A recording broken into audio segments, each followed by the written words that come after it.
What would happen if we took a bodybuilder who's a bodybuilding instructor and threw him back into the past, more specifically into the feudal era? My muscles are getting bigger. This skinny kid was sent to the army. When he came back, he was almost bigger than Truck-kun. That's because his only entertainment in the army was bodybuilding, and quickly he became bigger and bigger. Maybe he's using cooking oil, but I can't prove it. Until he received his sports instructor certificate, he dedicated his life to it, studying food and nutrition. Then one day in his room, when he decided to open YouTube and subscribe here to this channel, he saw a video explaining why King Sejong lived such a short life in the feudal era. The thumbnail even said he was caught red-handed stealing meat. With that, we can already deduce that the man ate more than Kisuo. Finally, we have an opponent worthy of him. Before falling asleep, the Jack guy thinks that he would become a trainer and improve everyone's health if he lived in that era. The story would be completely different. He would create an army of jacked men addicted to the gym with absurd discipline, and then he fell asleep right there on the couch. The man has so much muscle that he can sleep sitting down using his own trapezius as a pillow. Suddenly, he heard someone calling for the Grand Prince. When he opened his eyes, he noticed something strange. He was no longer in his room. Then he screamed with all his strength. The vassal outside was already discouraged from calling him so much to wake up, but what really made the protagonist scream was realizing that he was skinny. His arms looked like two white bamboos. Even the owner of the bakery on the corner had more muscle than him. Then he quickly decided to open the door and check what was happening. One of the servants greets him. Looking outside his residence, he asks what his name is. The servant is confused but explains that his personal name is Yu, and Suji is his courtesy name. Choi asks if his father's birth name is Yudu, and the servant says yes. Yudu is the fourth king of Joseon, better known as King Sejong the Great. If his father is King Sejong the Great and his own name is Yudu, then in history he is known as the Great Prince. That finally makes him snap. He's really ended up in Hozan. Everything feels too real and he realizes he truly went back in time. Then someone announces that Prince Jinyoung is entering. Anyone would be nervous facing the unknown, but the thought of meeting that person makes Choi's heart pound. This is one of the most respected figures in Korean history. He's about to meet King Sejong the Great, and for a history student that's thrilling. As the king welcomes him, he can't stop thinking how amazing he is. Then reality hits when the king says he called him here to give an order. That's when Choi sees just how badly overweight the king is. The king asks why he's staring and wonders if he's still sleepy. Asked what's wrong, the prince apologizes. He says that after all the king's good work for the country, he's been thinking hard about what order might be given to an immature son like him. The king tells him not to call himself inexperienced, says he values his talent and plans to appoint him as a provincial governor. For now, the king orders him to go to the Hall of Nobles and rewrite the books in large letters, and the prince accepts. Once he reaches the Hall of Nobles, Choi thinks he's finally seeing this place in person. Someone says the books he rewrites will become even more valuable. The prince asks them not to praise him so much, saying his brother's handwriting is much better, and the servant calls him humble. The protagonist realizes he can understand both their speech and the writing. It seems the original owner's memories are still inside him. As he reads, he notices the letters aren't actually tiny, yet the king said they were hard to see. After observing King Sejong the Great, Choi figures the king is severely obese with a BMI over 35. His face is badly swollen, and even in the cold morning air he was sweating. So MC concludes it may be diabetes or at least pre-diabetes. He knows this matters because later in history King Sejong the Great will die, and in the end, Daenjong will take the throne. Choi decides he won't let that happen. A man walks up catching the prince's eye and says it's strange to see him here considering he usually prefers mountain life. This is his older brother. He asks why he came, and his brother says he's here to check the books their father will read first. He tells Choi not to mind him and to keep working. The protagonist says he hasn't read in a while, so some parts were hard to make out because the letters were small, and explains that he was ordered to rewrite them in bigger script. His brother says there seems to be more behind those words and asks if he also noticed their father's failing eyesight. MC says he was only guessing. His brother says he used to be arrogant about things like this, but he's changed quickly. Choi asks when their father's symptoms started, and his brother says about a year ago. He adds that it doesn't seem like normal presbyopia. No one else knows, so he asks the protagonist to keep it secret. MC wonders if he sounded natural enough, and his brother leaves. Choi thinks that talk made him tense, and now the back of his neck feels stiff, so he starts moving and cracking things back into place, thinking it feels great. A man asks what he's doing and says if his neck hurts, he should get a massage instead. That makes Choi realize they don't know this stuff. At this time, doctors can give massages, but they aren't very effective. Since anatomy isn't well understood, they don't know how muscles connect and work together. So he decides to explain it simply, saying he hurt his neck while riding a horse some time ago. He says the stiffness was awful, but moving his back made something loosen up. Then he tells them to watch and says this method works. Soon everyone joins in for a stretching session, and it goes great, leaving the two men thrilled. The next day, people are already talking about the stretching he taught. Someone says his neck, which felt hard as stone, can move again, and now he doesn't need a doctor. The modern stretches Prince Suyeon taught quickly spread through the Hall of Nobles. But the Great Prince still has a bigger worry. Near some wooden and thatched huts, someone asks if anyone is home, while Choi walks with a woman who tells the owner to come greet their visitors. The cabin owner notices the Great Prince and asks what business brings him there. He says he came to buy oil, sesame oil, not perilla or paulownia oil. The man says that besides sesame oil, they only have soybean oil, and it costs 3 mals. The protagonist says he'll pay 5 mals for the low-grade oil they have. His servant remembers how he already bought a bunch of random items and can't figure out what he's planning. Choi thinks that if he remembers right, he died from severe dermatitis, so until he finds a way back to his own time, he needs to find a fix. The prince praises them for their hard work. While he's thinking, a woman cuts in and says he's been visiting the village a lot lately. Choi tells his wife she's right, though the idea of having a wife still hasn't sunk in. She introduces herself and asks about his strange behavior. MC says he was reading in the library and learned that in the old Song dynasty there was a device for bathing. At the same time, he reminds himself to act normal. His wife asks about it, and he says he's trying to make one. What he needs most in Joseon is soap. If a modern person doesn't wash properly after working out, all kinds of skin problems can happen. Even in Joseon, you can't keep lifting without soap, or the skin diseases could be awful. Back in his old life, Choi worked at a gym and had already made soap before. His elderly landlady used to make her own because she didn't trust store soap, and the recipe was pretty simple. Mix water with ash from burned straw, add natural oil and powdered herbs, then heat it. With that, even Joseon can make soap. The woman says oil makes the body dirty, so she never imagined oil could be used to wash it. Choi says he wants to test many things. He adds that a book claimed boiled water from bush sprouts can remove stains, even stubborn ones. His wife goes quiet and walks away, saying she hopes it really works. The protagonist watches and feels their relationship is a little awkward. On another morning, MC starts making soap. He thinks the saponification is working so far, but to get the best mix, he'll need more testing. Still, it doesn't really look like soap yet. Choi wonders how well this soap will actually clean, so he tests it on himself and quickly sees it still needs work, but it cleans well enough. The big issue is the smell. Sesame oil makes it pretty unpleasant. If he can fix that, mass production might be possible, and he may even be able to sell a ton of it to Ming.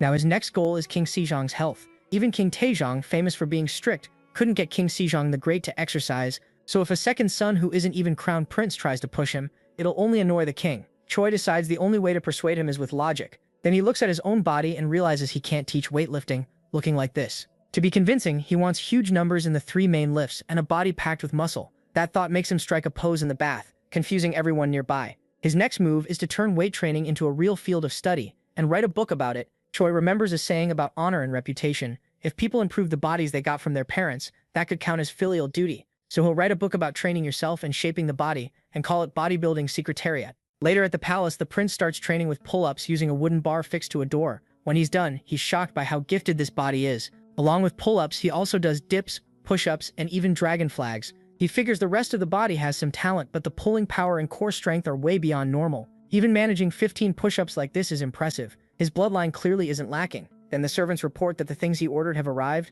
Choi had requested dumbbells, and the man says he's relieved the prince likes them, especially since it's their first time making something like this. Once the men leave, the prince is thrilled. Outside, they whisper that Prince Jin Yang has finally lost his mind. Spending 80 acres of rice on cast iron is insane. One even says not even a warrior house needs that much iron. Still, he guesses the prince might be gathering soldiers. His coworker tells him to keep his voice down. They're just there to earn money and keep business moving. Choi thinks bodyweight training hasn't changed much yet, but all this iron will. His wife's maid says that even for royalty, this has gone too far and asks if she'll really just watch, only to be cut off. The maid keeps going, asking why she would wash with oil and mocking him for wasting 80 acres on iron. The prince's wife used to think he was only obsessed with hunting, but now he's fixated on strange things, and she wonders what she did wrong. Even so, she tells the maid to stop. That leaves the servant awkwardly silent. The wife drifts into old memories of the prince, like the day he gave her a rose. But things aren't like that anymore, and she cuts one of the roses he once gave her, thinking she'd rather sleep early. She says she doesn't need anyone's attention today. Then she begins her bath and notices the soap the prince made. After hesitating, she decides to try it once. She rubs it over her whole body and realizes it's completely different from a normal bath. Elsewhere, Choi is thinking he really needs weights if he wants training to feel complete. Then he suddenly hears a sound and asks who's there. He soon realizes it's his wife, and she tells him the soap, the one called Dirt Remover, is great, but the sesame smell is too strong. If she uses it every day, people might think she's married to an oil seller. Choi wonders if pig fat or beef tallow would be better, but remembers both are expensive and wouldn't smell much better. So instead of aiming to sell it in Ming, he jokes it may become a luxury item for nobles only. Then he says he found a simple fix and asks what she thinks about adding camellia oil. She eagerly agrees it would definitely smell better than sesame oil. He thanks her, leaving her blushing. In the Gyeong region, a man greets the great Prince Jin Yang. Choi says he remembers his face clearly and asks if he joined last winter's hunt. The man had been badly injured while driving deer from the brush, and the protagonist says he's come to make up for it, even if it's late. Instead of handing over silver, MC says his home will receive 2 sacks of rice every 15 days, plus eggs, chicken, and other food. He tells the man to make sure it all gets used by his whole family, and the grateful man asks how he can ever repay him. Choi says no repayment is needed. He only wants updates every 2 weeks on his children's height and weight. He plans to support 20 families. For 10 of them, he'll track the children's growth while giving them a balanced, protein-heavy diet. The other 10 will get meals focused more on carbs and fat. Then he'll compare how their bodies and physical ability change and use that as data. In his mind, this will give Choi an edge when the time comes to convince his father to exercise. At the forge, he asks a blacksmith if he can make what's drawn on the paper. The man says he can't read, but he knows numbers, and one round iron plate weighs 30 kilograms. He compares it to a few large pots and asks if those plates will go onto a pointed rod. The protagonist says yes. The blacksmith asks if that means 4 on each side, then is stunned. 8 plates would mean 240 kilograms. Choi admits that in the end, he'll need even more weight, and the bar has to handle at least 300 kilograms. Then he pulls out another sheet of paper and tells the smith to wrap the iron plate around a bar about 3 feet long. Choi finds it interesting and thinks that with this era's skills, making a gun might actually be possible. One man says the king will surely value such an invention. MC thinks that since taking over this body, the prince's image has improved, and now he's here to set things right. Then his attention shifts to the man beside him. Using his coach's eye, he notices a solid build, great shoulders and triceps, a strong back, and dense muscles around the traps and shoulders. Choi figures the man can't become an officer because he's illegitimate, which makes him perfect for early testing. He tells him to become his first student on the road to a perfect body, promising that if all goes well, no one in the land will rival him. The man is overjoyed, thinking he's gained a huge chance, and asks how he can thank his lord. He says there's no need, just trust him, while thinking the poor guy has no idea what's coming. Back in his quarters, Choi summons the crown prince. The crown prince asks if he really came, and the protagonist says he did. After looking him over, the crown prince says he's noticed a lot of improvement and wonders what this meeting is about. MC says his body got better after he stopped hunting and started new training methods, but the real reason he came is to show him something. The crown prince asks what this new method is. Choi presents the soap. The crown prince calls it a remarkable thing that removes dirt. Well, still, camellia oil is very expensive, but if the process is right, it doesn't have to stay costly, and then it won't be a waste of rice. The crown prince asks to borrow the brush for a moment and says he understands. Choi suggests writing that the dirt was removed with soap made by Prince Jingyang, and that to keep records and books clean, all workers should wash their hands with it every morning and night. The crown prince says that even if the soap is pricey, most people could still afford it. The problem is that because it's new, they won't want to buy it yet. He asks if he should make every worker use it. The crown prince disagrees. Better to show the benefits and let people want it on their own. The protagonist realizes that's basically a free sample. The crown prince adds that once private sales spread, they can tax it and create a brand new source of income. Choi thinks that's a great idea and remembers why this man stands out. After all, he's Sejong's eldest son and the future King Munjong. At the blacksmith's hut, a man asks if there's certain great Prince Jingyang ordered all this, and the workers say yes. He warns them they know what happens if they mess up, and the blacksmith sends the lord off safely. One smith says the things Prince Jingyang ordered should be melted down and destroyed at once, but another points out the deadline is close and the losses would be huge. The first asks if money matters more than their lives. If it does, then go ahead. After all, they have no idea what the prince wants with these iron bars. The travelers from earlier keep moving through the village, and word spreads that the second prince, who has no claim to the throne, has spent a huge amount on iron. For days now, he's been training his body non-stop, so people start saying Prince Jingyang is finally showing his true nature. Then a man asks if the others saw how a thing called soap removed ink stains from his hands. They say the soap even cleaned the oil off his face with no trouble. Everyone calls it amazing and wonders who invented it. One person guesses it was the crown prince. Another corrects them and says Prince Jingyang deserves the credit, though the others have a hard time believing it. Choi keeps training his body. This time he's doing the bench press. With his servant spotting him, he reaches 9 reps. MC thinks he's now strong enough to press 45 kilos for 10 reps. Then he racks the bar, and the servant praises how good he's gotten at the exercise. That leads Choi into a little pep talk. He remembers the old rusty dumbbells from a local gym and thinks simple gear can still do a lot. The real problem was making enough equipment. In the end, the blacksmith returned the money, saying unexpected issues kept him from finishing the rest, and what he did make didn't match the design. He drops it and tells his servant it's his turn now. The servant panics, saying that weight will crush him. Choi doesn't argue. He just says the body only grows when it's pushed hard. As the servant struggles, the protagonist keeps giving him pointers. His wife walks over, thinking he used to seem different, but now he gives off real strength.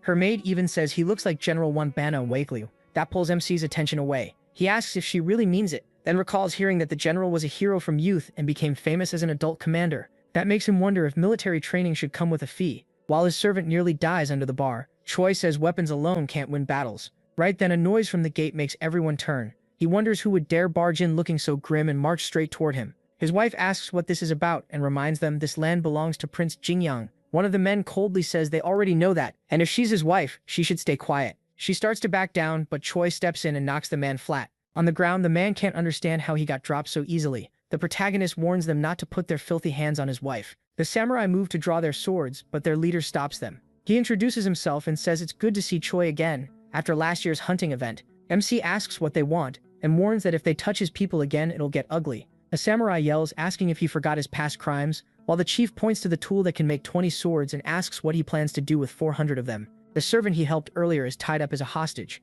The chief says that 7 months ago no one cared about the protagonist, but then he suddenly started helping the poor. He asks if the protagonist is trying to lead a rebellion. MC calls that pure guesswork and says bringing soldiers over assumptions is an abuse of power. The chief says proof isn't needed. Rumors spread fast and secrets always come out in the end. He asks what happens if he's wrong, but the chief doesn't back down. He says he'll question everyone around them. Choi thinks about arrest and interrogation and knows that even if he says he's innocent, they won't stop. This is the usual kind of hostile investigation. Since taking over the prince's body, he hasn't done anything wrong and he has no idea what old enemies the real prince made. He takes a breath and wonders what to do next. Then someone arrives and asks what's going on. Choi is shocked when he sees it's his brother. The crown prince says he came himself because ugly rumors about the protagonist are spreading everywhere. He adds that MC claimed he had found a new way to train the body, while the samurai urge him to stay away from this madman. The crown prince immediately asks whether Choi is really mad, then tells them to watch their words. He is not insane. He admits people will be upset when someone spends wealth for personal use, but he'll still give his brother a chance to explain.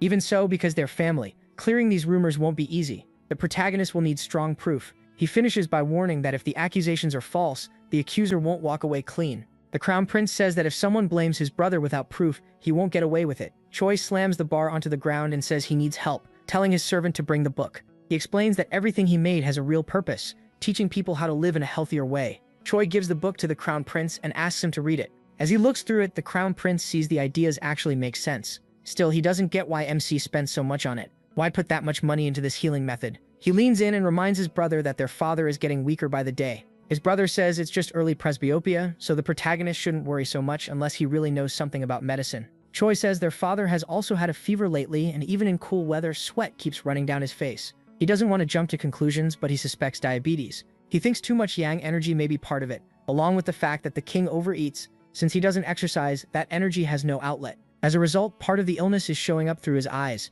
The crown prince then asks about Choi helping the poor. Is that connected to their father too? MC says yes, it was all part of his research, and the book records what he learned about food and exercise. He wants to use it to persuade their father. The crown prince then declares that from what he's heard, Prince Jingyang is innocent, but the chief samurai refuses to let it end there. He says investigating and judging is his duty, and the king won't like his authority being challenged. He points out that inspectors of several ranks are gathered here, then asks whether the crown prince expects him to just obey, or to set an example for his men. If the prince wants them gone, he'll have to remove the chief first. The man tells the heir that shielding someone because their family is wrong, especially for a future king. He urges him to be firm and uphold the law, saying he didn't become chief inspector by chance. Now this matter involves more than just Choi, since the crown prince has been dragged into it too. Seeing no easy way out, the crown prince asks him to explain why he bought all this. The protagonist says he'll show them himself and prove it with everything he's got. He explains that too much yang energy is built up in the king's body, harming his sight and causing presbyopia. But he believes stronger health can fight back against disease. Everyone knows the king doesn't avoid effort, so if they show him a kind of strength he's never seen before, he'll pay attention. If they can display power on the level of Yang Yu's feats, his doubt may disappear. Choi says if he can't convince them here, he definitely won't convince his father. The crown prince calls for everyone's attention again and explains that Prince Jingyang has been making healing methods for the people, and all this equipment was built for that reason. The chief asks if this stuff is really for training. He stares at a chunk of iron heavier than a solid pot. The crown prince says he now sees that maybe all these purchases were made for inspection and training, and if that's true, why not let the young prince prove himself and clear his name? One samurai steps up and says he'll test it himself. He's the strongest among them, and if Choi loses, then everyone will know he lied. MC stretches and gets ready. The two take turns on the bench and Choi explains the exercise, including the right way to do it. The soldier asks if this isn't really just about raw strength or if he is scared to lose. Then he braces himself and pushes with all his might, only to realize the weight is much heavier than it looks. Still, he can't afford to fail. Giving it everything he has, he barely finishes one rep. The man spotting watches, wondering what comes next, and glances at Choi, only to see that the protagonist is still going. The soldier mocks him, saying he acted tough but is already tearing up. Then everyone's faces change when they realize what's happening. Choi keeps going all the way to 10 reps. When he finishes, his servant blurts out how incredible it was, and the soldier can't believe he lost a contest of strength. MC explains that in fitness training, the number of reps changes depending on the goal, then casually adds that he can lift 105 kilos for one rep, stunning everyone. The soldier says that's ridiculous. Even if Choi won, that still sounds unreal. The chief inspector says they're leaving for now, But that doesn't mean he is free from suspicion. He'll keep doing his job to the end. The protagonist, looking sure of himself, says he will too. He thinks he's safe for the moment, and at least his older brother now knows about the king's illness. The crown prince says he'll head back as well, and Choi tells him to be careful. MC remembers his brother promised to help with the book, and figures things turned out well in the end. He apologizes to his wife, but she says she's the one who's embarrassed for doubting his good intentions.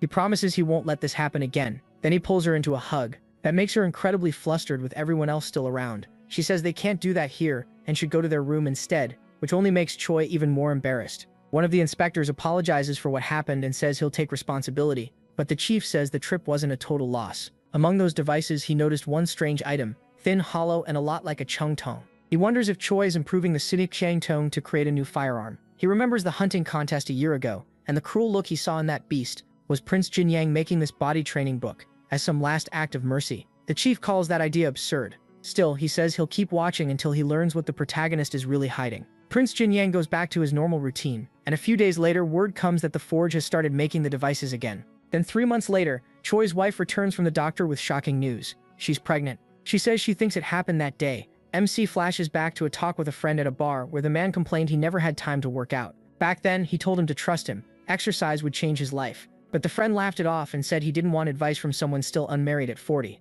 Now Choi thinks about how he once bragged that he had 2 wives, his barbell and dumbbell. Just days ago, that was his whole life. Now he was going to be a father. Overjoyed, the protagonist grabs his wife by the waist and asks if it's really true. He quickly says they should tell the king, and she smiles, saying it makes her happy to see him this excited. Then she says she wants to give birth to a healthy baby, so she also wants to learn the body training method. Choi starts her training with the basics, telling her to focus on breathing in and out. But he knows stretching alone won't be enough for a safe delivery, especially since the crown princess died after childbirth from pleural fever. That kind of illness can kill both mother and child, so he thinks a disinfectant could make a huge difference. Then a servant announces a guest, and the man asks if this thing is called sojagori. The old man admits he never thought liquor could be distilled like this. Choi explains the design is his, and he added the long narrow part to get purer alcohol. The second prince orders them to bring all the soju into his house. Later, MC realizes that now the distiller works. He needs to test how pure the alcohol really is. He uses 2 glasses of equal weight, with one filled with water to the 80 mark. Alcohol has a density of 0.8, so if the filtered alcohol ends up heavier or lighter than expected, the process failed. They carefully balance the 2 containers on the scale until it finally levels out. That result makes them both thrilled. The disinfectant worked. A long time has passed since Choi came to Shozion, and he used to think working out might send him back to the modern world, but that was only wishful thinking. He still wonders what happened in the world he came from, and many questions remain. Even so, once his child was born, he threw himself completely into life in Shozion. At the palace, people start talking about Prince Jinyang's latest achievements. The king says Choi gave soap to the people, filled the royal treasury, and created a disinfectant that helps treat wounds. That leaves him thankful. Even so, he says he still has a lot to learn. Shozion tells him he doesn't need to be so modest, and rewards him with 200 silver nyangs. Prince Jin recently had his first child, and the princess recovered in just a week, proof that the disinfectant works. The king declares that from now on, all mothers and newborns will be treated with it. Proudly, he says he once saw his son as a problem, but Jin has truly matured. As he looks at him, the king's eyes slowly close,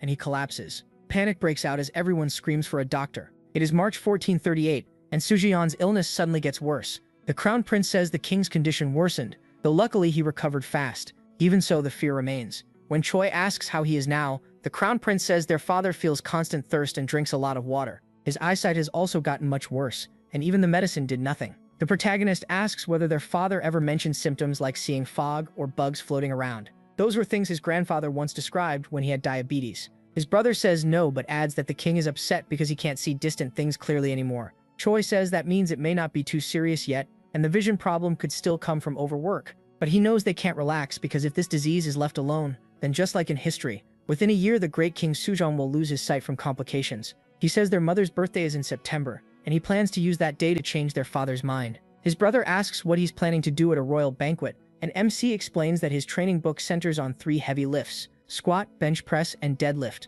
the famous Big 3. At their mother's birthday banquet, he plans to lift a total of 375 kilograms across those 3 lifts. The crown prince thinks that's insane.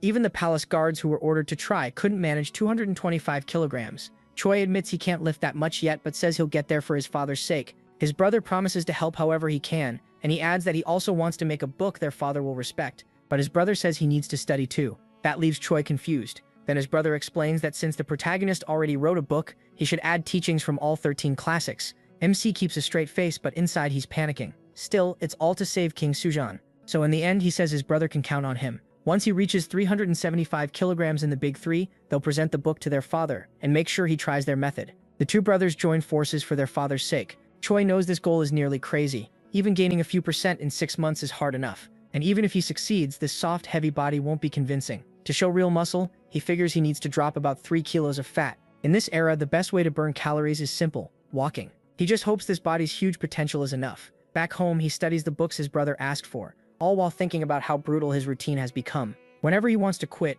he imagines what his brother would say. That reminds Choi he has no right to complain now. At mealtime, his wife asks if this food is really fine for him. She says oatmeal is usually just something people eat to fill their stomachs. Choi replies that he has to prove himself at his mother's birthday. Talking about his extra fat, he says he'll keep eating this way until he proves his devotion. His wife says she doesn't fully understand his drive and worried the porridge would taste too plain, she added salt. Then, respecting his choice, she calls for the servant to take the tray away and bring a new one. She firmly says no seasoning is ever to be added to her beloved's food again, while the protagonist tears up. After more running, deadlift training, climbing, and non-stop reading, Choi realizes on a mountaintop that time has flown by in a flash. At last, Queen Sojin's birthday banquet arrives. One man gives a performance on horseback. Sojin is delighted and says Ryugu's riding has reached a whole new level. The king also seems pleased, but inside he's troubled by how bad his vision has become. Then the crown prince says it's Choi's turn and everyone expects something like a street act. MC asks if he mentioned the book, and the crown prince says that when he told the princess MC could lift 112 kilograms, she didn't believe him.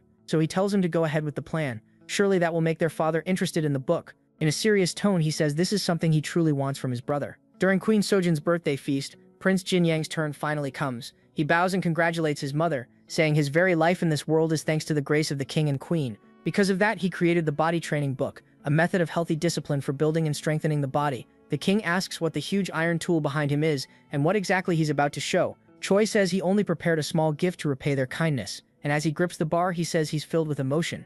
He takes off his robe and reveals the body he built. He says everything they see today was made possible by the gift of his parents. At Queen Sojin's birthday in 1438, a moment that will change history begins. The soldiers are stunned. They've never seen a body like that and can hardly believe this is the same prince. Choi says he'll begin, and everyone waits to see what happens. He lies on the bench press, then starts the set. Once again, he shocks the crowd as he keeps pressing rep after rep. The soldiers can't understand where all that strength came from. Then the bench press ends in success. Choi explains that this move, the bench press, is one of the key parts of his book because it trains the chest, shoulders, and arms. The queen claps, still confused, and asks how much the weight is. The protagonist says the bar is 24 kilograms, and the round plates add up to about 144 more. That makes 168 kilograms in total, leaving both the king and queen stunned. Then Choi moves on to the next lift, the squat. He explains that it means carrying a heavy bar on the shoulders and sitting down, then standing back up with leg power. It trains not just the legs, but also the hips, waist, and lower stomach. The queen panics and tells her son to stop at once.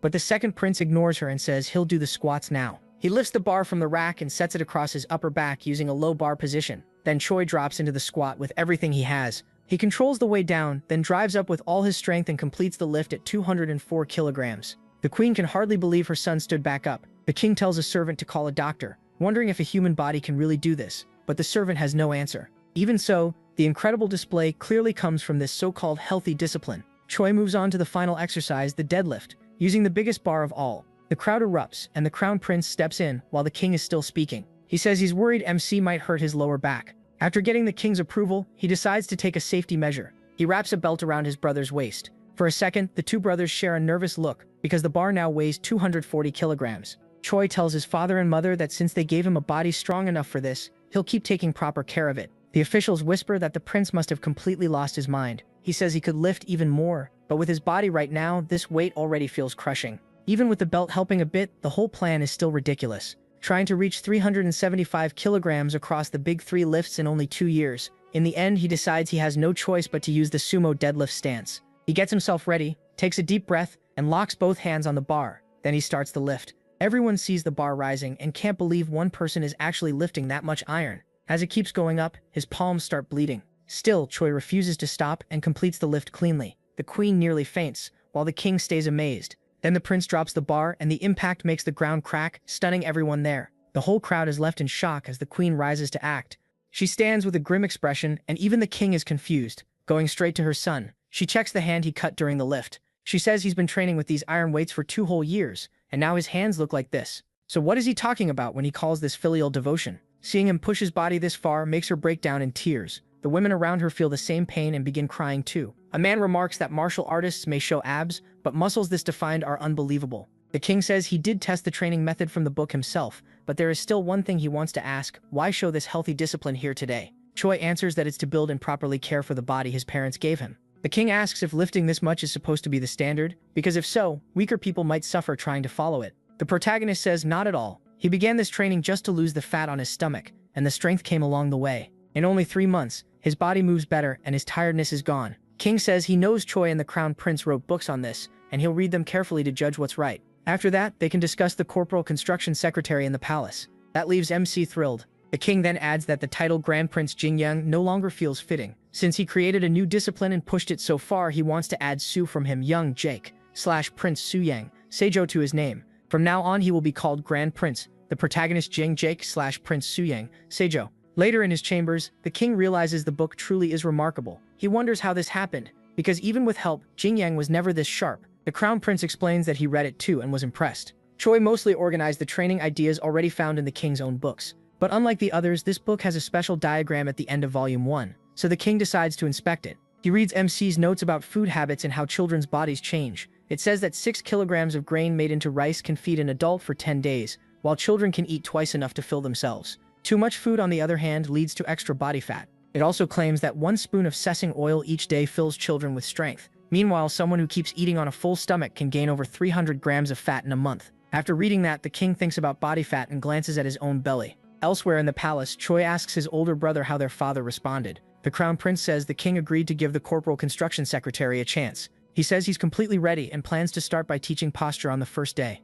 But the Crown Prince cuts off his excitements, saying state matters are piling up, so they were told to wait for a lucky day before continuing. Choi asks when that day is, because if this drags on, his vision could get so bad he goes blind. Then he quotes a saying: "The hardest part of living healthy is getting started, and if the great king won't come to him, he'll just go to the king himself." The protagonist rushes off, and the Crown Prince calls after him to wait. The guards remind them there are palace rules and order them to stand. Choi won't back down and tells them to drag him out by force if they can. 3 guards start hauling them away when the king suddenly appears and demands to know what's going on. He sees the second prince kneeling there with his book. Shueijing says they're making a scene in the royal palace in broad daylight and asks if they've forgotten their dignity. Choi speaks up and says there's something important they need to discuss. The king replies that if this is about the corporal construction secretary, he already read it and said he'd try it when he had time. But MC insists this training only works if you begin right away and keep doing it. Father and son lock eyes, each refusing to yield. Sejang asks if the second prince wrote the book because he thought the king was sick. Choi says yes, the signs are already there and the book says illness should be treated early.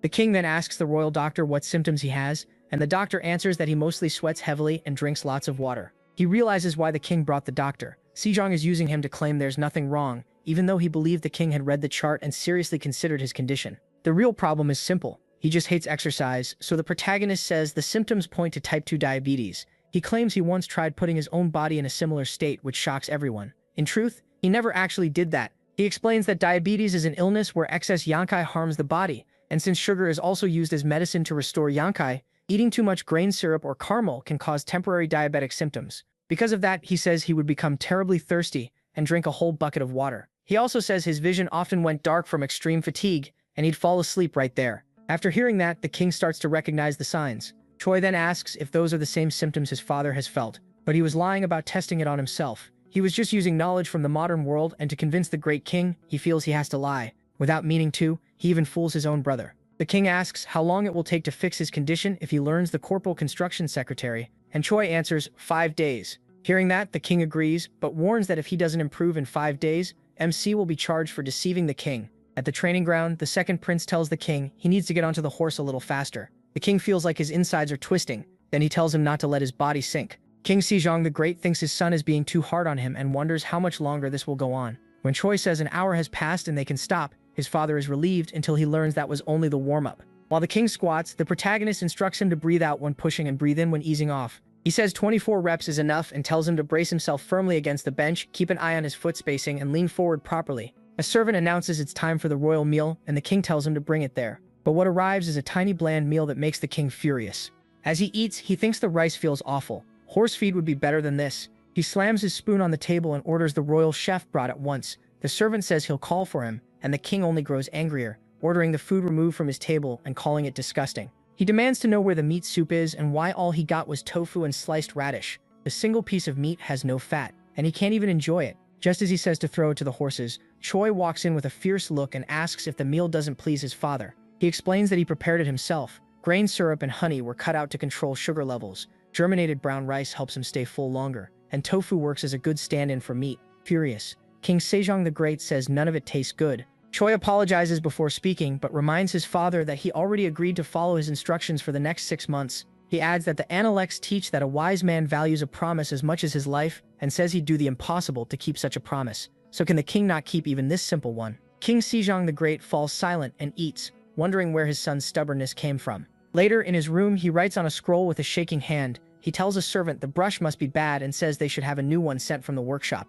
But King Sejong the Great knows the truth. Since he started weight training, he barely has the strength to hold the brush. He says it's already been 2 weeks and he still doesn't see the point of any of this. Then his stomach growls and he calls for something to eat. But Choi's eye appears through the door, making the king nearly jump out of his skin. He bowed and apologized, saying he knew something was off when the king suddenly stopped talking. King Sejong the Great tells him to leave, then thinks this whole thing might even haunt his dreams. After the candle is put out, the king gets ready for bed. He grumbles that because of that brat, he can't even do his royal work right, and if he hadn't made that promise, he would have quit already. That night, the servants outside the king's room are shocked. Usually the king sends them away because his snoring is so loud. Just 2 weeks ago, he could barely breathe and kept tossing around, so they think something must be wrong. But this time, the king is sleeping peacefully, and in his dream, he sees himself being trained with a strong, fit body. That dream leaves him feeling pleased. At last, the 1-month results of the body training secretary are in. Choi asks who is there and notices someone asleep. The man wakes in confusion and starts mumbling about the king's second son, like he's seeing things. He chats with a doll and rambles about the deadline for building the armillary sphere. Then, with a strange grin, he asks the doll if His Majesty will throw him out once the high-torque water clock is finished, saying he already knows the answer. Laughing to himself, he wonders if he was only ever a tool for the king, and asks where his life went wrong. In the middle of that delusion, Choi cuts in, and the man finally notices he isn't alone. He quickly apologizes for showing such an embarrassing side of himself, then asks why MC came. Deputy Jang, the second commander, is a genius who rose from slavery to become a third-rank official. As a royal engineer, he played a huge part in Joseon's growth. Even today, people remember him as a great scientist, but he wasn't at all what Choi expected. Wondering if all scientists were like this, he says he needs Jang's help with something. Then he hands over a royal order from the king. The moment he hears royal order, the scientist falls into despair. Choi tells him to relax since he hasn't even explained the real request yet. He asks if Jang knows about the body training routine, and Jang says he saw it himself. He still remembers how incredible it was. The protagonist says that makes things easier to explain. The king is learning the method, but the days are getting colder, so he can't train outside. So he wants a device that lets the king feel like he's running across a field without leaving the room. Jang says he's never built anything like that before, so he'll need time to study it, and with all the work already piled up, it might take years. That makes Choi realize building a treadmill may not be so simple. He says he'll have to find another way, since the king is already suffering enough from this training, and considering how much pain the king's in now, it may be too soon to use a step machine anyway. Jang asks if the prince's routine isn't supposed to make the body healthier, and MC says the weight goes up as the person improves. He admits there were many times his arms, legs, and stomach hurt so badly that even remembering it makes him shake. Thinking the method sounds miserable, Jang says he'd refuse if it were his choice. But since it's a royal order, he has no option except to make it fast. He says he'll start the draft right away, and asks him to come along. But he asks if it really has to take years. Jang explains that if it's made from wood like the drawing, it will break fast. But if they use iron plates, it becomes far too heavy. So he sketches something closer to a hamster wheel, and the protagonist thinks that actually makes sense. MC asks if it will still take a month, but Jang says 10 days is enough if they skip fancy decorations. Impressed, Choi asks about his other work, and Jang says a royal order means he has to push through. That wasn't really how he felt, but he was satisfied anyway. 10 days later, the protagonist shows the new step device to the crown prince. The crown prince says it's good. They can exercise inside the palace, but he's worried because the king will be the first to try it. MC tells him not to worry. He already tested it, and it works fine. His brother says that would be reassuring if everyone were like him, but their father is still a beginner, so he'd feel safer if someone untrained tried it first. The second prince smiles and says he knows just the person. The protagonist's brother asks if he means him and says that isn't funny. He admits he may not know about the others, but like their father, he hates exercise. His complaints do nothing, and the first prince is soon placed on the wheel to run. Our hero tells him to keep going because only 15 minutes have passed. Later, the first prince asks why he also has to do bench presses, and the second prince says it's a waste for someone that handsome not to train his body, so he should do more reps. convinced his brother is just torturing him. The first prince whines through the workout, but Choi still asks for more reps, no matter how much he complains. Later, the first prince demands the truth. He says he already did 12 squats earlier, so is his brother cheating by raising the count? The protagonist says his counting changes based on how the muscles are working and tells him to hold proper form. He points out that the prince's knee is collapsing again and his back is leaning too far forward. The first prince nearly cries, begging for his nice brother to come back, but Choi says he'll gladly play the villain for his brother's body and expects him to behave and train properly. Among the weights, a scream rings through the palace. The king runs inside the wooden wheel, while the second prince says there are only 15 minutes left. At first, King Sejong the Great was gasping after just 15 minutes, but now he can handle a full hour. His brother also improved from barely managing 12 bench press reps. This family's talent is clearly on another level. Deputy Jang helped a lot too. Making that step device with the technology of this time was already impressive, but he even asked to study it in use so he could improve it more. Choi had wondered why Jang's image felt so different from history, but as expected from Joseon's greatest scientist, his sense of duty is on another level. People start saying the king has lost a lot of weight lately and worry he might be sick. One man says King Sejong the Great is so worn out from training with the Grand Prince that even state matters are being pushed aside. The king has always loved learning new fields, and the Grand Prince is using that trait well. A servant tells the first prince that everyone is talking, and asks him not to let his highness worry them like this. The first prince tells him not to talk that way. He says he also lost extra fat after starting exercise, so the king is likely going through the same thing. Then the doctor asks if sudden weight loss could also be a sign of diabetes, and everyone starts debating it. They can't accept a health routine that might actually be harmful, and they say they should submit a petition asking the king to stop. Just then, the king appears and asks why they are making such a fuss. Everyone is stunned by how different he looks. He asks again, and this time he gives off a totally different presence, stronger, healthier, and far more commanding. Choi tells the doctor not to worry because according to the royal clinic's records, the king is sweating far more, and the amount of water he's drinking has gone down. The doctor asks what if it really is a symptom, and MC reminds him they're only halfway through the promised 6 months. He then tells his brother to wait and watch, because muscles don't lie. Looking at the calluses on his hands, the second prince thinks time is moving too fast, and his life in the 21st century now feels like a dream. Suddenly someone walks up and speaks to the Grand Prince. It's the chief inspector who had accused him before. He says the prince entered the office again before sunrise that morning. Choi asks what the inspector general is doing there so early. The chief replies that the king has been complaining of fatigue and has less time for state affairs, so he came to help ease his burden. He smiles, says he's working hard, and adds that they both want to protect the king's health. Then he asks if the inspector plans to behave and train his body too. The chief answers that he has far too much work, and as an official, he can't focus only on his own well-being. Choi says he may not know government work as well as the inspector, but if someone spends 2 hours exercising, that still leaves 22 more hours to work. The chief argues it could be the opposite, that those 2 hours might ruin the other 22. In the end, he says he only wants what's best for the king's health. As the protagonist walks through the snow, he notes that the 6 months he promised are almost over. The Office of the Inspector General investigates corruption among top officials and reports it to the throne. They can even impeach people based only on public rumor, without needing hard proof for the accusation. Because they followed principle above all else, officials feared them. One inspector says tomorrow is finally the day of military training, and that their chief has to decide now. Then all the inspectors go before the king, kneel, and beg him to reconsider. The king asks what brought them there in such a rush. The chief asks him to stop the body training regimen. He says every discipline takes time to learn.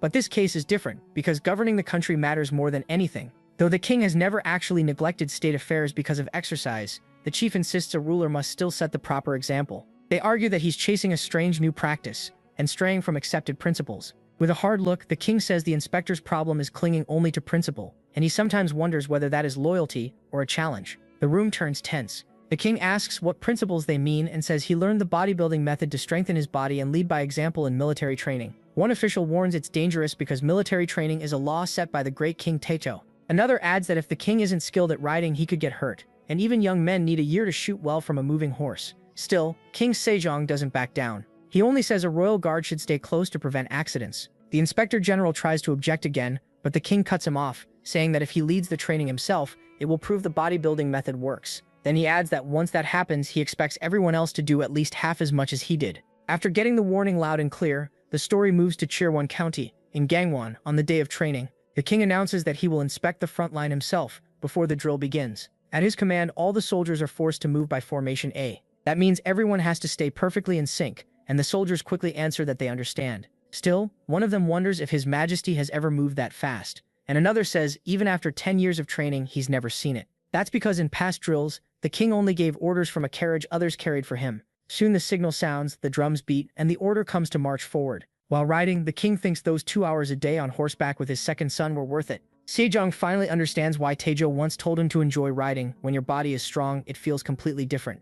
Seeing this, the crown prince says he never imagined his father would ride so fiercely. And just then the king spots a wild boar in the bushes and realizes he can see farther than before. He tells his son to hand over the bow and arrows, and the prince does at once. Elsewhere, a soldier asks why the inspector general isn't joining the hunt. The inspector tells him to go on ahead. He isn't in a hurry. The real reason is darker. He's still brooding over Choi, whom he sees as a cruel threat to his majesty. To him, military training exists to prepare for war, and in war, anything can happen. With that thought, he looks toward the prince with obvious bad intent, but just as he seems ready to act, a shout rings out. His majesty has taken down a wild boar. At once, the men around him start praising the king for the amazing shot. One even says it feels like watching the great King Taiho in training again. After that, Sejong starts getting off his horse with an aide's help. The moment his feet touch the ground, he slips, and his son is instantly worried. When they ask if he's all right, the king suddenly laughs, which leaves the first prince confused. Sejong says he's fine and that he was never good with a bow before, but now, even at his age, he's finally starting to understand hunting and riding. The aide asks him to be more careful next time, and Sejong lightly agrees. Watching from afar, the inspector general sees it all, and with everything going smoothly, he no longer has a chance to strike at the one behind it. So he swallows his pride, lowers his arrow, and leaves the area. This becomes Choi's moment of victory, as the king's own body proves his method works while he helps him stand. Sejong then says he has confirmed for himself that the bodybuilding secretary's method is more than a simple routine. The inspector expected failure, but the impossible has happened, and now it's time for the warriors to keep their promise. An order is given that everyone must not only try the technique, but become skilled in the system proposed by his second son. Since they're only subordinates, the soldiers accept without protest. Later in the palace, an official reports that the first requested piece of equipment is ready. Worn out from the work, he presents a lat pull-down, a machine meant to train the back. Choi gets excited right away, knowing it must have been hard to build, and decides to test it himself. So he sits down on the machine and takes hold of the bar with a wide grip before starting his set. As he moves, the strain hits his back and the muscles begin to swell with a pump. When he finishes, the feeling makes him nostalgic, and a staff member asks what he thinks of the machine. Since it's back day, Choi says he'll keep it, and adds that he really likes how it feels. The inventor says he learned a lot from the prince too, especially how a movable pulley can balance the weights. That surprises MC. Jang is learning from him, but then he remembers pulley tech still isn't common in this era. Jang explains that when he tested the machine, it felt like his armpits were being ripped apart, so he worries the king will suffer badly. Even so, he says it's a royal order, so he has to do it. Then his creepy grin slips out, making Choi wonder if obedience is really his only reason for helping. Either way, they mention the next machine to build is a leg curl. Jang explains that one will be much harder to make and could take him a month. Hearing that, he thinks the inventor is overwhelmed and says he'll ask the king to let him rest, but before he can even finish, Jang refuses. He says he already owes too much to the king, who gave a former slave like him a government post. Because of that, he says he could never ask for comfort, and just seeing the prince train and recover is reward enough. He also explains that the leg curl will look like a chair used for drumming. Then that unsettling smile returns as he says he's eager to see how his majesty will use it. Later in the palace, people wonder how long Choi plans to keep the king training, since he's been exercising an hour every day. Sejong answers that if the soldiers refuse this path, they will be breaking a promise no servant should ever break with his ruler, so the soldiers keep running, even though they're totally exhausted, because it's a direct order. As the protagonist watches, the men beg him to help and ask him to stop the king's run, but he just smiles and asks if he really has the power to command someone that great. One soldier realizes right away that the prince is clearly taking revenge on the inspector general's office for its past schemes. But while saying that, he trips over a dumbbell and slams face first into the ground, making the others rush to ask if he's okay. Crying on the floor, he says they should have just kept running and left him behind. Instead, the others say they'll stay together even if they have to carry him. Watching them, Choi thinks all he can hear are groans from men on the edge of collapse, and that makes him smile. He finds the whole scene strangely satisfying. A week after the training, at Inspector General Yusuf Chi's house, a warrior asks if his superior really has to leave. Yusuf Chi asks what the point is of bringing that up now. The young man says outsiders who don't know the truth are already talking about dismissal and exile. The inspector replies that he'll be 50 soon, so there isn't much left for him to cling to. He openly admits that the king really is getting healthier because of the bodybuilding method. Not just the king, even Choi has become a completely different person from before. He adds that even if it's outside the main court's work, the recent movements of the Jurchens are strange, so he plans to go to Hamjul province as governor and watch them himself. Before leaving, he tells his subordinate to warn MC to be careful about a visit from the Ming Ministry of Rights. He heard that during the last visit, the eunuch Changsheng tried the soap and bought around 100 bars, which likely ended up with Wang Zhen. That's bad, because rumors say that man is feeding a hungry ghost inside himself, and someday that same man will likely approach Choi with a business offer. Back in the present, people discuss an article about him and the idea that he might be a time traveler. At the last Mid-Autumn Festival, one family gathered to enjoy the folk game of weightlifting, and the grandfather was proud of his grandson's progress. By then, the bodybuilding method had clearly spread through the country. But it all started with the protagonist, the second son of King Sejong the Great. And people say folk games weren't his only contribution. He was also the first to create soap and surgical alcohol, which is why some came to believe he had traveled through time.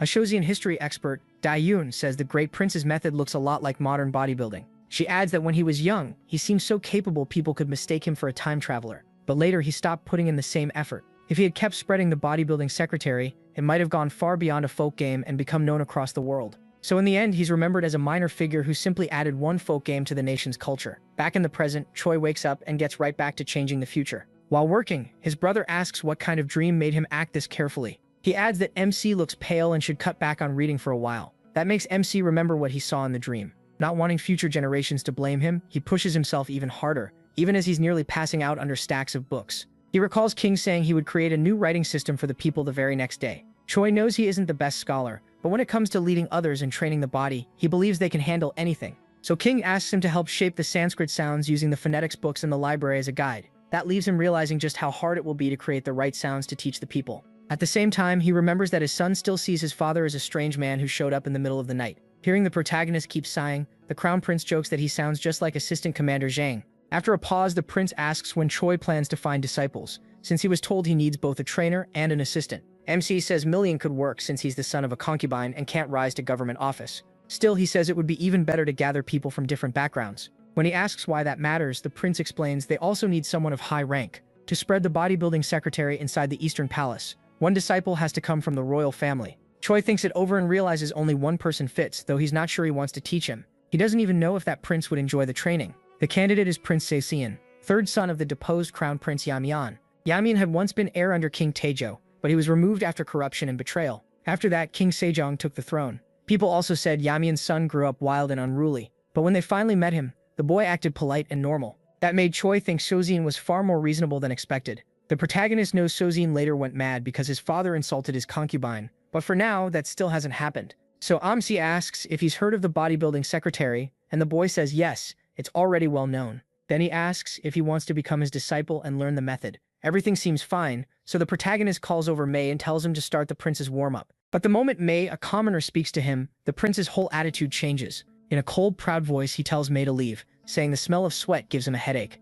Choi and Mei are stunned. The prince says he does want to learn, but as royalty, he can't be taught by someone like Mei. Memsi and his subordinate exchange a look and quickly come up with a way to deal with that pride. Not long after, the arrogant prince is forced into heavy squats and starts paying for his behavior. Soon he's exhausted and says he can't squat anymore because he can't even feel his thighs. Mei, meanwhile, handles even more weight with a smile, mocking the prince the whole time. Desperate to escape, the prince admits he was wrong and begs them to lighten the load. As expected, the answer to his bad attitude was simple. With the boy nearly collapsed on the floor, Choi remembers that Seosin has spent his whole life being looked down on for carrying the blood of the deposed crown prince. So he asks how Seosin can put that same unfair treatment on his servant. It's even worse because Mei is also the son of a concubine. The prince admits he acts that way because if he doesn't, he can't stand the unfairness done to him. Then he asks what this training can even give him when his older brothers are already better than him. He says he'll never be allowed into government anyway since he's always been watched to make sure he never threatens the throne. As he says this, he breaks down, admitting he has no way to deal with his anger and fear except by hurting others.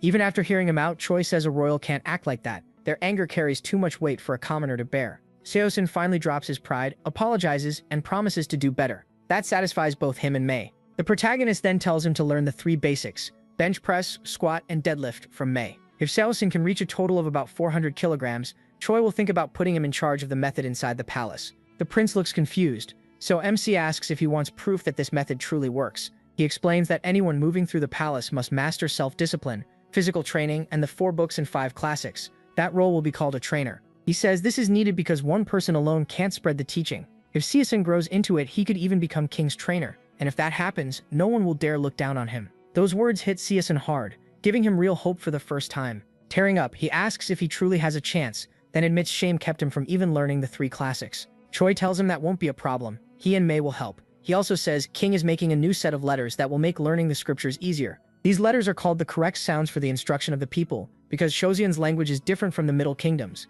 and many people can't express themselves properly in writing. Out of compassion, King has decided to create 28 new characters to teach the people clearly. Their purpose is to record the people's speech the right way, and Choi says they'll bring huge good to the world. On another day at home, the protagonist's son runs up to greet him with a smile. MC opens his arms to carry his son, along with their kitten. In his arms, the child asks why his uncle is always lying down, and says that last time he was even begging to be spared. The protagonist explains that there's no gain without pain. Muscles have to ache to grow. The child then tells his uncle Seosin that he's amazing because everyone else lies down after training, but he can still sit up. Seosin says that's not impressive at all. He just started later than the others, so he can't afford to lie down. Then he changes the subject, and says the boy should start learning some discipline. Even though he seems too young to read, the child suddenly shows that he already has a book. Surprised, Seosin asks since when he could read, but the boy ignores that and simply asks if his uncle wants to see the book. Choi thinks about how his life once revolved around bars and dumbbells, but now he has a 5-year-old son to raise. Compared to this, his modern life feels like a distant dream. Still, exercise has now become part of his family's everyday life. Even his wife trains, and she's happy with her progress. But after a set of stiff leg deadlifts, her eyes suddenly start to close, and she faints, terrifying Choi. He catches her and asks if she's alright. She says she suddenly got dizzy and couldn't stay steady. She also feels nauseous, and the people around them begin to wonder what's going on. MC says it's probably temporary, caused by poor breathing that reduced blood flow to the brain. Luckily, he was right there. Otherwise, she could have been badly hurt in the fall. That makes Choi realize the more people train, the more injuries he'll have to deal with. So he starts looking for a solution. Later, Seosin says he wants him to meet someone. When asked who, he gives the name Woo Han-kyu. The man passed the military exam and served as a soldier in the garrison. Remembering the protagonist's strength contest, Seosin says Woo Han-kyu was challenged too, and managed to lift a stone about the size of an adult. But right after that, he collapsed forward and was dismissed because he could no longer straighten his back properly. MC says the name sounds familiar. Susan reminds him that Wu was the officer who stopped Yi Se-alme's revolt during the coup. So MC realizes a man who rose high in the military got hurt after earning his title. While doing pull-ups at full speed, he thinks it might somehow be his fault. Trying to keep up, Susan says he thought if the protagonist cured his majesty, maybe he could do the same for Wu. Since Will was strong to begin with, healing him should be easier. Later in another area, a man slams his cup down and blames everything on Prince Sheng. It's Wu, drunk and bitter. He yells asking how the prince could make a man healthy with something like that, but Akali tells him to watch his mouth. His majesty learned the prince's training, so the prince now holds great influence. Wu doesn't care. He crushes the cup in anger and says if he ever meets the prince, he'll ask whether he can really lift what Wu once did. To him, the prince's rumored feats are impossible, so he keeps badmouthing him and scares his companion half to death. Then Choi suddenly speaks from behind him, saying the weight he pressed overhead was actually only half the rumor. Wu is so shocked he nearly passes out, and MC asks to speak with him. After checking him over, he sees the injury is serious. Wu even put on weight trying to recover faster. He also learns Wu kept riding horses after getting hurt because he was gaining weight and didn't want that. That made the odds of recovery much worse. Choi explains that training while injured only made it worse, and Wu desperately asks if he can still be healed. Smiling, the protagonist says yes, but he can't promise a full recovery. With no better choice, Wu agrees to the plan and starts with knee push-ups. After that, the two carefully work through back stretches to rebuild his body. When they're done, Wu asks if this really makes him stronger. MC explains he can't use MC's full method since he won't be able to handle heavy weights. He should improve from here, but because he waited so long to get help, complete recovery is unlikely. Crushed by that, Wu asks if there's any other way. He says he can't stand living like less of a man, and he's ashamed of what this means for his wife. That makes Choi remember what happened to his own wife not long ago. So he says he wants to ask Wu something. What if they find ways to heal people using this same method? Wu thinks the protagonist is telling him to become a doctor, which sounds impossible since he's never studied medical books. But Nabsi says even doctors don't really understand muscles, which is why they often give the wrong treatment. A rehab doctor needs to know how muscles and bones work together. Hearing that, Wu starts seeing the prince is far smarter than he expected. He figures things will be fine as long as Wu keeps quiet. Soon, Wu begins training, and he realizes he's slowly gathering disciples. With Hangul spreading, his ideas will spread fast too, and at this rate, people might start working out outside half-naked. That means he needs simple workout clothes anyone can afford. Using his wife as the tailor, he quickly makes a shirt, even rushed. It turns out well, and the fabric is cheap and easy to get. His wife asks why he's using cloth usually worn by peasants. But the mood shifts when the protagonist asks what she thinks of the clothes he made. She's surprised and asks what kind of outfit it is. She's never seen anything like it. Choi tells her it's a special outfit he designed for exercise, and he chose cotton because it's easy to find. Right now, he says, it's also the most comfortable fabric for training. Still, nobles may not want to wear it yet since they're not used to the feel. She apologizes for judging too soon and admits the fabric really does seem good for exercise, so he has a tailor make more sets from the same design, turning common cotton into workout clothes. Later that night, a scholar reads with his book open and is stunned by the amazing ideas inside the bodybuilding secretary. That same day, inside Jinwan Temple, a man speaks to Song Sam-won and asks if he's getting too lost in his reading. The reason is simple. Seong had been in the Hall of Merit for 23 hours. He apologizes for pushing himself so hard so late at night. The other scholar, his junior Shin Sok-ju, asks why he's so absorbed in studying. So Sam-won says someone tied to the royal family has to set an example and can't waste time. Too many people are already ahead of him, and after reading even a little of Prince Jin Soo-young's book, he found himself liking it. Then someone asks what Dan is doing, and the answer is simple: push-ups. Suri then remembers Dan vanished at dawn and only came back after bathing. Asked if he followed the book's mountain run, Dan says he swapped it for jump rope.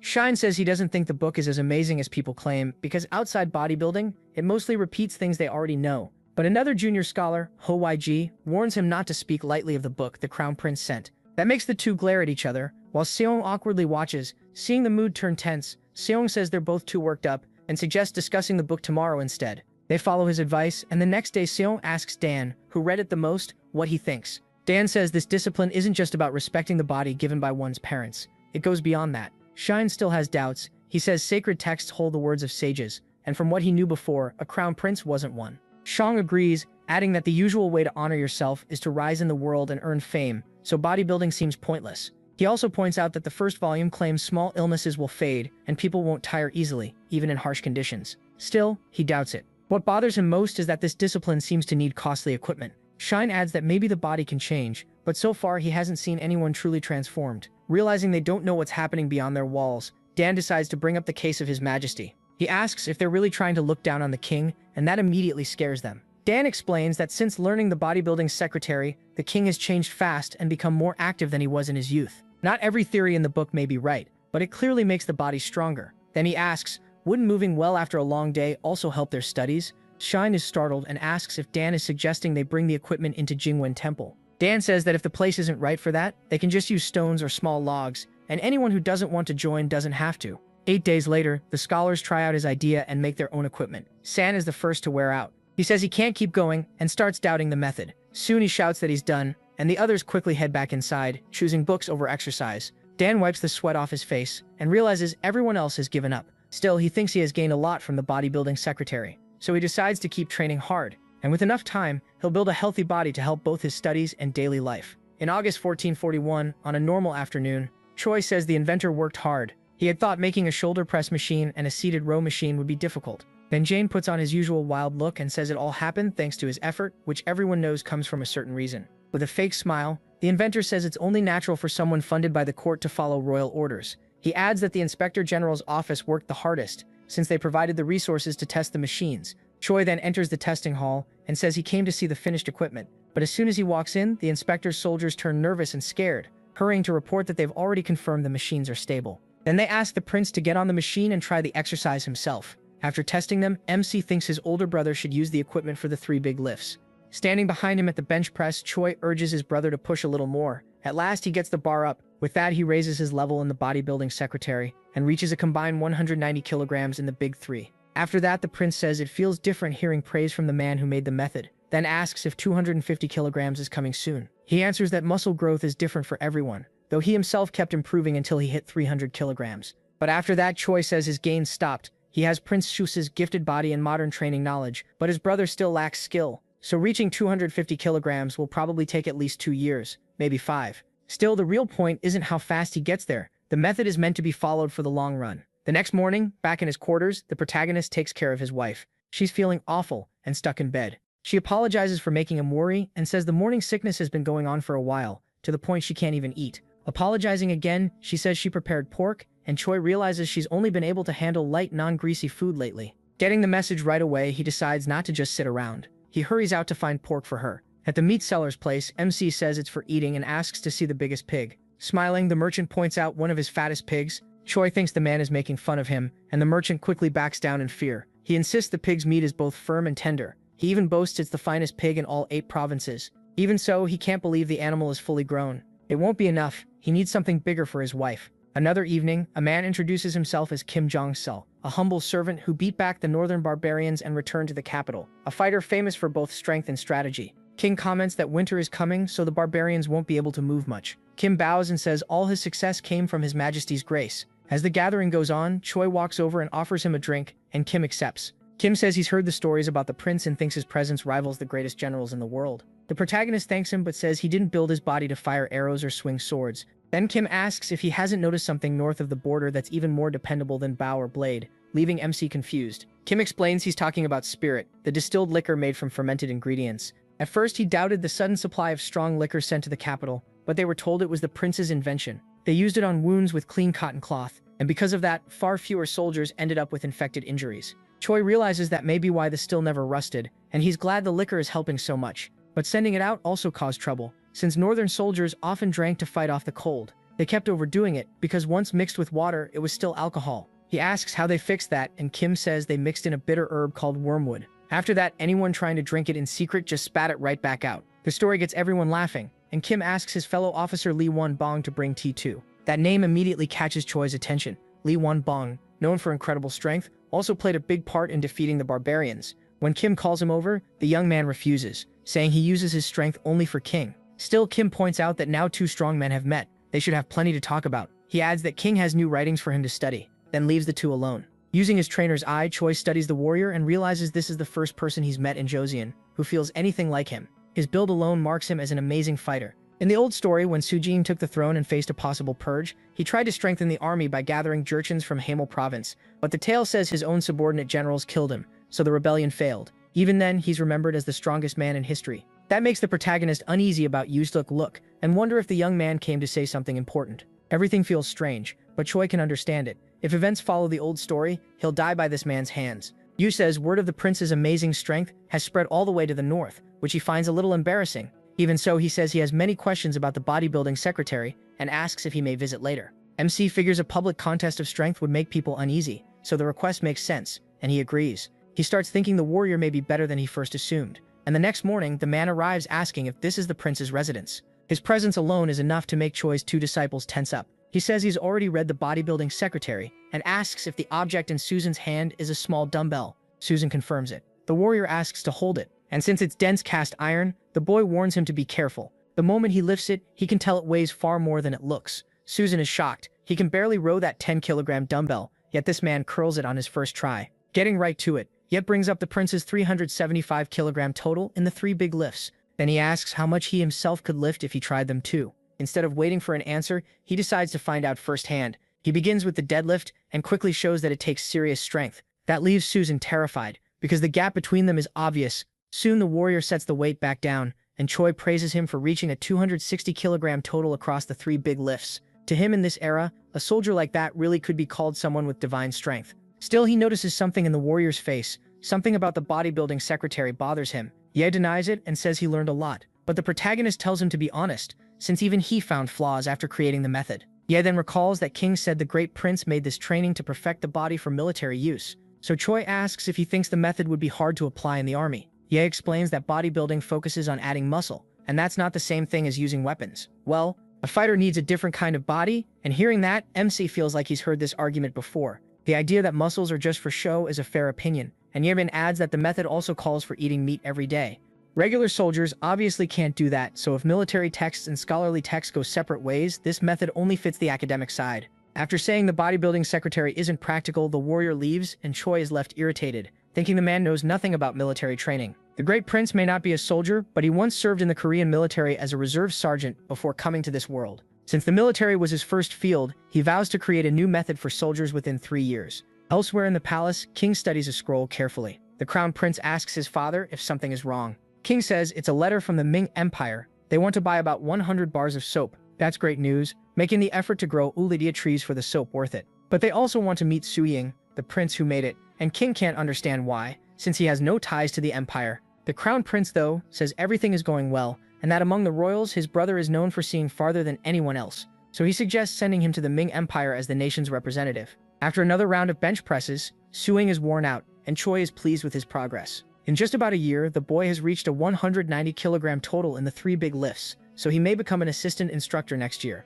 That makes him happy, though he still doubts he'll ever catch up to the crown prince by then. Then Suying changes the subject and asks if the protagonist remembers when he almost took a concubine. The protagonist does. He gave up back then to focus on other things. But now Sui says he's accepted one after all, because people around him kept worrying that he still had no children. In the end, he took the daughter of the young family from Himyang, and Choi remembers that's normal for someone over 20 with no child. In this era, most people have children before 20, and even King Sejong the Great had been deeply worried before his older brother finally had one at 23. Sui Sejong asks if something is wrong, and MC worries he'd never believe the truth that his own father might go after his wife. So he makes something up. He says he read a sign in the Book of Changes, and warns that after taking a second wife, a disaster caused by people will happen. That only confuses Sui more, since this isn't about floods or storms, it's a human threat. Choi then asks if he knows how to stop that kind of disaster. The answer is simple: meet force with force. Sui nods, saying that makes sense. If it's a person causing harm like a thief, you fight back. Still, he doesn't know how a woman is supposed to build that kind of strength. The protagonist tells him there is a way. Then he says to watch closely and asks Sui to grab him by the collar. Choi explains that before someone hits you, they often grab your collar first. Sui agrees, admitting he's done that plenty of times before and he's not proud of it. Once Sui grabs his shirt hard, MC starts the demonstration. With one quick strike to the joints, he shuts the attack down. Sui is confused for a second, then cries out pain drops him to the floor. When he asks what happened, Choi explains that hitting the joints made his body give out. Now that Sutang has felt how well it works, he tells him to bring his concubine to the training yard so his wife can teach her too. A few days later, the protagonist's wife begins training Suing's concubine. At first, the girl takes it easy because she still hasn't found the rhythm. Afterward, they ask if Lady Yoon had trouble learning, but she says she understood it all just fine. She still wonders why she's being taught this. Suing doesn't tell her the full reason, only that it will help her someday. Time passes, and by June 1442, urgent news reaches the second prince. A servant rushes in, saying something terrible has happened to Great Prince Susan. Choi realizes the day has finally come. The servant says he was attacked by a family member and ended up with an injured arm and broken teeth. That shocks MC, because even after learning basic self-defense, his brother was still hurt this badly.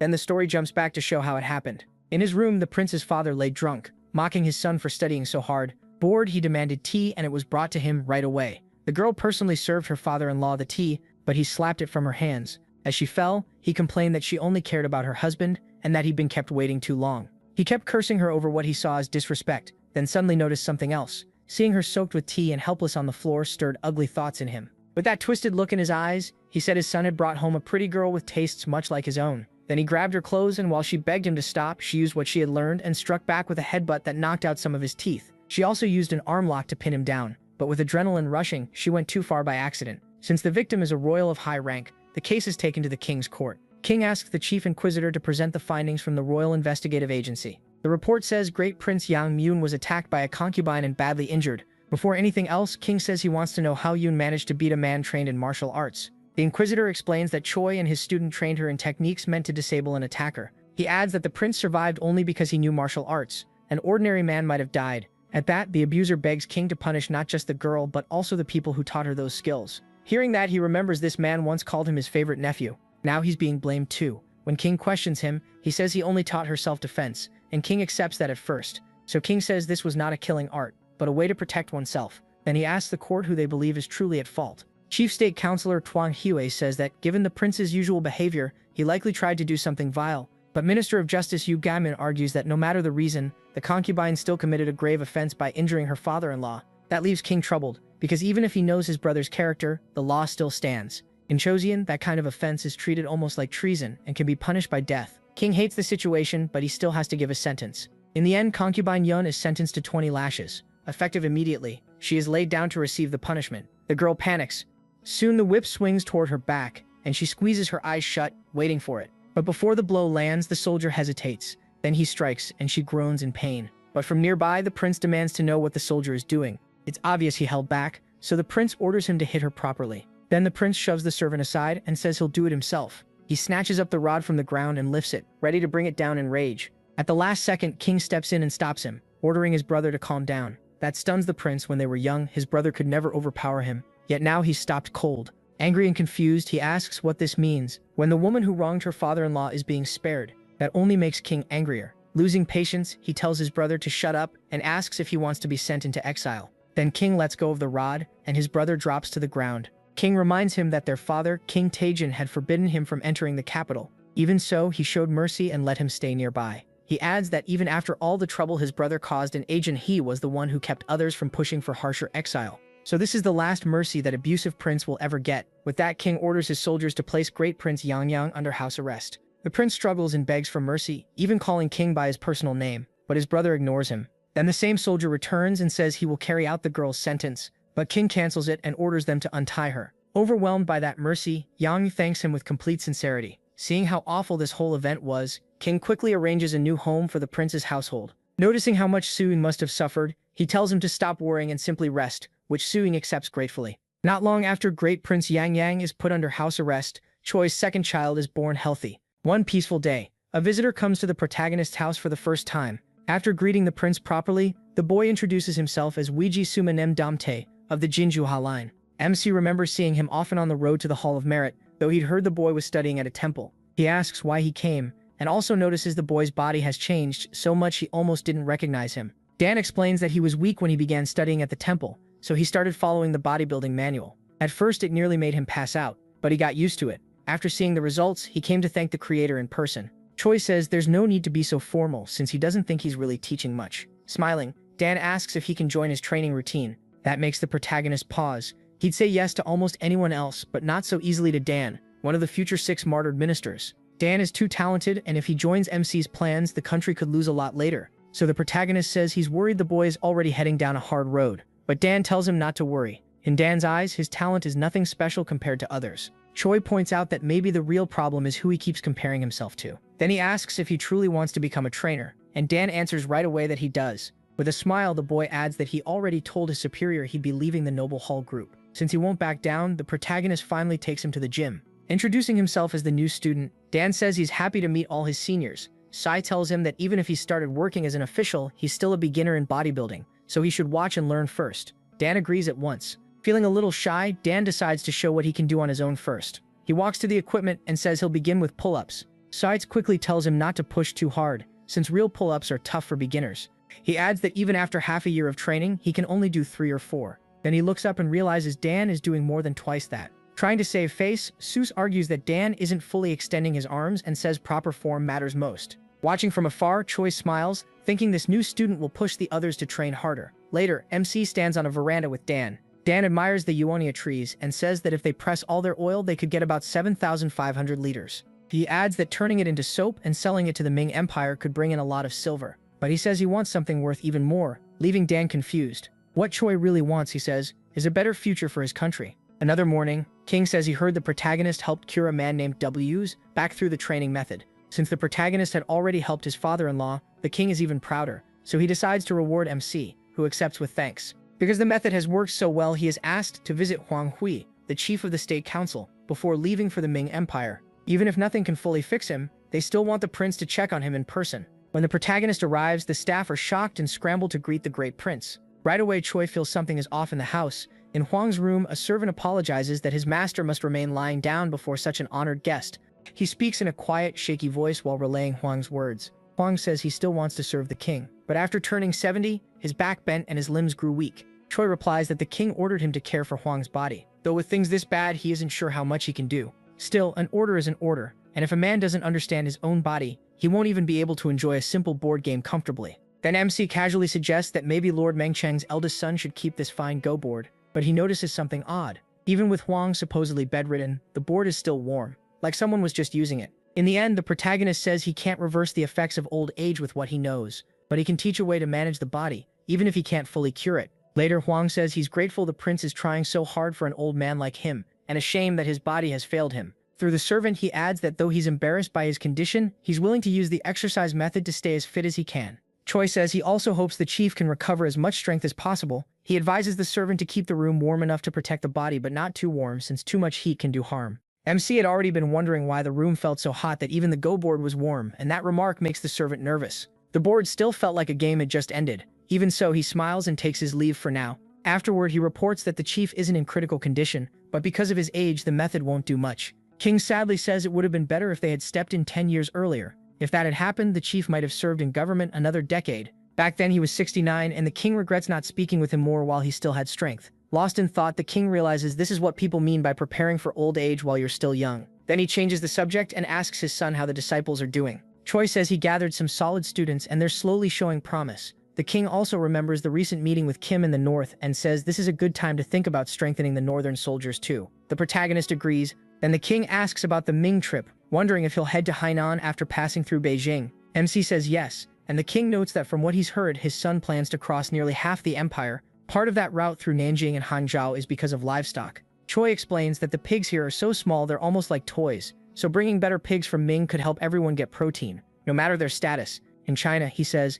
meat mostly means pork, and the pigs there are easy to raise and fatten fast. The king gives him a suspicious look and says there has to be more to it. Livestock alone can't be the whole reason. He knows that from his father's side, letting his son be gone for a year won't be easy to accept. So he explains that the Ming Empire's huge land and population also make him curious about many kinds of grains and vegetables. He adds that he wants to stop in Nanjing to collect books as well. That catches the king's interest, and he says Nanjing has long been a capital and should have many books. Then he asks whether the chief eunuch of the Ministry of Rites will help on the journey, and Choi says he believes he will. Wang Zhen already loves power so much that ministers call him father. If a proposal hurts the country, he'll reject it, but if it helps him, he'll gladly aid the protagonist. The king says he's never met the man, but his bad reputation alone is reason to stay careful. Then he brings up MC's newborn daughter and asks if he's spoken with his family. Of course he has. After some time, the day of departure finally arrives. Choi prepares to leave and says his farewells to his wife and close companions. His wife, who is especially close to him, breaks down crying while his son stays cheerful, not fully understanding what's happening.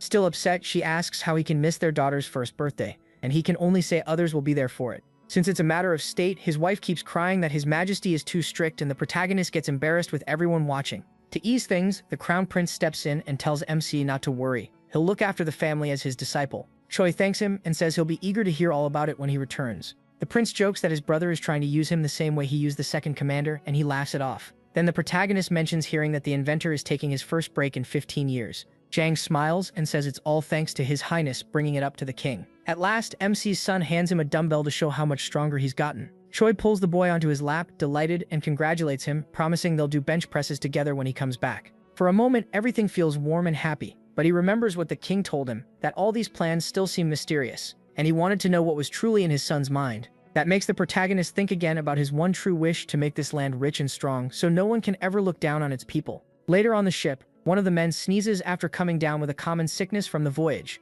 Another remarks that it's odd since people with stronger bodies usually don't catch colds so easily. The young man says he took in too much cold sea wind and apologizes for being weak. Choi worries a little because his interpreter isn't doing well. He also sees it as a chance to train him properly and improve his health. The interpreter is the assistant scribe and deputy, Shin Sok-ju. As the trip goes on, the wind shifts and turns the sail, and MC spots land from the edge of the boat. Seeing that, he asks whether the soap they're carrying has gone moldy or been damaged. Yaegai and Pak Gang from the Noble Hall say they just checked, everything is still in good shape, and the dry weather has helped. The group also has the escort warrior Nam Bin with them. Hearing all that, Choi feels the journey is going smoothly. Excited, he says people call the Ming Empire the center of the world, and now they'll finally see it for themselves. After a while, they disembark and are struck by the empire's scale. Compared to Hanyoj, which was moved less than 50 years ago, the difference is enormous. Many can hardly believe people built all this, saying it feels like looking at endless mountains. But while the others stare in awe, the eunuch Chan Sheng mocks them as country bumpkins. Yigai then asks when they will be granted an audience with the... They ask when they can meet the emperor, but hear that not just anyone gets that chance.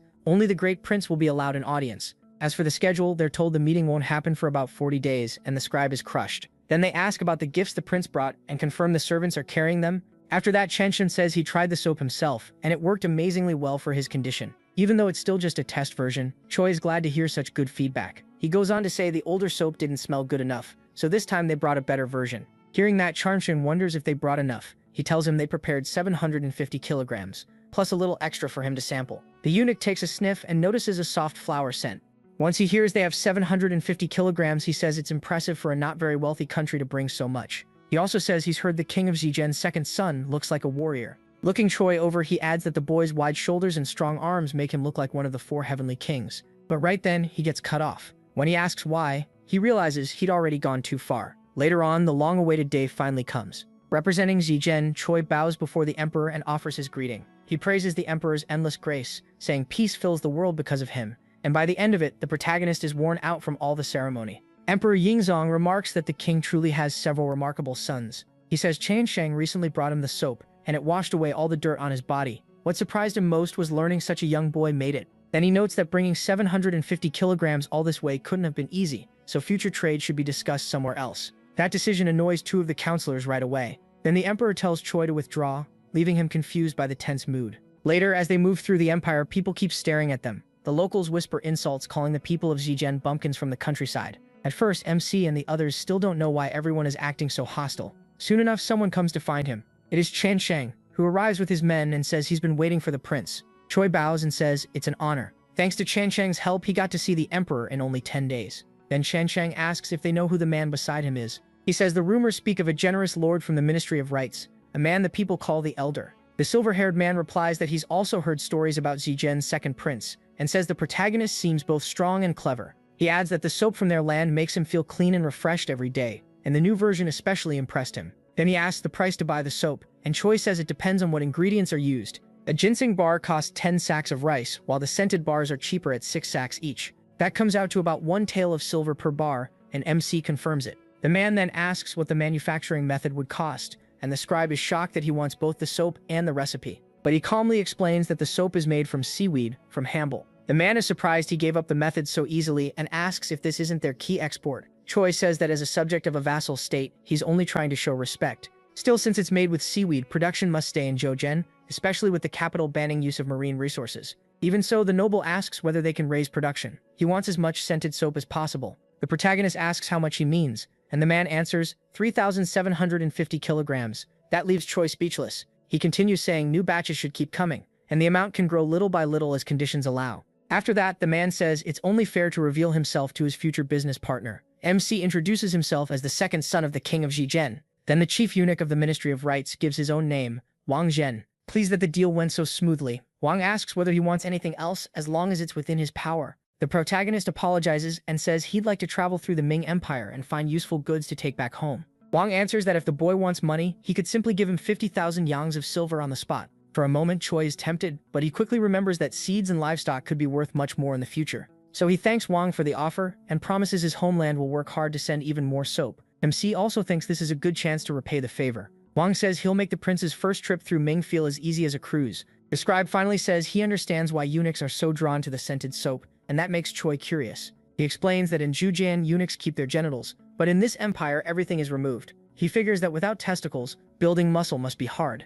But the bigger problem, he's told, is constant urination. Over time, their bodies start to smell like urine, and pouches or lotions can't cover it. That's exactly why they wanted the soap so badly. The next day, another development follows. After the group rides in a fine carriage, they get out, and a man asks if they are the envoys from Zhojian. He says the chief eunuch ordered him to make sure their trip went smoothly. Still, the carriage draws attention because it's almost as fancy as a prince's. So Choi asks if they can really accept it, and the man reassures him by saying the prince's own carriage is nearly twice this size. Once they get moving, the carriage reaches 60 kilometers an hour, which shocks one of the passengers. Then someone coughs and politely asks for the window to be shut for a bit. Yuga grumbles about all the dust, saying it's just like back home, and Choi has to admit he's right. Since paved roads were rare outside ancient Rome until much later, they closed the windows. The scribe then asks His Highness why he's leaning against the wall when there's a proper seat open. The protagonist says that in a foreign land, people often miss their parents, and this is his way of honoring them with his body. A body given by one's parents shouldn't be neglected even for a moment, so he keeps training.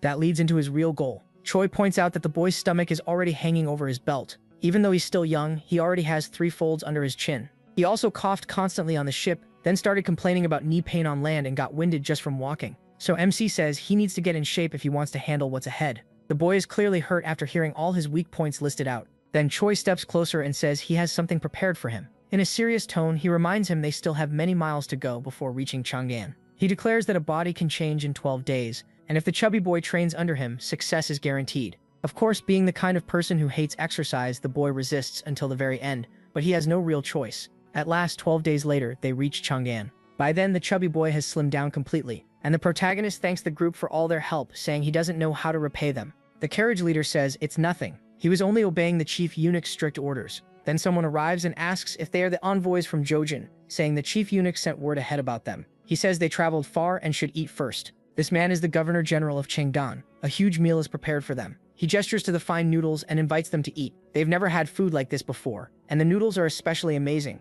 The dish is called sliced noodles, a food that began in the Yuan dynasty. Next, another carefully prepared dish is brought out. It's boiled meat, and they begin tasting it. Choi says the pork is excellent, but the beef is another story. He says it tastes like it came from a cow that starved after being badly fed its whole life. He can't hide how disappointed he is that meat like that was cooked so poorly. In the back, the cook can barely stop himself from grabbing his cleaver. Someone quickly says there may have been a misunderstanding, but at least everyone agrees the pork is delicious. The praise continues. They say if it were this pork, they could eat it every day for life, which delights the cook listening nearby. That night, under the full moon, they arrive in Beijing, the capital of the Ming Empire. Then they receive a message from the Governor General of Chang'an. He says he devoted himself to escorting them and hopes good news about him reaches the Son of Heaven. He also wants to know why he's helping provincials from such a small country. The young man says that when he first became a eunuch, he had only 1 yang of silver, but now he has risen so far that he could hand over 50,000 yangs if he wanted. Then he hurls the item in his hand out the window. It rolls across the palace roof tiles, but there was still something he badly wanted. He asks what 50,000 nyangs mean to the second son of the Jojen king.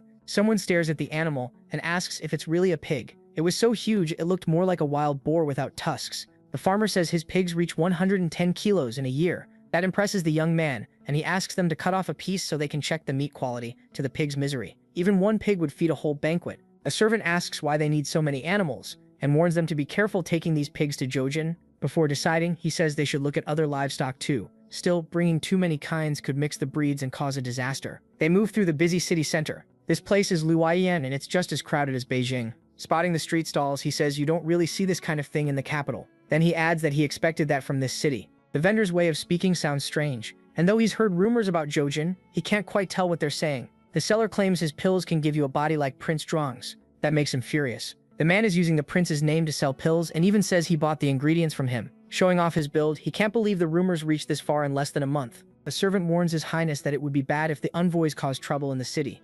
He ignores that and says he's only showing off his muscles, which leaves the servant miserable. Meanwhile, the vendor keeps talking, claiming anyone who eats 100 pills will become the strongest man alive. Then he points at a huge man beside him and says that guy already ate 100. No, several of them. In the crowd, that citizen shows off his body, and people start wondering if he's even human. The vendor says even 50 pills would work, but he doesn't need them because he came to test his strength against the strongest man in the world. It doesn't take long for him to realize he's in trouble. The prince scolds him for claiming he bought ingredients from the prince while not even recognizing him. Even then, the vendor still doesn't understand and asks who's causing a scene. As muscles bulge, he declares that he is the great prince of Jojen. The vendor practically wets himself on the spot. Then he orders the chubby strongman to deal with that loudmouth right away. The two crash together in front of the crowd. The prince's strength is overwhelming. He crushes the big man's hands, and despite his size, the guy is far weaker than he looks. Choi takes a deep breath and says he'll answer the question himself. As he slams the man to the ground, he says the answer is simple. He has way more muscle. When it's over, the big guy is writhing on the ground while MC stands tall. After that, he starts looking around. The fake vendor can't believe his tough guy lost that fast. Realizing they picked the wrong target, they run for it. The prince just watches them flee. Then he flexes his thick, veiny arm. After that, he strikes more poses and proudly says these are the true muscles of Jojen. An amazed old man asks for paper and ink, and people nearby assume he's some kind of weirdo. But he's actually an artist. He wants to use that body as a model for a Buddha statue. Other servants finally catch up after searching for the prince and ask if he found anything useful. Still posing, he says it's too early to choose a pig breed, and asks what they found instead. They collected old books to send home along with many seeds, though they aren't sure the climate back home will suit them. The prince praises them and says the writings of Baksha are a great find. One young man thinks the prince is a total bookworm. He also mentions they found a copy of the life of Han Xin, a general from the Zhou dynasty. Hearing that, the other young man gets interested too. A few more days pass, and they keep making good finds in the ciji. Now they're at a port on Hangzhi Lake. The ship before them makes turtle ships look tiny. Its size stuns them, and the prince says that if they're going to Nanjing, they have to visit the shipyard that built it. One of them says it's already been 3 months since they arrived by ship, which surprises the prince and makes him miss his family. Back in Zhoujin, life goes on. King asks about the cannon's progress. To him, it's too small. Good for scaring enemies, maybe, but not much else. The prince argues that small means mobile. If each soldier carried one, they could fire freely in battle. King still isn't convinced. He brings up a northern story about someone hit by a similar weapon, who woke up fine the next day, and even outlived the shooter. The prince explains that man wore leather, and the shot was just a small arrow. If it had been wax-coated, it would have pierced him and killed him. Even so, he's still working on solutions for the counterweight pole they gave him. He turns it over in his hands, and checks it carefully for flaws. An old man quietly takes a drink. After a sigh, he stays seated, lost in thought. He's finally on vacation, but he still can't stop thinking about his highness. He wonders how to satisfy the royal family, and a passing woman thinks he's talking to himself. Looking at the doll in front of him, he says the joke has gone far enough. Then he tells it to stop talking, and says he should drink too. A passerby recognizes him as an official, and asks what he's doing in a place like this. Zhang tells him to drop the formalities and asks for fried fish, and the man says he'll make it. Soon the dish is served. One bite tells Zhang it's awful. The owner says he'll bring seasoned vegetables, since the fish was salted afterward and must have gone bad. Zhang asks if salting it later is really what ruined it. That reminds him of what the prince said about alcohol cleaning fresh wounds. He asks how old the fish was and learns it sat for about 2 days before being cooked. Then he remembers, if fish are cleaned right away and salted, the meat can last almost a month. Out at sea, the men use a crane to pull in the net. In no time, it comes up packed with fresh fish. Zhang orders the rowers to keep moving and tells the men on deck to clean and salt the fish right away. They'll use the same pulling motion he learned from training. The fish are cleaned and salted at once. One worker asks if that can really preserve them that long, and Zhang says yes. In fact, after 30 years of fishing, it's the first time they've caught this many at once. 100 fish would already be more than enough. But they have around 1,000. If they store them the right way, the growing supply could soon let everyone in Zhejiang eat fresh fish. He says it would be even better if they had a strong boat for deeper waters. He needs to send the prince a letter. Inside the house, someone announces that a royal order has arrived. It says Ilium, the prince's disciple, must carry it out. He's going to build a training hall, and he must gather 20 young men who failed the magistrate exam. After that, he's to teach them proper conduct and how to train their own bodies. A month passes after the order. A servant says it's been a while since he trained with the prince, and the younger brother says the older one worked hard to make that happen. The students' eyes shine whenever Choi teaches them, but when the servant takes over, they barely pay attention. He warns that anyone who fails the exam will be sent to Hangul province. That makes the servant pause. The prince notices. He knows Hangul is freezing cold, and even thinking about it makes him shiver. Then he says both of them should do a quick warm-up, much to the servant's horror. Just imagining it hardens the servant's resolve, and he says he can't let the disciples get sent there. For those who lack education, weightlifting might be the answer, so they train hard. Someone asks the disciples what they've learned so far, and if they can't answer, he says it's still not enough, and orders them to add another weight plate. Then one young man says he knows how to answer. Walking up to him, he says the boy handles more weight well, so they should add even more. So they do. Another plate goes on. He tells them to endure, because they won't lose at weightlifting. Barely holding on, the young man says he can't be the only one suffering. Everyone should answer with weightlifting too. And that rumor spreads across the provinces of Zhejiang. They speak of the Ming Empire's capital, and even if this isn't the capital, it feels like one. They even found cucumbers out of season, and rice should be grown beside them. Planting crops besides rice must bring good profit. The prince thinks Zhejiang focuses too much on rice because survival comes first. The country had been invaded so many times that they had no choice but to build a food system that could handle emergencies. Even so, it was time to move forward. Since they were in Jiangnan, they decided to try the local food. He put down some silver and asked for a proper feast with the best service. The owners were stunned by the amount and exchanged quick looks. The first dish was carp fried while still fresh and lively. Next came a crispy suckling pig with the bones removed, followed by turtle soup. They kept eating until they were completely stuffed. In the end, they sprawled on the floor, amazed by how good everything tasted. Everyone was fully satisfied. After that, the prince said he wanted them to meet someone. At Nanjing port, the dock workers were busy. The prince walked up to one of them to ask a question. The man mistook him for a new laborer and figured someone built like that would be useful. Then the prince revealed who he really was, shocking the people around him. Relieved he hadn't offended him, the man listened as the prince asked if he had built the ship for eunuch Zheng's voyage. Fang said yes, and proudly called that ocean-going ship magnificent. It had earned him a fortune, but once the expedition stopped, those ships eventually wore out. Since then, he had survived by making ordinary merchant ships. Still, building huge vessels was what came naturally to him, and he missed it. The prince, who had grown obsessed with ships during his travels, asked if he had built other kinds too. The builder said he had made ships for many provinces. Then the prince asked whether he wanted to build something new again, saying it would be a shame for that talent to go to waste. Fang turned serious and asked if this meant moving to Zhejiang. He thanked him for the offer, but said his dream was to build something massive, not small ships in Zhejiang. The prince realized engineers were the same everywhere. They all dreamed big, so he showed Fang a sketch of a boat with oars, an open deck, and one sail. One feature caught Fang's eye right away, the windlass. The prince explained that this boat could carry 4 times more cargo than a normal fishing boat, which shocked Fang. With the windlass, the work got easier, so one mast was enough. Fang praised him, saying that even if he wasn't a shipbuilder, he knew how to invent. For an engineer, making a small ship beat a bigger one would be something to brag about. The prince told Fang to think it over. If he wanted to come, he should visit his lodging within 10 days. Later, they visited a farm outside Nanjing. The cabbages were huge and tasty, and they looked perfect for storing through winter. The prince realized they were like the early form of modern cabbage. He gave the owner a coin and asked her to pick out the best seeds, and she agreed at once. During another stop, he asked how long it took a pig to grow, and the owner said just 1 year. The biggest reached 140 kilos, while pigs in Zhejiang barely got past 30. Hearing that, the prince asked to buy 100. The farmer said he didn't have that many, but more money solved that problem, and before long the breeder agreed to the prince's request. As evening came, the prince said their time in the Ming Empire was almost over. The coins they had borrowed from the units were already spent, though paying them back would be easy. The hard part was dealing with someone whose real thoughts were unknown. Still, for Zhejiang's future, it had to be done. A servant came in to say Fang had arrived to see him. That made him happy. It seemed more talented people were gathering in Zhejiang. He asked whether the servants had finished packing everything, especially the many books they brought. With more luggage than people, the trip back would be tough. Still, the winds were good, so they might get home in only 6 days. One servant wondered how they would be received with so many gifts, but the prince told him not to worry. Back at the palace, someone rushed in looking for His Highness.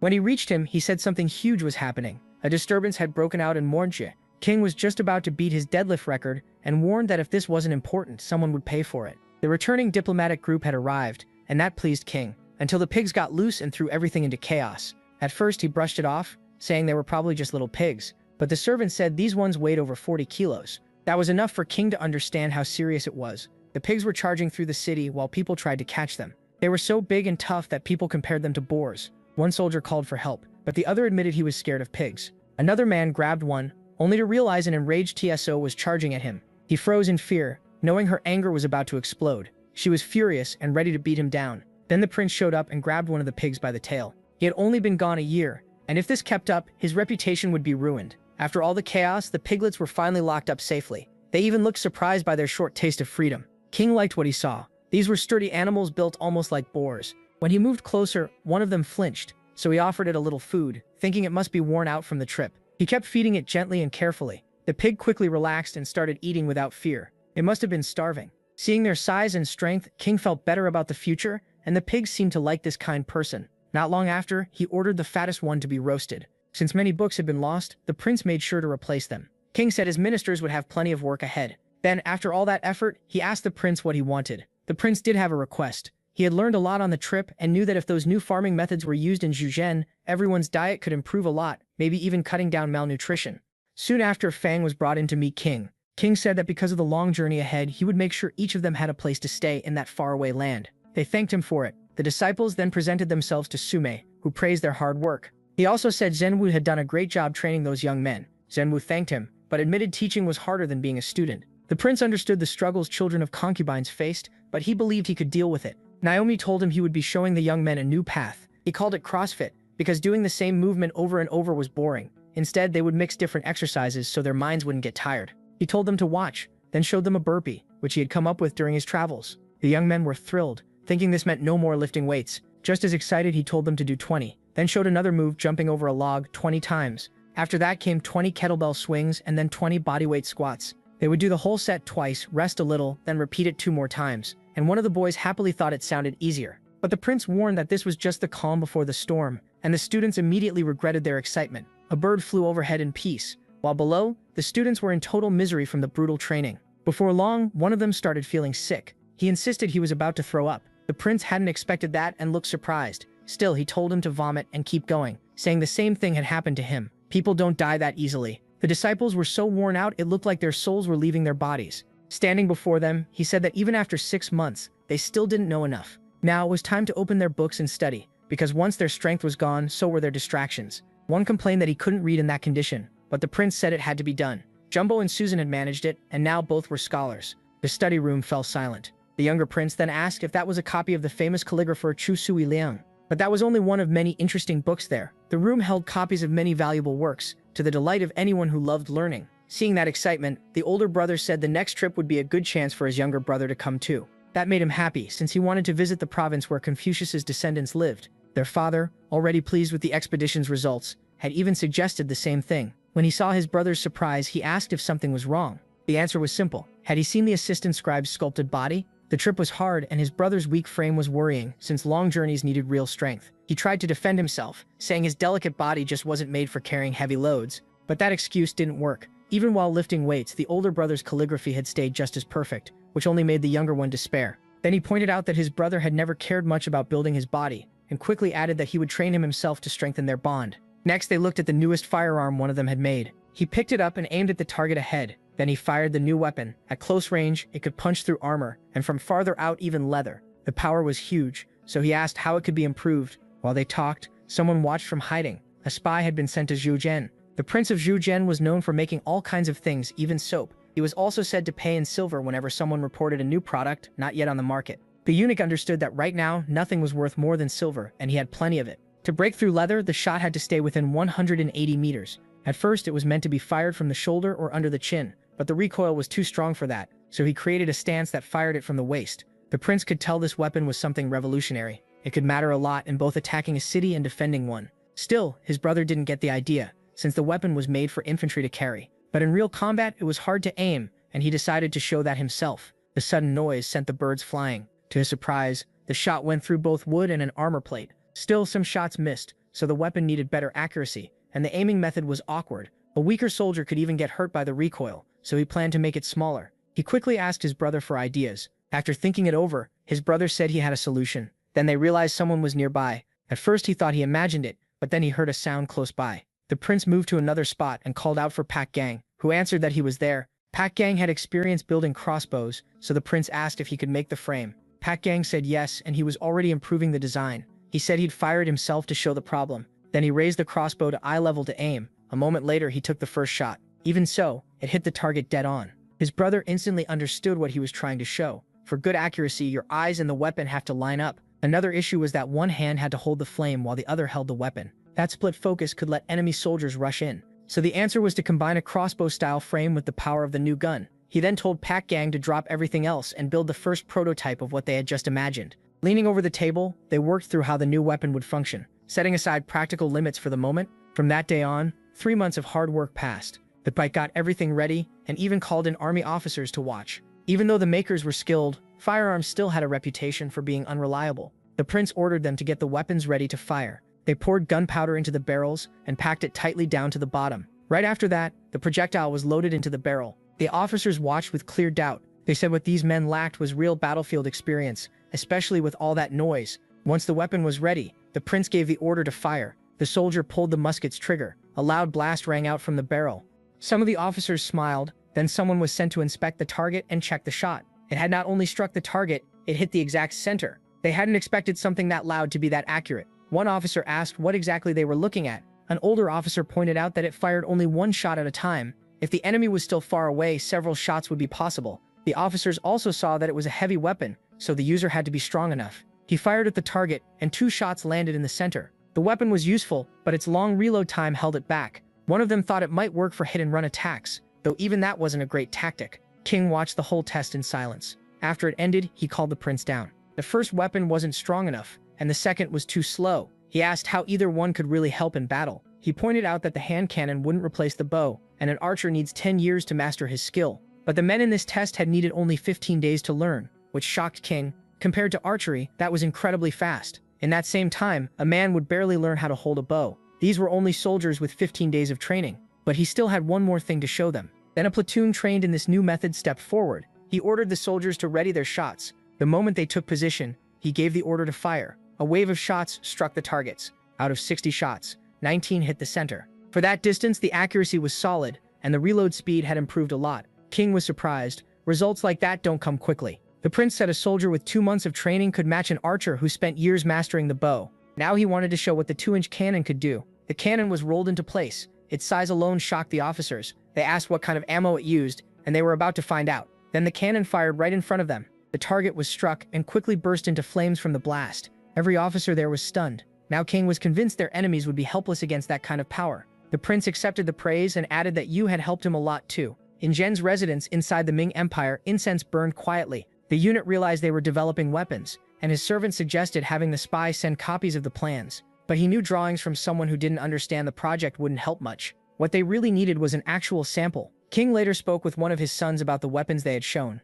There was a problem with making them in large numbers. They had just received a message from the Ming Empire. Ming had learned about their new weapons, and the emperor was asking for them as tribute because he was interested in them. He was clearly talking about the new weapons, which caught the prince off guard. He had no idea how Ming found out. Still, the letter was vague, so maybe it wasn't about the weapons. That was possible, but King worried about something else. If they sent something different, it could create trouble between the two sides. Thinking it over, the prince realized Zhen was probably behind this. If so, he asked his father to send 2,000 units as tribute. King thought that was too many, and considered sending 500 a year instead. But his son firmly stood by his advice. Inside Ming's secret palace, something was Zhen was pleased that they would receive 2,000 units, and that the third prince would personally bring 500 of them. A small province had no chance against Ming. Someone asked why he had written objects in the letter. The eunuch explained that if Zhou Zhen sent something else, it meant they had another plan. In that case, Ming could pressure them for even more tribute. But because King was smart, that likely wouldn't be the case. He would probably turn the situation around and demand something even more valuable. They could even ask for the second prince as a hostage if there was resistance.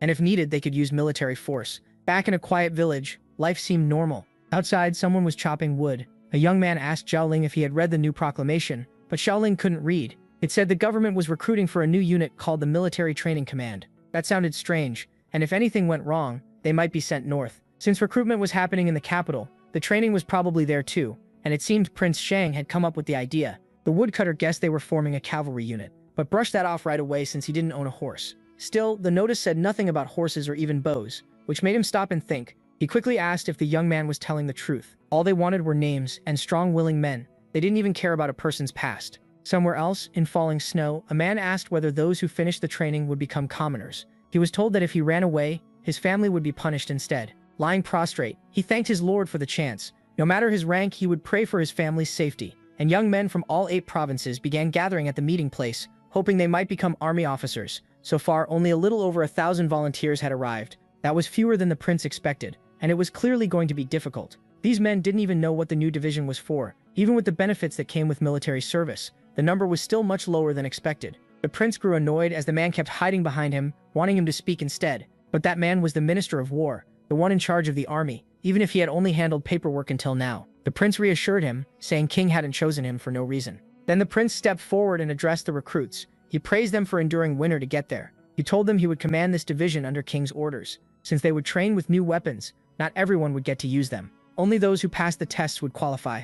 The first test, he said, would be simple, a race. Since they had already come there on foot, they should be able to handle it, because a soldier's life depends on how well he can move. Without strong legs, he said, they couldn't be called men. Now they had to run from there to the training center behind them. Their goal was set, so they needed to get ready fast. The march began, and they were told to imagine the enemy was chasing them. They took off running, and he told anyone falling behind to move aside for the faster men. The trial was brutal, and only 403 made it through. Next, he introduced a training method he created, saying they already knew the body had to be forged. The second test would measure self-discipline through conditioning, an incline bench press at 80% of their body weight, squats with their full body weight, and a deadlift slightly heavier than that. He chose the man in front to go first, and the recruit agreed at once. The recruit grabbed the bar. Falling didn't matter. What mattered was giving everything he had. He strained hard to finish the lift, but still lost control and dropped. Luckily, the prince's disciples were there to catch him and keep the recruits from getting badly hurt. When the test ended, only 221 were left. They headed to the last training site, marching through the freezing night by torchlight.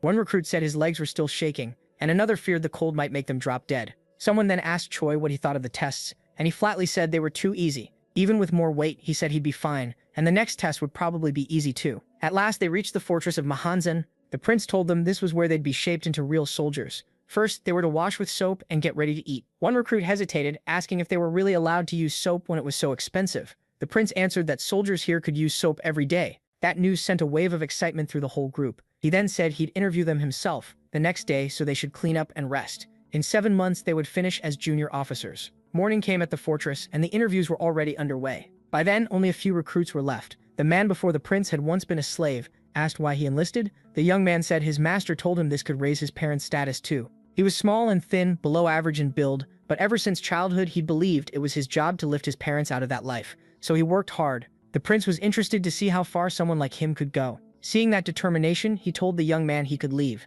The recruit thanked him and stepped out. Then the prince checked the next file. The name shocked him right away. It was the butcher Yan Sheng. The young man introduced himself, saying he was in great shape, though he'd never learned to ride because his family never had a horse. He enlisted to make something of himself. The prince wondered if this young man who dreamed of leading the infantry could really change. He told him a leader has to understand his men, not rule through cruelty, and asked if Yan Sheng could do that. The young man fired back that if a soldier couldn't be hard on subordinates, then what was the point of soldiers at all? That answer made the prince pause. He said he hoped the young man would find his answer by the end of training. With that, the interview was over. The young man left the room. Still, the prince believed he could change. After all, even King had changed. Out on the field, the platoon was already drilling their march. An officer shut down their side chatter. The method was unusual, so someone asked Choi what he thought. He explained it was made to keep the platoon moving as one and obeying orders in battle, because that was where living men became dead flesh. At a board, the prince taught them command signals. Anyone who would lead troops had to master them, so they sat there studying and refining what they knew. One supervisor noticed a recruit struggling. He asked whether the recruit could use the command after reading it. The recruit said he was still learning, but taking his time. The prince thought he might dismiss him if he stayed too wild, yet the recruit was obeying well. If that continued, he might become the first leader of this new division. Elsewhere, a young man groaned after losing the game again. When the other player got up, he said it was his turn. The reply came that he'd never played before and wanted to go for a walk instead. The other recruit warned him that rest mattered too. Still, he slipped out of the tent at dusk. Thoughts of home came rushing back. His father had handed over the only valuable thing he owned so it could be sold to pay for the journey. He had also told his son never to come back and not to worry about them. That harsh memory kept circling in his head. Then something ahead caught his eye. Only one tent still had a light outside. He stepped in to see what was there and found a man doing a strange kind of training. The man said if he was just curious, he should leave. The young recruit quickly apologized, then looked around and noticed several training tools like the others, except these were much bigger. So he asked what the giant club was for, and the man answered with a cruel grin. He told the recruit to try holding it, and he'd show him. Then he explained its purpose. It was meant to build grip strength and control for close-range weapons, and it had to be moved slowly. The recruit couldn't imagine that because it was insanely heavy. When he tried it himself, the weight beat him almost at once. Worn out, he asked who came up with such a brutal method. The man said Prince Sun invented it. These drills matched the weapons they might use, so since the recruit didn't know his role yet, he should try all of them. He picked the shield thinking he probably wouldn't have to use something like that. Then the supervisor brought over a huge 24-kilo shield to his horror. He apologized and admitted he couldn't picture himself training with it. For a second, he wanted to run out of the tent, but the supervisor stopped him and asked where he thought he was going. Since he was already there, he might as well keep training with the rest of the equipment. By now, the recruit deeply regretted being curious.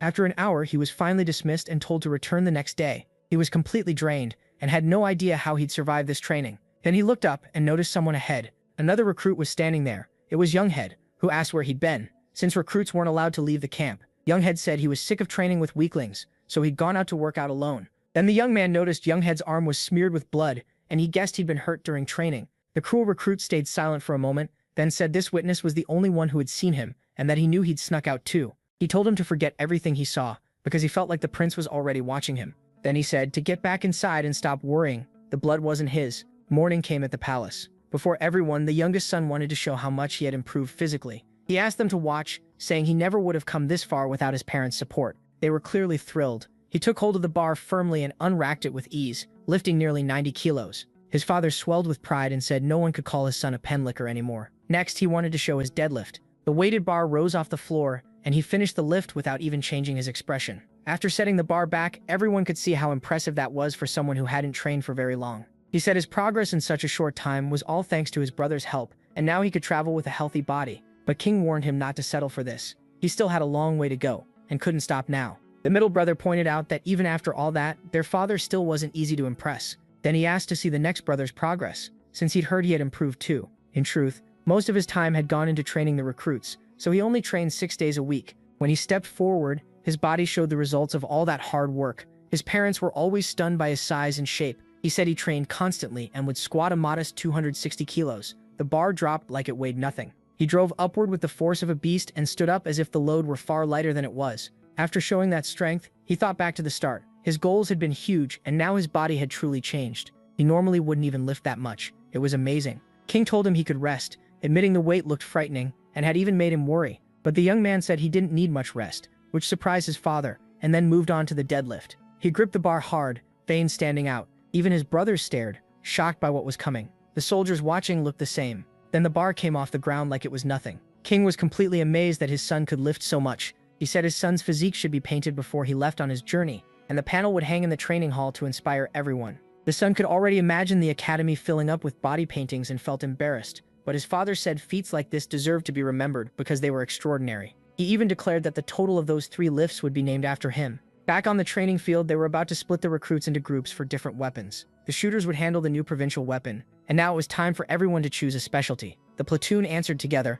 At the order, a servant stepped forward and reported the totals for each group. There were 41 shield bearers, 51 spearmen, 63 swordsmen, and 66 shooters. The number of shooters was lower than expected, mostly because the weapon was still new to them. Choi also had to create the right training for them, and that weighed on his mind. One recruit asked if those huge plates were really for the shield unit, and he was told yes. The shields were so thick and heavy they looked impossible to break.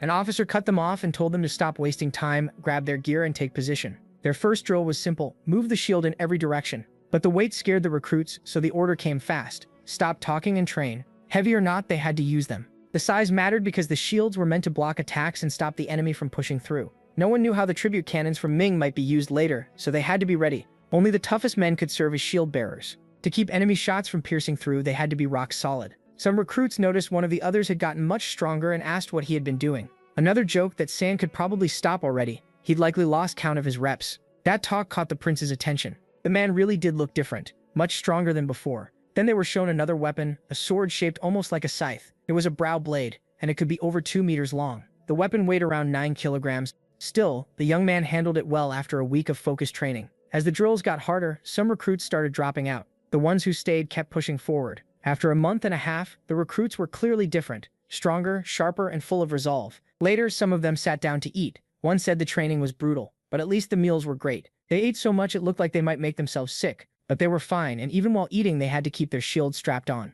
One young man said he had barely eaten pork before coming here. Now he loved it, and for them having pork instead of the usual meat felt like a real treat. The second he finished, he got up for another serving. The young man had changed a lot thanks to the hard training and good food. At last the recruits were starting to look like real soldiers, and Choi reminded them that the legs mattered most. They'd get new socks and shoes, since a march was coming in 2 days. One recruit asked what kind of march it would be. To everyone's shock, the answer was a 40-kilometer walk. That night, rain started falling. The recruits marched through it in hats and rain gear, carrying all their equipment, and one muttered that he'd run if he could. His friend shot back that he'd just end up as tiger food. After a while, Choi called for a short halt so they could rest. One recruit had already finished his provisions, so another offered to share. Then the protagonist told everyone to take a little salt whenever they drank water. Those who had run out were told not to panic. They'd get more at the next stop. The recruits quietly said how lucky they were to serve under someone like Choi. Once the break ended, he ordered them back into line and on with the march. Only 1 month of training remained. MC glanced aside and noticed someone had been watching from the start.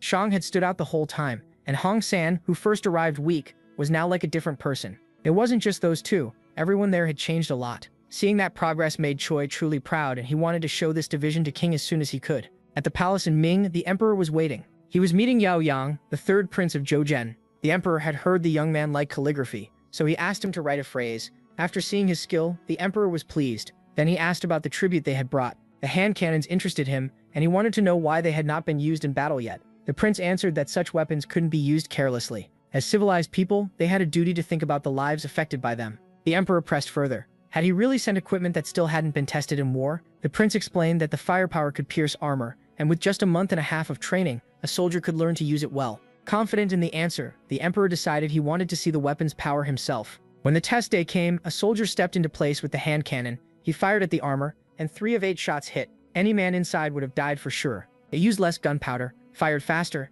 and outclassed the cannons they already had. The emperor smiled, impressed that another prince of Zhoujian was this capable. He asked if they could deliver 1,000 of them each year. The young man said no. Their own defenses still needed strengthening, and that amount was too much. They had come ready to offer 2,000 in total, and hoped their honesty would be rewarded. Back at the military camp, the recruits were fighting. Choi had just dropped one man with a clean punch. Another recruit froze, clearly nervous. The one on the ground pulled himself together, still feeling how hard that hit was. He was angry. Because of Sheng Hong's actions, he had been removed from his post. At Longmen Grotto's park, Gai Yum was looking over the many Buddha statues there. He pointed out a newly made one for Prince Ampeyong to inspect. It showed a very muscular man, and they wondered what it was supposed to be. Maybe another form of Buddha. As they walked on, they found more statues just like it. The strange part was the face. It looked exactly like Prince Sheng Hong. Spotting a sculptor nearby, they asked who had made them. The man explained that years ago swindlers had been cheating the people, and a god came down from heaven to punish them himself. Since then, Buddha had started being shown a little differently. Ge Yao Yam smiled, realizing it really was Song Hang's image, something he would probably love to hear. But the prince was furious, because his brother's muscles were far better defined than what the statues showed. Ge Yao Yam begged his highness to calm down before people started rumors, but the prince couldn't accept such soft-looking muscles. Ge Yao Yam could already tell their return would be delayed, and the prince declared he would fix this himself. Soon they found the perfect place, worthy of both his brother's brains and his body. Months later, the new statue was carved into the rock. Unlike the others, it looked like a dragon rising to the sky, and that was how the Ming Empire gained a Buddha statue, modeled after Sheng Hang. Back on the training ground, an officer called for attention. The troops were to salute King, who had come to inspect them. In perfect order, they saluted together. Seeing how organized they were, King praised them. Their hard work had paid off, and future officers would look to them as an example. The troops answered with a vow to fight for King until their final breath. Looking at his son, King said it was time to see how skilled they were in war. He ordered the troops to form up at once. In moments, they were all in battle position. Then they arranged themselves into lines of 4. At the top of a hill, one man released a set of logs. Below, the shield-bearers braced to stop the oncoming force as if it were the enemy.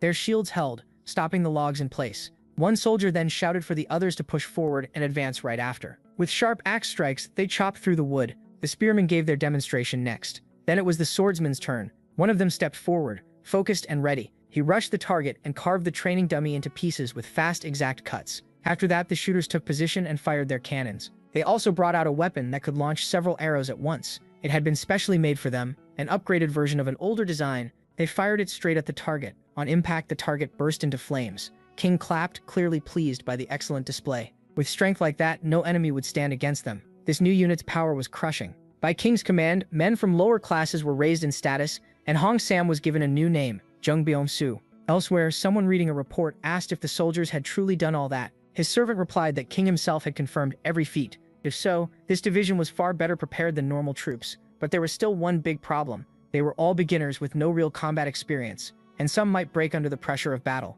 They also had never trained through winter, so they had no idea what it meant to camp in snow. Since this unit was likely meant to lead the front lines in the next war, he wanted them to gain real field experience too. But his servant warned that winter made everything dangerous. Still, they could send 30 men. Their training was done. What they needed now was actual experience. A veteran soldier would go with them so they wouldn't die from the cold. If even one soldier was lost, they would have no way to answer to King. That was the whole point of the military training command. Yi Ching-gak, a general of Dosun, said they could not trust the northern border to these men yet. The general then introduced himself to the troops. They saluted him in their unusual modern style. He welcomed them to the far north and admitted they were well trained. Then he warned them that the region was dangerous and crawling with bandits. The soldiers spoke about the wounds they had taken and the hardships they had already survived. He asked if they could endure even more and whether they were ready for the brutal cold. For now, they had a first mission. They were to climb to the top of Bagdaluong Mountain and leave their mark there. They chose 30 men for the trip, and he assigned 2 guides to lead them. They had just 8 days to finish it and prove what the military training command could do. One of the guides stepped forward and introduced himself. Once they arrived, they had to figure out how to move ahead. A bad plan could get them all in trouble, and soldiers still had to obey orders even with bandits nearby. This cold was nothing like training. Even veterans could lose fingers in weather like this. That comment annoyed one of the soldiers. He told the guide to come along if he wanted, but if he was just going to complain, he should stay behind. Byung-soo said one instructor came from this region and had taught them a lot about climbing, so the guide could still help. But the other soldier got even more upset. He said there was no time to waste and anyone ready should get moving. Some muttered that even prepared men might lose fingers, and more than half probably didn't even know real combat. They were also curious about the metal bar strapped to their backs. The guide thought their weapons and shields were already too heavy, but Byung-soo told him not to worry about that. He also said the chains on their shoes weren't gripping the ice that well, and asked who told them to wear them. That made Byung-soo think back to the tension between the prince and his fellow soldier. The prince had punched him without hesitation, and he was the one who ordered them to use the chains, so Byung-soo told the guide to stop asking questions. After marching all day, they made camp for the night and started putting up the tents. By the fire, the guide asked how they handled the cold so well. Byung-soo said it was thanks to the prince. They trained in the mountains before. When dinner was ready, the guide said it smelled great. Byung-soo told him it was just camp rations, not very tasty but full of energy for the march. The guide took a bite of the stew. He liked it a lot and asked how it was made. Byung-soo said the special taste came from smoked meat and the apples he'd added. Then a soldier came over to report that the tents were done. Next, they would guard the camp in shifts, 6 men at a time. Byung-soo told them to split into pairs, stay along the edge of the camp, and carry whistles. Before long, most of the soldiers were asleep in their tents. One man stayed by the fire, another asked if something was wrong with it, but his fellow soldier said it wasn't even his watch yet. That was true, but he wanted to talk and told him he should be less harsh with people. The reply came fast. Even if they were comrades, he was still the leader, and people liked taking advantage when they could. If the real problem was that they shared the same rank, he should just say it. But that wasn't what Byung-soo meant. Instead, the other man accused him of telling the prince about his late-night trips. Byung-soo tried to explain, but he was cut off. Then it was time to switch the guard teams.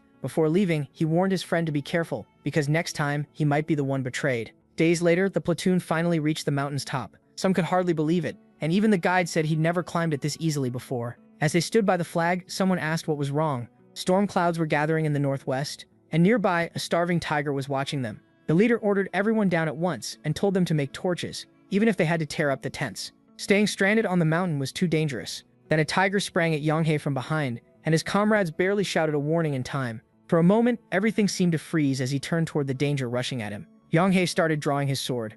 An officer struck first, slashing the tiger and knocking it back, but the cut wasn't deep enough to stop another attack. Byung-soo rushed in with his shield up. The tiger was huge. One paw nearly covered the whole shield. The impact knocked Byung-soo off balance. His comrades could only watch in horror. Both of them went over the cliff. At that same time, the prince was leading drills, making the recruits go through another round of reps. They were already worn out from the brutal training, but he kept pressing them and refused to let anyone quit. They kept doing sit-ups, counting with the prince. Byung-soo was struggling, and the count only moved when each rep was done right. His legs were giving out, and he could barely keep them in the air while the prince watched every move. The recruits cried out as their bodies neared the limit. When it finally stopped, a heavy silence fell. Every soldier felt like his whole body was broken. But the prince said the count wasn't over, and demanded to know why they had stopped and what number they were on. The recruits sank into despair. Training still wasn't done. He asked again, where was the count? They answered, 62. That memory flashed through Byaonsu's mind, but now he was far from his unit, lying in the snow. He was still alive and his companion was beside him,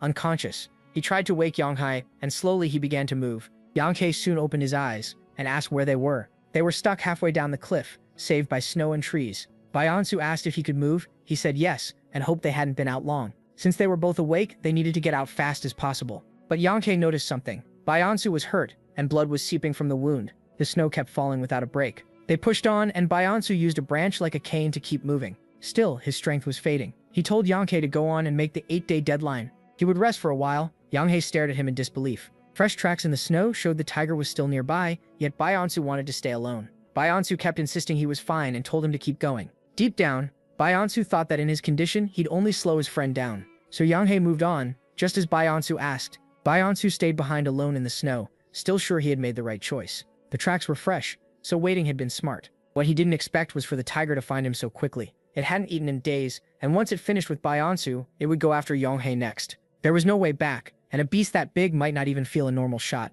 But one of its eyes was hurt, maybe that was his chance. So he waited for it to come closer, knowing one perfect shot was all he had. He fired, but the shot went over the tiger's head. The tiger lunged at him, its jaws opened wide for one killing bite. Byaonsu saw death rushing at him. From the start, facing it alone had been hopeless, and blood splashed across the snow. The tiger roared in pain because a blade had pierced it. Yongxi's sword. Yongxi looked at him and said, "Don't get the wrong idea. I didn't come back for you. If anyone failed to return, it would stain the unit's name." Hearing that excuse, Byaonsu smiled. He asked Yonghae if he was still mad at the prince. He remembered the talk they had after Yonghae slipped away from camp. Someone had seen that incident. A supervisor noticed one of them was covered in blood and said Song should be thrown out for leaving camp, pretending to be an officer in town and picking fights with troublemakers. That kind of behavior would ruin their name. He wasn't expelled, but the prince still punched him. The look on his face and his answer were anything but friendly. One supervisor asked if that was really necessary since the whole camp had been shocked. The prince said he did it to stop the gossip around Song, and maybe it would force him to think. The supervisor felt a warning would have been enough,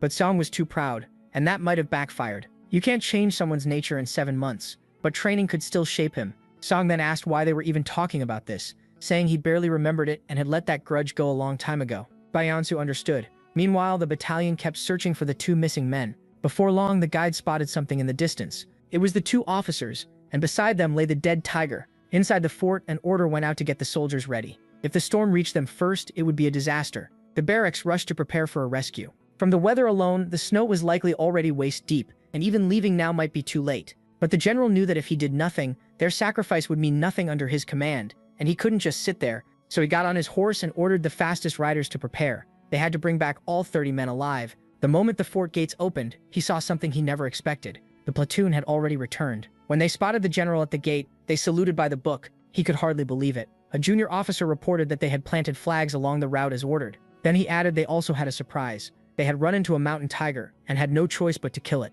He apologized, saying that was why their return took a little longer. The general said that even with 30 men, bringing down one tiger was no simple task. But a soldier spoke up, only 2 officers had taken it down. Yonghae added that was only possible because Choi drove the tiger back with his shield, though it left him badly hurt. A nearby soldier heard that and had a hard time believing it. The general was amazed these rookies pulled it off, and they got promoted unusually fast because of it. Back in the barracks, some soldiers mocked King and the others. Sure, the story was fake. They called them smooth liars and said no 2 men could take down a tiger. Finally, Choi snapped. He said he stood against it with only his shield, and they should be grateful everyone made it back alive. One of the loudmouths instantly went pale. Then the protagonist said training was about to begin, and it wouldn't be hard. Even so, a few kept saying he was lying and that the tiger must have already been starving. After all that pushing, MC finally ran out of patience. He pulled off his clothes and showed a body hardened by brutal training, shocking everyone who had mocked him. Then he showed the scar from the tiger. If the wound had gone any deeper, his guts would have spilled out.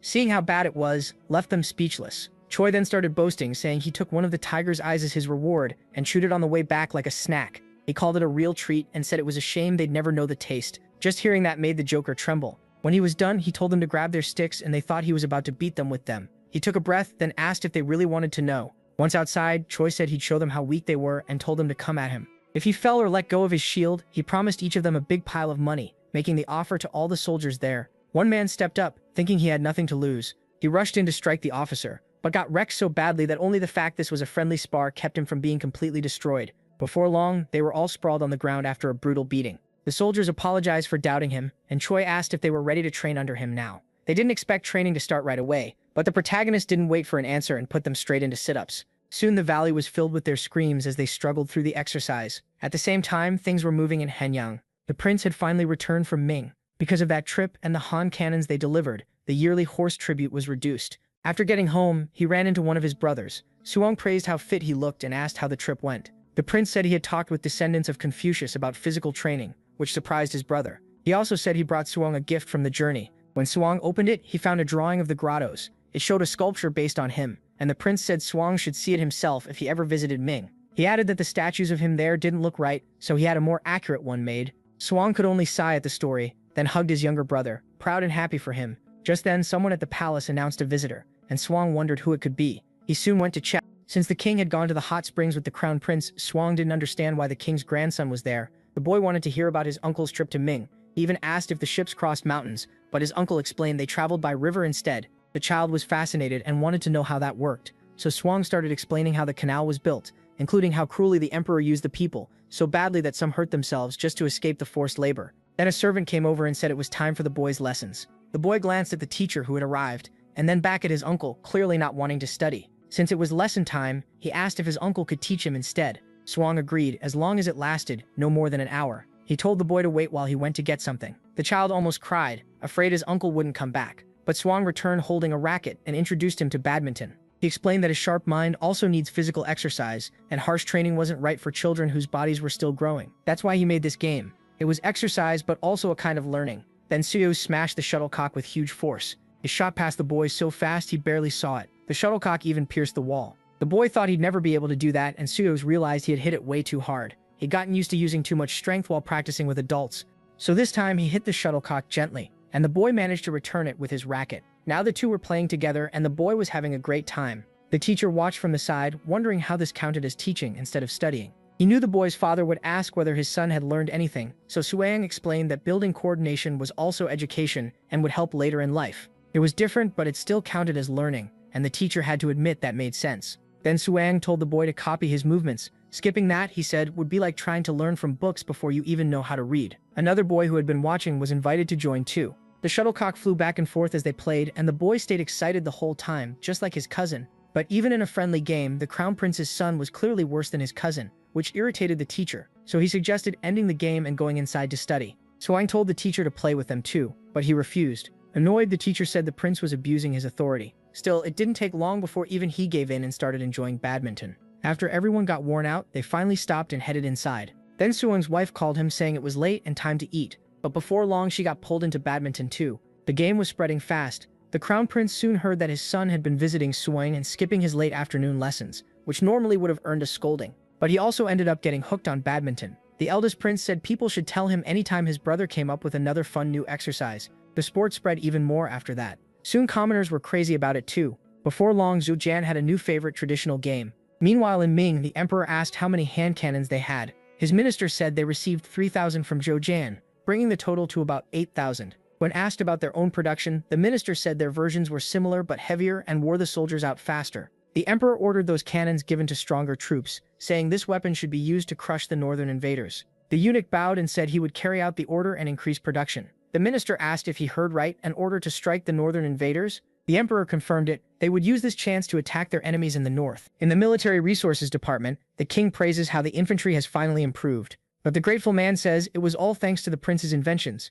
When the axle on that spinning machine had to be patched up, the king thought about stripping the barrel too. So now he shows off a new spinning machine that's way more nimble. At first, the apprentices would spin a device in the middle using their forearm strength, but it always slipped. So as compensation for letting them leave an hour early, they made them use the device. Everyone was excited, and the blacksmith warned that he didn't use soft iron folds because they couldn't handle many runs without breaking. Actually, Prince Jimsong had a lot of ideas, so the sheet steel rolling cannons were going to disappear. While the cloud cannon has longer range and more power, it's very expensive. The other one, though, you can make more of without worrying. The hero in turn asks why make so many weapons, so he explains that the Empire sent a message. They punished the northern people and wanted cooperation. They went further into Yuan because they were against the Great Ming and asked for reinforcements from their country. They wanted 20,000 cavalry and 80,000 regular troops in Yuan to attack Yuan from the rear. With that many people, the country will be emptied out, but even the protagonist will have to go. Later they find out they're going to gather 500,000 people, but they're still annoyed about having to provide 20,000 cavalry, and the regular troops, they'd have to move everyone except the ones from the Samnam area.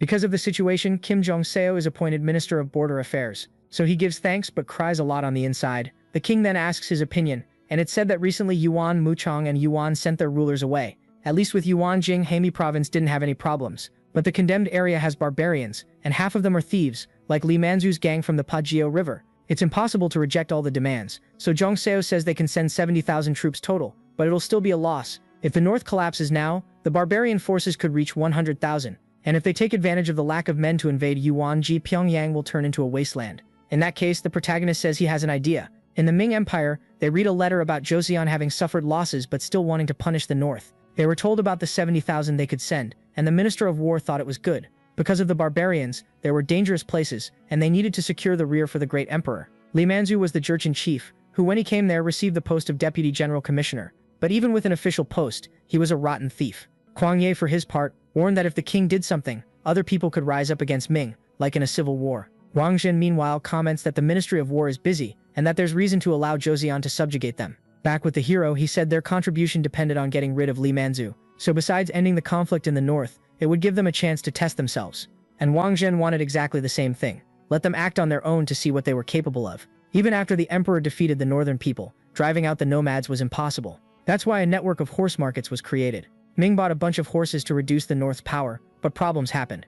One day while trading a horse for 40 silver coins, a seller offered wool to take it along. But the man shouted that it was a bribe, even though he always accepted it. The reason became clear when guards surrounded the merchant. Taishi wasn't going to let it slide, but the noble squeezed the kid with an impossible price for the raw materials he bought to work with. The Oirat chief named Arlak heard that Shozan was buying a lot of iron. He ignored it and went to Taishi to report the violation the empire committed against the merchants. And since the excuse was Shozan, the northern leader yelled that it made no sense. Anyway, Taishi thinks it's a good idea to send a messenger, because if they treat him badly it'll be bad, but if they don't, it'll be a sign of an alliance. Days later, the messenger arrives, recognizing Shozan as Goryo's successor, and asking for friendship. Since the Yuan dynasty had been kicked out years earlier, the hero gets furious. Every year, hundreds of princesses became slaves, and they sent men off to war. So proposing a deal with a filthy country like that was an insult. Continuing, the messenger talks about how the empire doesn't want to sell anymore, and wants to cut them off from iron. Basically, they want a new market route with Joseon. But hearing that, knowing all their daughters were kidnapped by those bandits, drives a minister crazy. He didn't step in because he trusted the king, but His Majesty agreed to give 1,000 rolls of wool and 50 iron pots.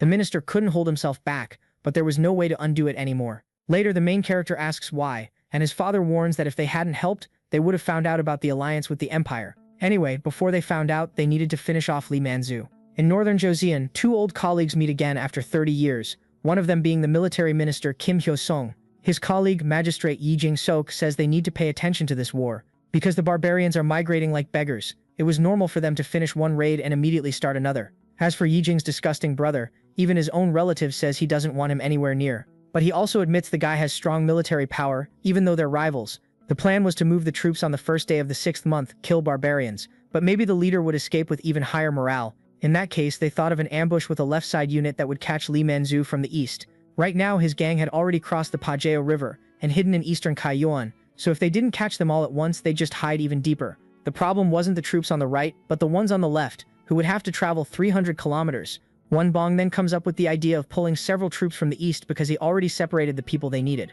They were already used to high altitudes and would arrive in time, so all that was left was to start moving right away. Kim Hyo-sung is the commander of the central front line, with 8,000 soldiers and 3,000 auxiliaries. Jing-sok leads the right with 5,000 and 2,500. Finally, Yi Jing is put in charge of the left with 4,000 and 1,400. At the end of the day, someone reports that Josong soldiers crossed the river, but the news was from 4 days ago. One cavalry unit was heading to Shenyang, another to Iju, and the last one to the north. Never in history had Joseon dared to strike back, so the chief thinks the empire abandoned them. Normally they'd run, but if they did that over some small fry like this, they'd be finished. Besides, even if they ran, they couldn't leave without fighting a little, and the chief thinks even a small win will boost his military power. A subordinate warns they could get surrounded, but there was nothing they could do in this mountainous terrain, and they didn't even need to worry about soldiers coming in from there, except for the few who might show up on horseback. Back in Joseon, the soldiers have already been marching for 8 days, so one of them takes all his anger out on Li Manzu. But when the main character says something similar, it sounds way more evil.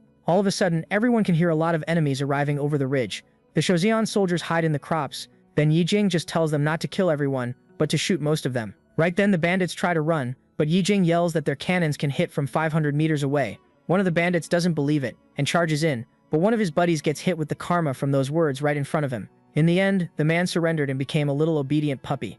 They said it would take 3 days to reach the mountains, but the best ones could do it in 2. Even though the road was rough, the bandit of course trusted Chozian, so they agreed they'd have 2 days to get there. Meanwhile, on the right front line, a soldier reports that another horse broke its leg. He thinks there's no reason to rush, and that the east can't be doing any better. But Yi Jing-sok doesn't want to fall behind his brother. 2 days later in the mountains of Jifeng, everything almost worked out.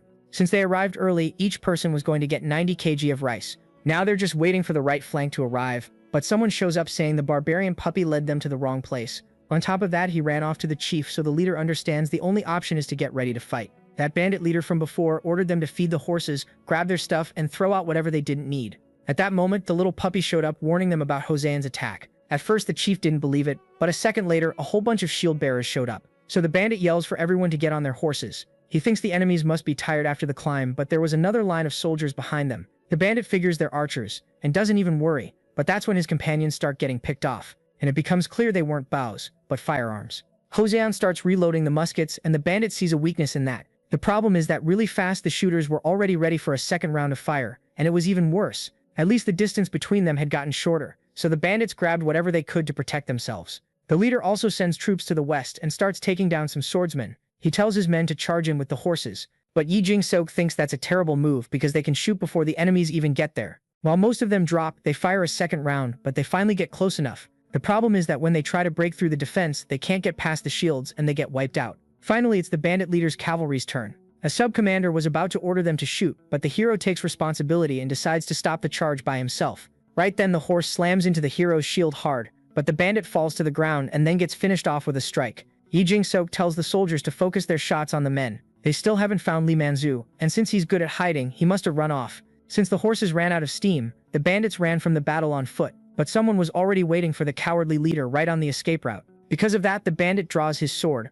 but the guy isn't worried at all about fighting. Somewhere else, Yi Jing-sok runs to reach Li Manzu before the left flank does, but suddenly the hero shows up, recognizing the man as the right side commander. They were acting as messengers on the right side, so they brought allies to see what had happened to Li Manzu. Because the bandits split up the troops, they managed to sneak in. Yi Jing-sok asks about the horses, but since the left side doesn't use cavalry, they figured it was better to eat them. As for the captives, most were handed over to the villages, which made the commander furious. The brother even asks if the older one has a problem with that, but since he's the one who completed the objective, Yi Jing-sok can only accept it in silence. In July of 1448, when the army returned, the king was told about Li Manzu's defeat and how their wealth was distributed across the lands. Yeon Sang-gun became a noble, Kim Hyo-sung got money, and Yi Jing-sok was promoted to second minister of the council. And Yi Jing-ok made the biggest contribution and became the junior first chancellor, which the protagonist thinks is great. Now the soldiers were a powerful army, and because of that, someone who heard the hero had trained them wanted the same thing for the armored warriors. Even though they were the elite, if they didn't earn it, the battalion would be disbanded. So the protagonist agreed, since they got more horses. In history, a lot of them were used in Europe and in the Ming dynasty too. In the Forbidden City, His Majesty is happy about Chozian's victory. Wang Zhen is too, because of the report about the weapons, since they found out what they could do. The loud sound also scares the horses, so there are a lot of benefits. And with the Tartars, even if they didn't respond by shooting at them, hunger would have already crushed the place. Yu-chan thinks the soldiers need to be trained with these weapons. If one got captured, they could use them against them, but Wang Zhen agrees with the Vice Minister of War. The problem is, he says 10 shots are enough for them to learn. Up north in Yuan, the bandits go crazy over the result. Taishi sent a messenger to trick Chozian, but he got fooled by this fake alliance. And the subordinate Bayan asked for calm, so the king agreed to punish Arlak later, but said next time he'd die. Either way, it's clear the king of Chozian is smart and that they're the target. So Taishi warns that he's going to see the Khan to join forces with Kublai's Golden Horde. Later, a man reports that the Khan hasn't gotten any other news and wants Taishi to defeat Ming, but Taishi doesn't even try because of the metal rods. He was talking about Chozian's weird weapons, so Arlak had to draw them to show what he meant. These weapons had a cord to light the fire, but it was attached to the iron at the top of the weapon. So the man thinks it's a firearm like the one that was used to massacre the Jin dynasty. Taishi has never heard of a portable hand cannon that makes a sound like that, and he warned it was so loud that scared horses would knock soldiers over. The warrior thinks it's because of how many shots go off at the same time. As for the weather, he also believes they won't attack on bad days, and for the explosive sound, he suggests plugging the horse's ears. Somewhere else, warriors who made it out alive were complaining about it, until an explosion happened. A bandit immediately ran over to say that wet coal in the fire pit explodes, but that was exactly what Taishi needed to know. Khan's soldiers blew up the bamboo to wipe out the mountain animals. Then the boy came up with an idea for his friend and told Arlak to grab as much bamboo as he could, so Khan asked if they were going to attack Ming together, but Taishi told him to deal with Joseon. The enemy tribes of Lee Manzu come to thank Joseon, and Kim Hyo-song says they don't need to worry about looking weak, because barbarians like the Uriankai faction don't even come close. Commander Kong San thinks it's cool they get to watch the cavalry training, but he doesn't even like Joseon. By the way, they praise the general by comparing him to King Yi Song-gye who founded Joseon, so they get curious to see the training. Prince Im-yong personally runs the lesson, saying that if they can't keep up, they should give up on being mounted soldiers. Right away, he jumps his horse over an obstacle and hits 3 arrows on a target. Then he says again that it's a super easy test. The problem is, obviously, all of them did terribly. They did even worse than the prince did as a kid, so the hero said that's what happens when you stop training. And to motivate them, he showed off his physique and everyone was shocked, which is kind of over the line, but at least it gets people fired up. In the end, the barbarians compared the hero's body to the soldiers and couldn't even believe it. At night, they keep talking about the hero, saying if he becomes a general, it'll be scary, and that they think he might be able to draw the bow. Yi Song-gye used, but Kung San asks about Gabielcho. Warriors commanded by the king like Meng Temu fought together, so if soldiers like that showed up again in Joseon, they'd be screwed. Anyway, all of a sudden Keshig Yuan, who's Khan's bodyguard, shows up, and he tells Kung San right away that the reason he's there is because they're going to attack Joseon soon. By backing Ming, the barbarians gathered 40,000 soldiers. With the Uriankai faction, it'll be 45,000, and Kung San needs to tell them everything about Joseon. The bald guy says Joseon sent 20,000 troops to Li Manju, but they didn't get the results they expected, and that's why the king called them back. In Kung San's view, their ally only lost because he had a fever. But as for the 5,000 troops, the bald guy says that won't work. He could gather that number easily, but he had issues with his uncle. His uncle is Fang Tan, Meng Temu's younger brother, who died without leaving an inheritance. Kung San wanted to attack now, but since they couldn't, Keshig told him to handle the troop supplies, saying to forget about rewards. So the bald guy asks if this war is a distraction, and he nails it. The 40,000 soldiers under Taichi's command and Khan's 40,000 were going to attack Joseon and Ming at the same time. So after Keshig leaves, Kung San tells them to ride to Joseon immediately. The bald guy goes straight to the king to snitch about everything that happened, and apologizes for the deal he made just to survive. But the hero only thinks that an attack like that could wipe out Joseon like Western Zhao. If the barbarians ended up in charge of Northern Yuan, even the Ming general wouldn't be able to restore order.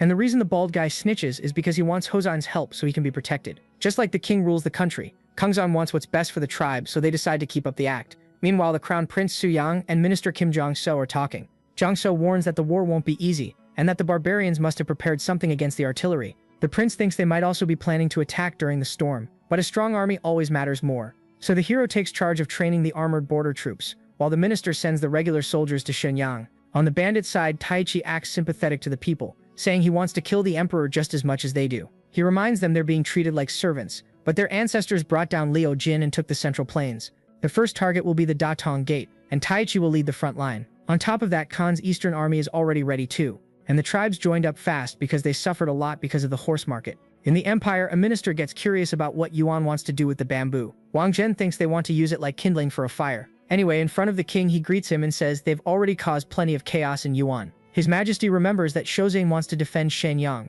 but instead of not being worried about him, Wang Zhen understands they're protecting themselves. Even so, the king thinks that if they saw his royal dignity in person, they'd drop that. About the main character, Wang Zhen suggests he take part in the war, but a colleague yells that they can't force a prince to fight in another country. The problem is the king thinks it's better if he decides what he can or can't do. After that, Shozane received a letter from Ming with the summons, something totally against the rules. The hero's position was as an envoy, not a general, so his father tells him to stay hidden in the huts and be careful so he comes back alive. At Namhansan Fortress, at the military training command headquarters, the general humiliates everyone, but praises the climbing device they built. Off to the side, the hero talks about going to the battlefield in person, so the general warns him it won't be easy out there. So he tells the kid not to stall, because he wants to fight the prince. Even though it's scary, the main character can't refuse, and everyone thinks he's going to get wrecked. Some believe the general will go easy on him, but he says the kingdom's situation is getting more and more dangerous, so he warns he won't hold back at all in the fight. The general rushes in with the first strike, and the two start trading a bunch of attacks. In one of them, the main character ducks and then uses the push from his feet to jump high and almost break the opponent's sword.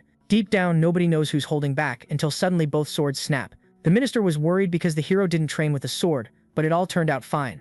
Then the general says a commander can't kill an entire army by himself, so he tells the boy to stay away from the battlefield. But the hero can only think that to react that well, the body's previous owner must have been amazing at martial arts. After the fight, the general thinks the prince is more valuable than he is. If the hero got hurt in a fight, it'd be impossible to ask him to go to war, but even though he went all out, it wasn't possible to carry out the king's request. On July 14th, at the Ming military base, someone says Wu Kejong died, and Datong fell. So the chief Guojing and commander Zhu Yang are shocked. The man says that even though the enemy forces have 40,000, he only saw half of them on the front line. Guojing thinks it's good to lure the enemy there, but Zhu Yang says they're way too tired to have to worry, so they just need to hold out until the emperor arrives. When the enemy attacks, the soldiers start getting the hand cannons ready, but they fumble when it's time to load the gunpowder, so Zhu Yang gives them a serious scolding. On the bandits' side, the plan is to fire arrows to force Ming to waste their ammo. The first volley comes in, so they start shooting without even checking if they loaded the powder right. So even though Bian gets hit, he doesn't die and starts thinking it's ridiculous. The projectile got stuck in the leather armor and stopped,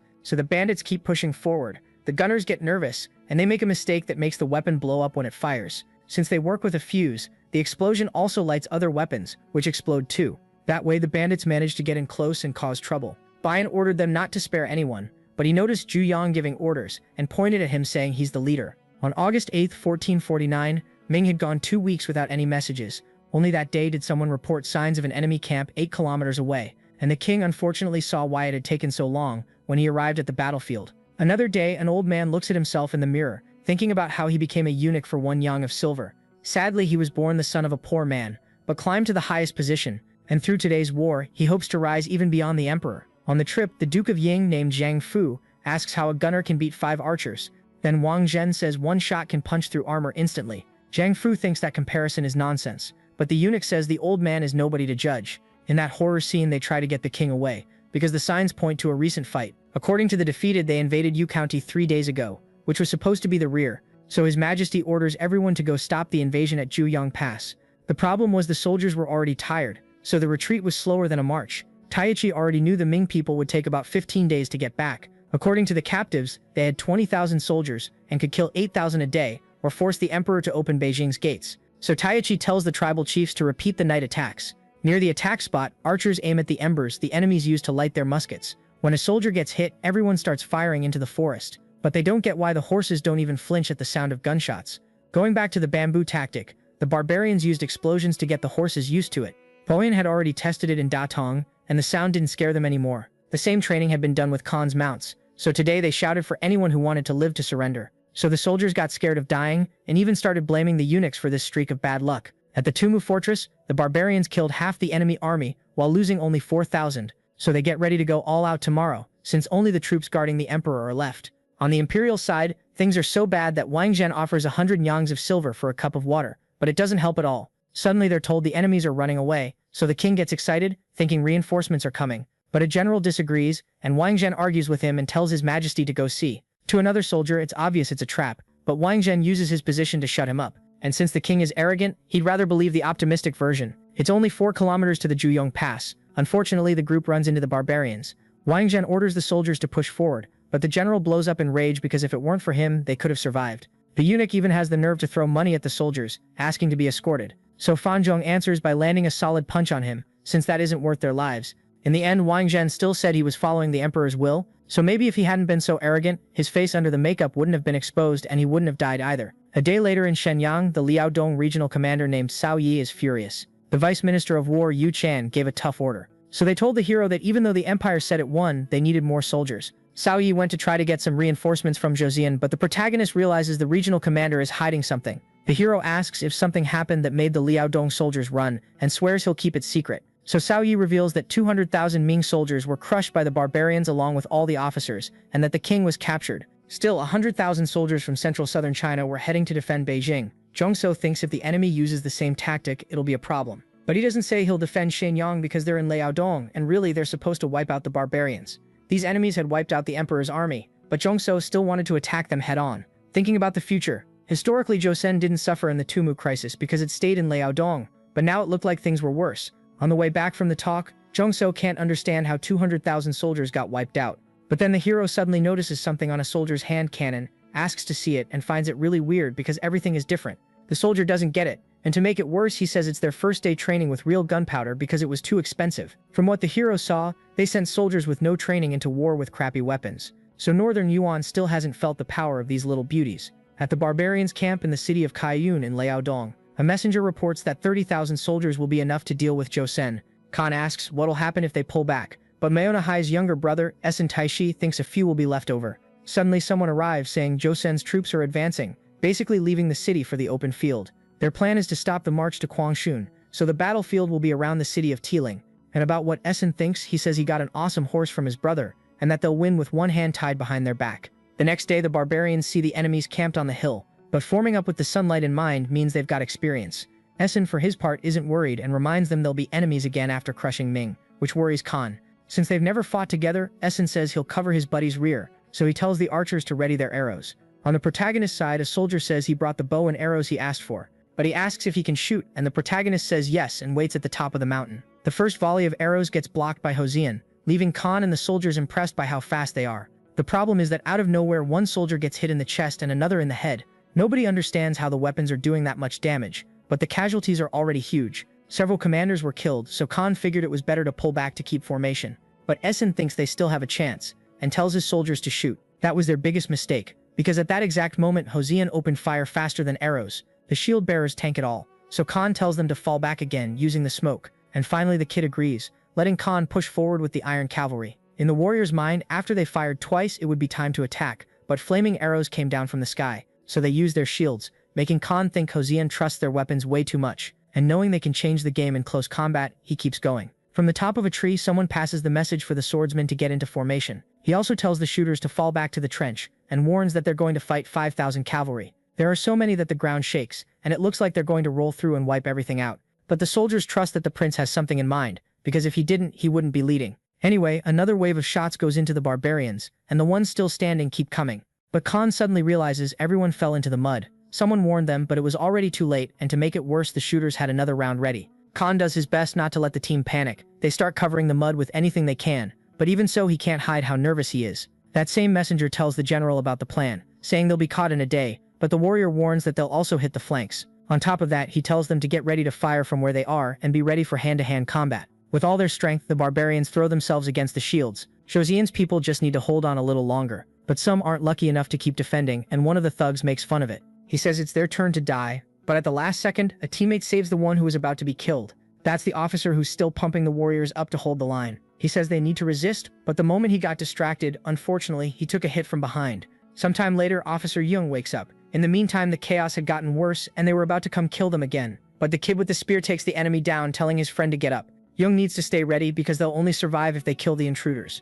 The order to fire could come at any moment, so a soldier tells the prince to stay back, but he says that's not how a leader acts. On top of that, he wants to finish these bastards himself. The barbarians had already started singing victory. But right then a buddy got turned into a kebab by a spear, and the one who threw it was up on the mountain, so 3 riders start climbing it with Essen in command, saying whoever brings him the kid's head will be rewarded. The problem is one of the 3 also gets skewered, and Essen sees it's arrows, not spears. The second tries to come in for revenge but gets slapped by the protagonist, so that leaves only Essen, who gets close enough for a 1v1. Meanwhile, Joseon focuses on holding position while the weapons reload. The shield bearers all jump into the trenches, so the general says he'll give the signal. From the barbarians' point of view, the enemies are hiding out of fear, but Essen knows it's a planned move, so he orders the soldiers to advance to the trenches, which leaves no choice but to shoot. That way, when the smoke clears, the shot comes, but this time from improvised cannons, and obviously the damage is so bad that Essen doesn't even know where to put his face. After the dust settled, almost everyone was on the ground, and the general figured the rest would be left for the hero. Seeing all that and not being able to do anything, Essen got furious and went to try to kill the archer at least. But the protagonist said the one who was going to die was him, and fired an arrow that got there faster than the barbarian could dodge, ending the fight and letting all the soldiers celebrate. Khan angrily orders them to finish off the cavalry, because Joseon can't shoot with their people in the middle, but a soldier shows up and kills the messenger, so Khan changes the plan to retreat. If they ran, the Jurchens would laugh at them, but there was no other option. And even with the smartest decision, the fire arrows sent a bunch of them up to the sky,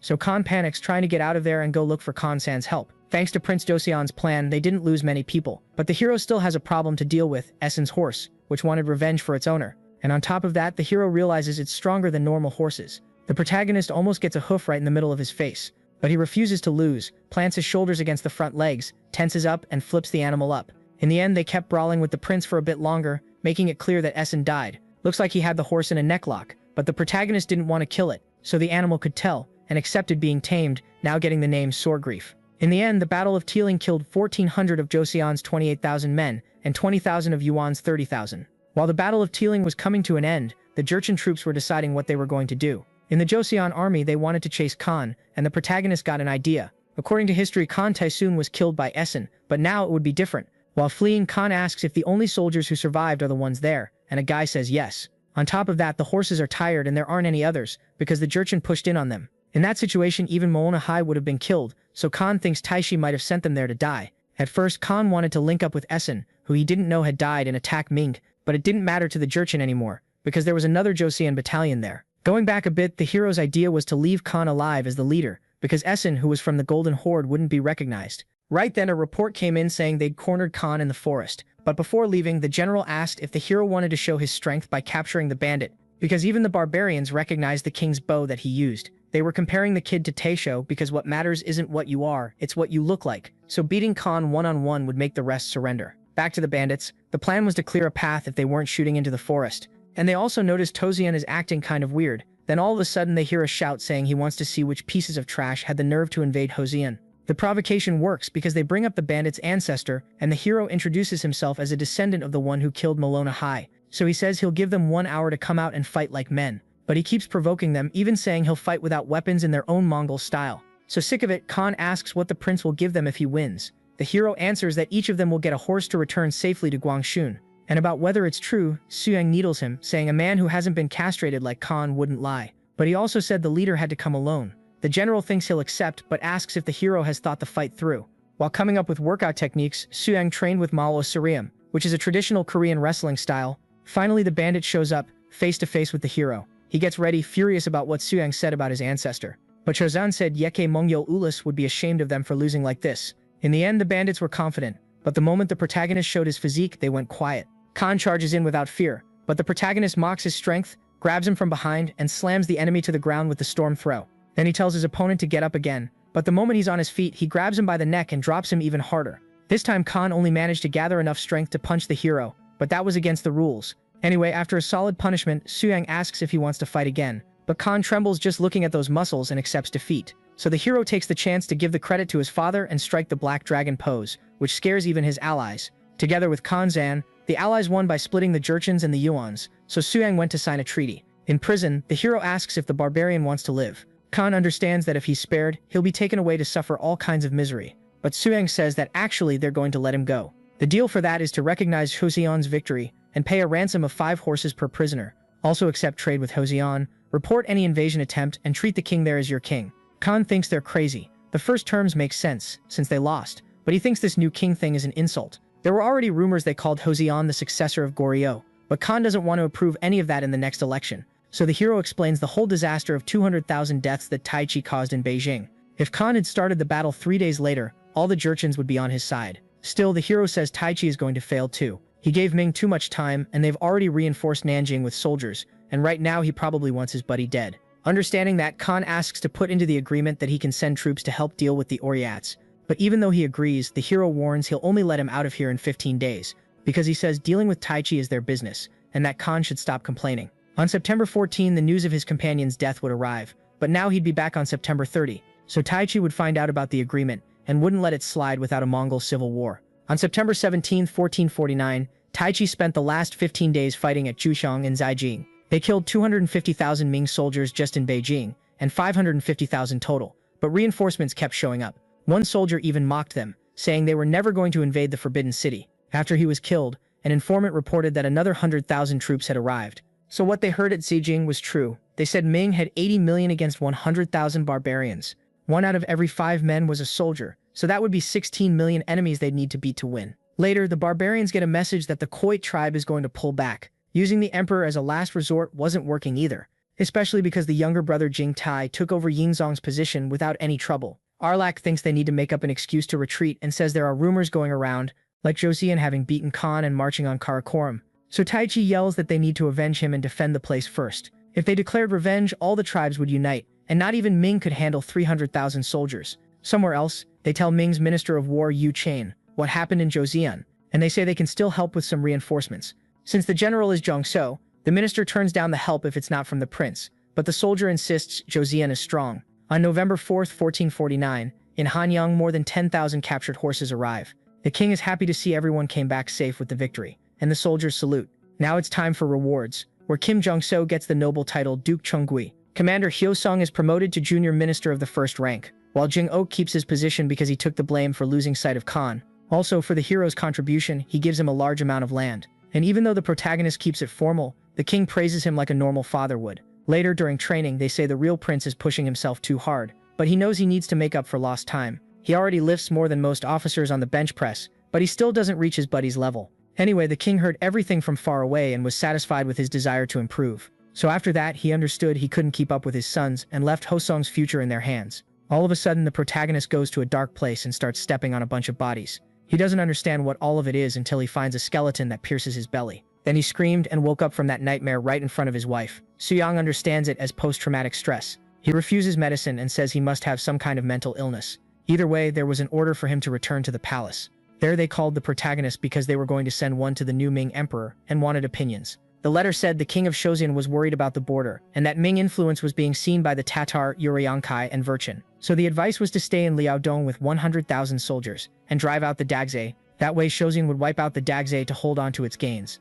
At first the heir understands it. Sounds like advice from a servant. But even the hero thinks about those 100,000 soldiers. He warns that forcing people to go to Liaodong will be bad for Ming. Over there, you could only plant grain and raise horses, but the empire would have to support those people. If millions of people migrated, they'd have to grow at least 4 million sok of grain, which is Shozhen's yearly budget. Also, leaving such a huge force there could lead to more yuan attacks. And lastly, if they help and Ming loses something there, they'll definitely call on Shozhen, figuring they have to contribute too. After the son's sensible opinions, the king accepts everything, saying he's going to retire, and that on March 30 the crown prince will take over. Even though it's a shock, he wants to create new laws for the country. The prince says his father is healthy enough for 20 more years, but the king just thanks the protagonist and asks a favor. He asks Suyang to do Buddhist services at the temples for a year for the fallen soldiers, and he orders Uncle Hyeryong to go along too, all of it to heal the hero's war shock. So the two sons thanked him. In the empire, the emperor saw that Choseon wanted rewards for the fight. The issue of sending 100,000 soldiers didn't sit well. They'd have to expand the wall with limited resources. So the emperor asks if Choseon can handle the Jurchen, and the advisor answers that they can't. Then it becomes clear the intention is to fortify Liaodong. So Jingtai orders all the land east of Tiling to be handed over to Yu. The advisor thinks it's madness, but Jingtai believes this will wear Hosien down and create an opportunity. On March 1, 1450, the fourth king of Hosien, called Munjang, was crowned. But in the middle of the celebration, there was someone who wasn't happy. Old Huang Hui, 88 years old, still couldn't manage to retire even with the change of king. Up in the forested mountains, the protagonist uses his uncle as extra weight while doing push-ups. Hyeryong says if the kid keeps going, he'll start thinking he can take stabbings. But he explains there are people who train by hitting themselves. But to his uncle, hitting yourself just sounds like another mental illness. Suyang stopped by some nice temples, put in new stone mills, and made dumbbells out of the old ones. If the Buddha statues looked bad, his uncle would immediately complain. So the hero called someone in to make a fancy statue, using himself as the model. And to look like him, it had to be one of the 4 heavenly kings. Then April came, along with a letter saying Hyeryong's older brother was sick. The problem is, he was a healthy person until he broke 2 teeth and fell into heavy drinking. Since his uncle is scared his teeth will rot too, the hero comforts him, saying he'll have good luck until he dies. But then he notices something in his ears that makes him change his mind. So he jokes that his life expectancy will be about 88 years. But his uncle tries to believe that if he takes care of his body, he'll last longer. And when it comes to taking care of the body, the protagonist knows that well, so the two of them go out for a run. Suyang only taught him simple exercises, but it should be enough. Changing the subject, Hyeryong remembers someone at Sangwonsa Temple who's good at reading people's fortunes, because that's where Hamheo's apprentice and monk Jacho are. As they get close to the place, the hero asks if the person is really skilled, but his uncle doesn't even consider saying no. Suyang goes in, curious, and the monk welcomes the kid, saying he shouldn't have come now. The hero asks if he should have come 15 years later, but the monk says the kid shouldn't. Back then, the original Suyang was sick, so it seems the man knows something. Anyway, since fortune reading is tied to life, the monk says the hero will become king by sacrificing his family. Suyang gets furious, but the man adds that having a guest could change things. Usually fate can't be changed, so it'll be hard to avoid the bloodbath. Even so, even if it's hard, the protagonist says he has to fix the situation. Since he's already changed a lot up to now, he thinks he just needs to keep going. And the answer is so good that the monk stops worrying and trusts the kid. Then the protagonist welcomes him shirtless, apologizing for not having built the gate yet. Higuchi kneels right away, but like some divine general, the protagonist tells him to stand. After checking out his physique, the young man asks if the hero has disciples. So he explains he already has more than 200, which makes Higuchi want to be like that too. In the north, strength is really important, so Higuchi at least wanted his son as a disciple, which the hero accepts. The young man even cries, but the protagonist had already talked about this with his brother. Since the people weren't very educated, the older one said raising the kids from birth would be worth it. A 10-year-old would learn all the basics, spend 4 years training their bodies, and then they could take an imperial exam made for foreigners. Changing the subject, Higuchi asks about the fight with Khan, so the hero says he completely wrecked him, but the tribal chief still wanted to see it. So the two of them went to a ring, and the protagonist didn't hold back. grabbing him by the neck or holding him upside down, so he leaves satisfied. After that, the border chiefs of Liadong came, and once again the protagonist showed off his muscles and got to teach their kids. The hero even did squats with a horse, bringing in 30,000 Jurchen taxpayers. Then back at the palace, Su Yang's time for calming his mind was already over. Meanwhile, his brother reviewed the records of the battles in the north and noticed problems in the army.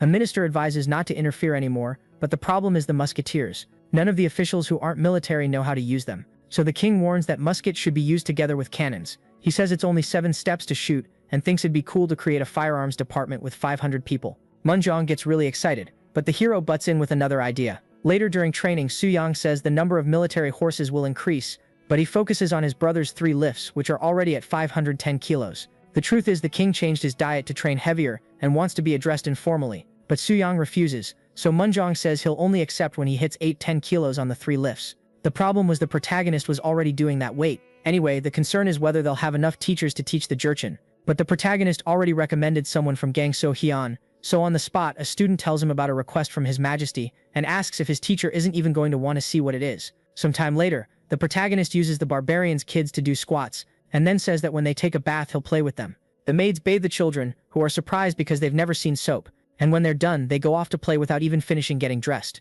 This game is basically tossing babies, and then they have to be caught so they don't hit the ground. But since everything works out, they think it's really fun, except for one girl who sees the hero as a monster. At one point, a child asks if he can be like the hero, so the protagonist says he'll train him when his bones are formed, at 16 years old. Sometime later, the people ate food with no seasoning and really thick, but one of them knew it was the food they needed for their bodies and called everyone to run over before it was all gone. The routine was tough because they'd finish running and then they had to read. The weird thing is they realized the Confucianism book only has 40 pages, so a classmate says they split it into 4 volumes so they could focus.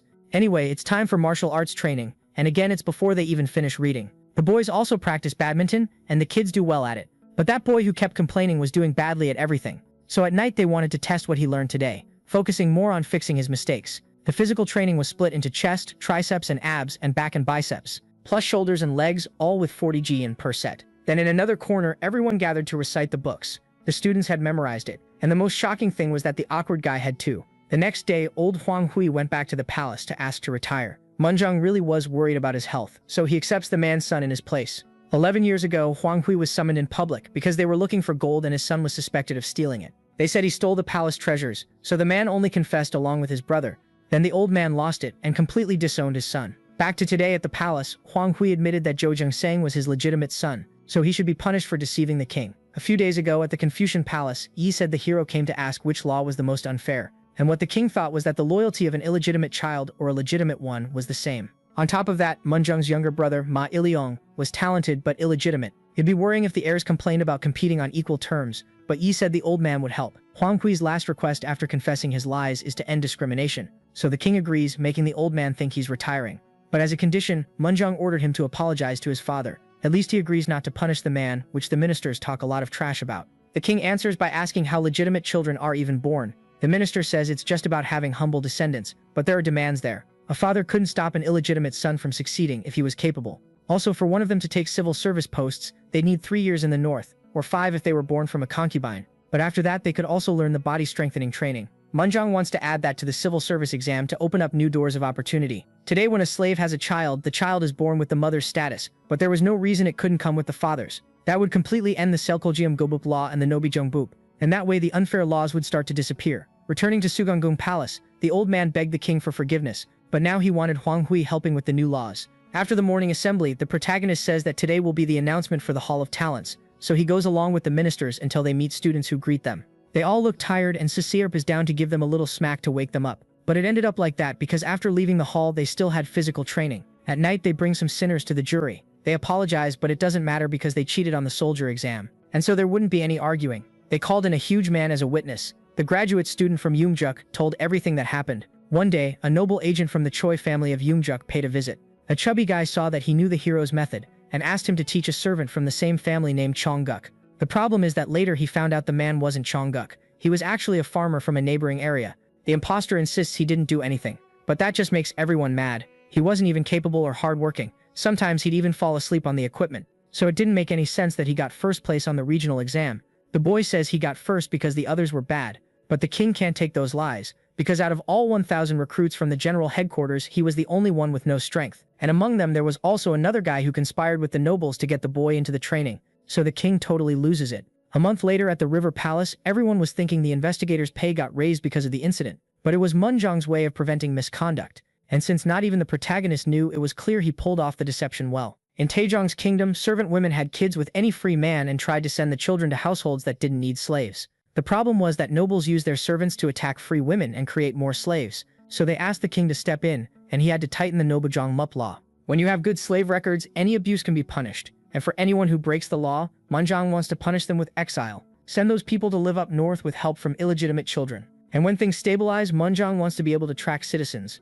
That's why the protagonist thinks people from that era are way too smart. But before Suyang can humble himself, he thinks he can focus on what he's good at by teaching the disciples. Outside the residence, horses get out of control. And on top of that horse, there are two barbarian kids messing around. At one point, an innocent man almost gets crushed. But luckily the protagonist shows up, grabbing the legs and forcing the animal to the ground. So he makes the kids get down, until someone arrives to report another problem. Recently the kids asked for physical training and rebelled, so they stole horses and hurt some people. The Lord thinks it's impossible to handle them.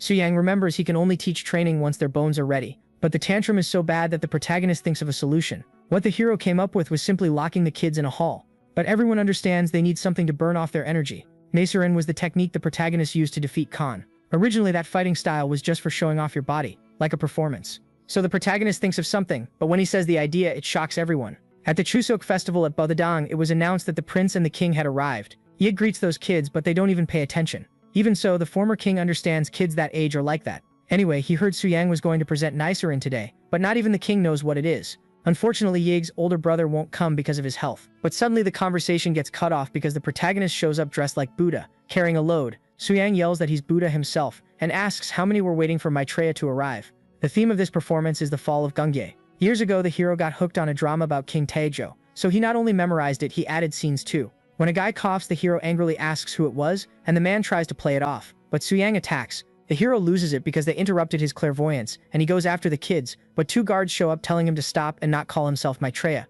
Because of that, Suyang takes off his shirt and starts posing to prove he's the messiah. But even though the kids are impressed, the guards also show they're ripped. With the two of them up on a ring, someone named Park Kyungwi arrives. An old man from the distant land of Sorabael, who came to be the judge of the fight. With everything ready, a signal is given to start the match. The first guard comes at the protagonist, mocking his clairvoyance, but the hero grabs him by the neck and hits a real suplex. The kids cry, telling their master not to give up.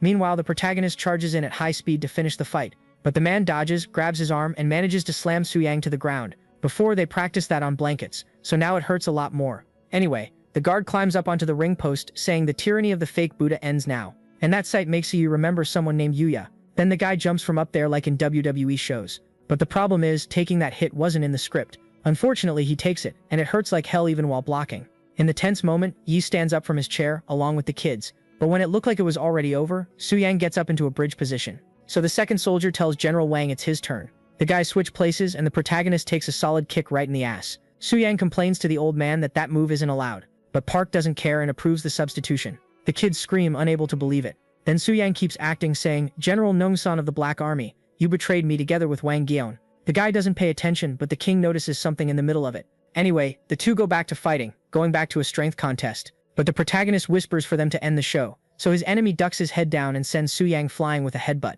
Nongsan shouts that Gungye has been defeated, but the protagonist gets back on his feet again with that talk about being Maitreya. Park needs to step in, but this time the main guy even goes at the judge. According to the script, Gungye turns super tyrannical and then gets defeated. So knowing that, the two boys jumped on the main guy without holding back. In the end, the kids watched properly. Nabi Saroin was used to teach stories in a way the barbarians could understand. The topic was Gungye's final moments. A kid asks if he was that crazy monk, so the hero says if they read the books they'll get it. They hate studying, but the hero reminds them they'll be able to train after that. Even so, the kids want to learn fast, so Suyang tells them to just hang in there for 5 more years. A few minutes later, the hero apologizes for making his father worry. But the one who got the most embarrassed was old Shimidasa, who's an actual monk. Anyway, Yi asks where the hero heard the story of Gungye, so he comes up with an excuse. He found a copy of the Chronicles of the Three Kingdoms, and mixed it with other tales. The problem is his father didn't like that exaggeration, and neither did his uncle, because there were other good stories too, like Hwangsan Beol. And to make it worse, the next morning a letter reporting what he did arrived at the assembly. That's why Munjong told Suyang to explain himself. Suyang admits his mistake right away, expecting to be punished. After that whole show, the kids kept messing around, doing violent jokes where they imitated Gunge. So the king tries to think about what can be done now. Instead of punishing him, Munjong tells the main guy to tell the story properly. That story had already been revised twice, but the third time the work didn't get finished. So he tells the hero to grab whoever's willing, but the hero doesn't get why nobody wants to make eye contact. When he gets to the library, it all makes sense because the story is huge. Karen Ram and Kim Woo-jung explain that Goryeo has 139 volumes of content, but for someone who studied history in college, that was an opportunity. So the main guy says he can do it in 2 years or less. The manuscripts aren't incomplete, they just need the secondary sources reviewed. First, Soo-young tells them to organize it all in order, but just from touching them he realizes they haven't been training much. So he says he'll help by making them do a few moves. Meanwhile, out in the East Sea, someone throws up over the side of a boat. A colleague asks why they're being sent when the 5th Division is available, so he explains they can't send rookies to the north. Back then they fought at Makjiang and captured the Mountain Lords, but the kid from before still can't travel by boat without getting sick. In Horyang up north, Aguchi receives the 6th rank as a military training officer. Then the messenger tells him he needs to say he'll honor His Majesty's command. On top of that, they also gave a lot of resources, and the messenger said they'd send even more 2 months later, so he told Aguchi to organize everything, leaving the guy not understanding why there was so much help. They receive about 300 iron pots, which makes 0 sense. On top of that, the quality is so good it looks like it could last a decade without breaking. The Ming ones would break in 2 years, and they also got other stuff like soap, which, not knowing what it was, made a guy taste it and feel how awful it was. All of a sudden someone shows up wanting a group to build a house, but things get awkward when Aguchi introduces himself, because they don't think he deserves a military title. Anyway, the men say they need manpower, so Aguchi tells his buddy to go get strong workers. The job is cutting and hauling wood, and finally the bald guy realizes his title isn't just for show. A few weeks later, with everyone building, the man said everything was going well, but then someone suddenly yelled because a tiger had just shown up, what they called a mountain lord. Nobody gets how one of those is even there. Plus it's already been hit by arrows even though it's still dangerous. Even so, the earlier group doesn't worry about it at all. Basically, they hunted it and made it dinner. While eating, the man asks if Aguchi doesn't have some soap so he can bathe.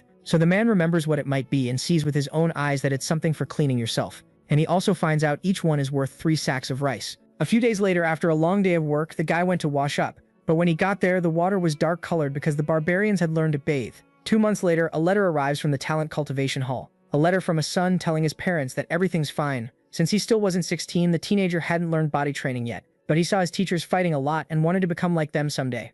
Or rather, he wanted to become like the great Prince Soo-young. The message took a while to arrive because of a logistics problem in the Gyeongwon Administrative District. This is a place you reach after following a mountain path for 3 days. Recently, soap use went up, so Aguchi figured it was better not to rely on choseing and to look for a solution there. In the administrative district, the bald guy puts the tiger leftovers up for sale. Then a merchant shows up nitpicking the arrow marks, saying he'll only pay half. But the fact he's still offering 750 sok is a huge shock. Ming would usually offer only 150 sok for the same product. The buyer was already walking away, so Aguchi immediately said he'd take it. Even so, he was planning to make his money back by selling overpriced goods. The money shown is different. The buyer explains that you can trade it for rice or anything else in the kingdom. That money came from a royal decree, so Aguchi didn't refuse and kept going. On the way, he finds the number of soldiers weird because it feels more like intimidation than protection. In fact, there'd been a big horse theft recently, and right in front of them, a drunk bandit gets caught by a soldier. Meanwhile, in a corner of the bald guy's village, his people try to hunt a deer. The problem is the old man who's with a young guy can't keep up. Since he gets left behind, he thinks about going through some terrain,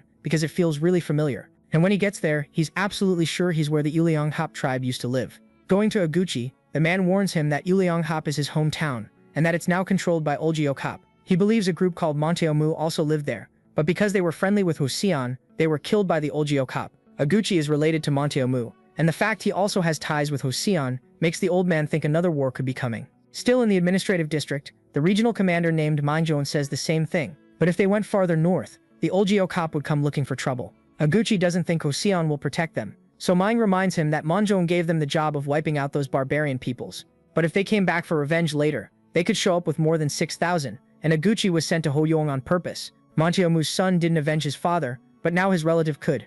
Ming warns that Joseon won't step in directly, but it can help in legitimate self-defense, which is exactly why they gave Aguchi a military post and supplies. The king also ordered thousands of people to relocate. Now they'll fight against Daejong Han's army. But even the first-ranked soldiers from the training program are included, so Aguchi understood that allying with Joseon was the best decision. In the Hall of Truths in Joseon, the group is still compiling the data because some things can't be left out. What's weird is that the protagonist seems way too focused on it. To the hero, it doesn't make sense that Murchong is so empathetic, and even though the man is a Buddhist, Soo-young thinks he needs to set him straight. Later, the protagonist talks to the king about changing the Buddhist stance. Moonjong doesn't even trust that the hero can read these difficult documents. But continuing, the protagonist says that linking Monteomu with Hosiang was already a big breakthrough.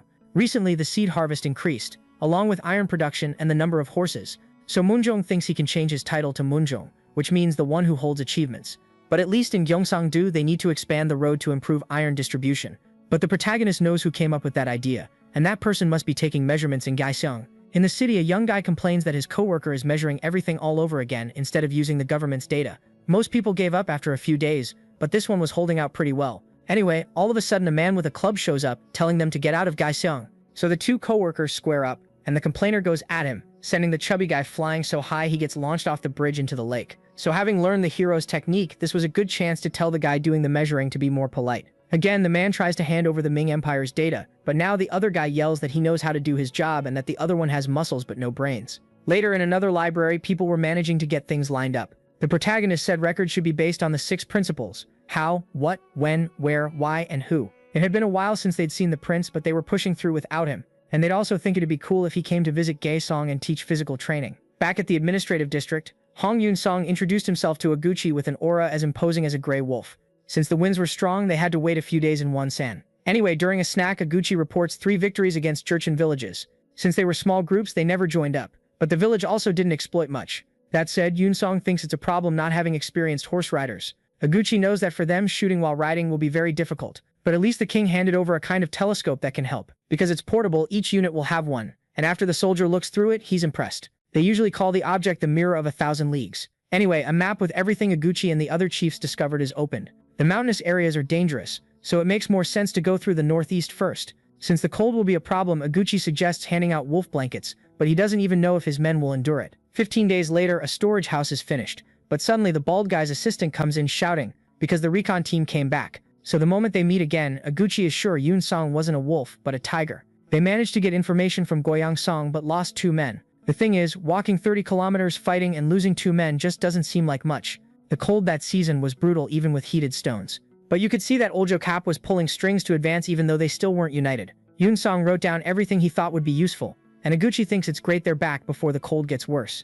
Anyway, he has all the tribes informed and gives them a month to attack the north. On the day, Aguchi gives a speech about how his Gyeonjui ancestors lived where Oljokap is. They were sent to Liaodong, forced by Ming, but Joseon took them in. The ones who also gave iron and grain were the people of Joseon, so he reminds them that only Oljokap was cowardly enough to attack Monteomu, which even though few remember, Chungsan's son lived miserably because of Ming. So unlike the others, Aguchi said he never forgot an injustice, and always repaid favors.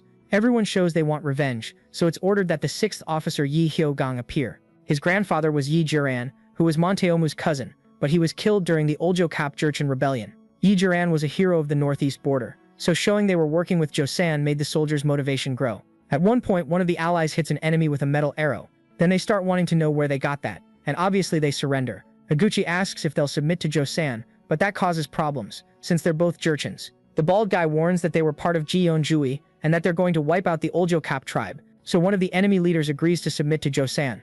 A colleague thinks it's absurd because they're relatives of Oljokap, but that leader yells that relatives are the ones with more money, and seeing Joseon, he didn't think twice. In Namnul, the same question came up, so in Arahap's name, the Namnul tribe agreed to serve Joseon with all their strength. In Golgan too, but it didn't make sense for everyone to be so passive. Going to Naimachak, that was the first real battle they had. Then an opposing leader showed up not understanding anything. He saw there was no way out and started to run. But he got hit by a shot in the back which made everyone stop fighting and surrender. In the village they took, it looks like the population had to eat moldy oats. In the summer, their stockpile disappeared, so they had nowhere to look for food for the winter. Seeing that Yun-song warned that Ming wiped out all the stockpiles, the chief Yadangi of Olminio, which is near Goyang-song, was refusing to hand out food. That's why the loyal soldiers were eating double like they were starving to death. Because of that, everyone agreed to surrender so easily. In Olminio, the chief receives a message that Aguchi is marching to avenge Monteomu. So Yadangi gets furious because they'll have to face this with winter coming. He also thinks Joseon will suffer and asks his subordinate to buy time in Goyang-song. So 3 days later, cannons explode, sending soldiers flying into the air. The fortress makes some openings when it breaks, and the soldiers take advantage to throw bombs in there. Again, they're given the chance to surrender. Aguchi claims Monteomu wants revenge against Yadangi, but the old man says he was betrayed first. On top of that, the son was alive, but Aguchi doesn't listen to any of those twists, and tells the people to look at the army he has. They're strong enough to do squats with another man on their back. They've got 6 packs the others don't have, and they can lift a person with their hands. All of this kept humiliating the enemy soldiers to the point that they accepted defeat and were about to turn on their leader. So Yadangi surrendered, giving Shozan the victory. In January 1452, the hero says he hasn't even finished 30% of the volumes, but it was still impressive. Up north with only 8,000 troops, they got 2,000 Jurchens to surrender and blew up 1,500 Oljokop horse-breeding ranches. Pretty much half of the Jurchens wanted to surrender. On the day of the victory ceremony, everyone gathers near the palace in front of the king. In his speech, Munjong says he's proud they managed to get revenge. After that, Oguchi hands over Yadangi, tied up to be judged for killing Monteomu and invading Joseon lands, which are serious crimes. Yadangi thought he was going to die right there, but luckily he was only exiled to live in Tamra.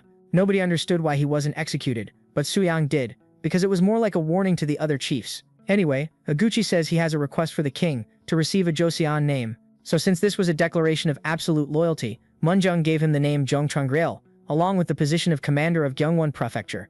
As for the other Jurchens, they would be exiled to build houses in the southern provinces. Meanwhile, Yeomugyeon was promoted to senior military commander, and obviously the soldiers didn't leave without a promotion either. Later, the officials comment that treating the new Jurchens like Chungrail's tribe will be a problem, but it's a fact that if they discriminate, that'll be a problem too. Originally, Ming set up bases to stop people from expanding territory and helping, so sending forces to Gyeong along with merchants could help them support themselves. But besides the bases, it's suggested to send those who lost their homes, and soldiers too. When the population grows, having a military force there will be important. So Yeomugyeon recommends Hong Yun-song for being capable and having intimidating muscles, and Moonjong agrees to send the guy, even though the hero thinks that last part is weird. In Gyeongwon Prefecture, the soldiers almost freeze to death. Hong Yun-song was barely hoping he could go south, get married, and live peacefully. Meanwhile, in the Pei Hall, Chung-girl finally reunites with his son. He'd grown a lot even though he still hadn't trained yet, but the bald guy was already proud and happy they'd taken care of him. Just knowing they were going to train their bodies made the kids study filial piety, but Sidif doesn't think it makes sense to study that anymore. The problem though isn't his opinion, but the sickly look that Suyang recognizes. The hero thinks his buddy isn't following the meal plan properly, so he plans to help his mindset later. Today is a really cold day, even more because of the wind, but Suyang doesn't stop training. Instead of focusing on rewriting the texts, the hero was encouraging everyone to lift weights.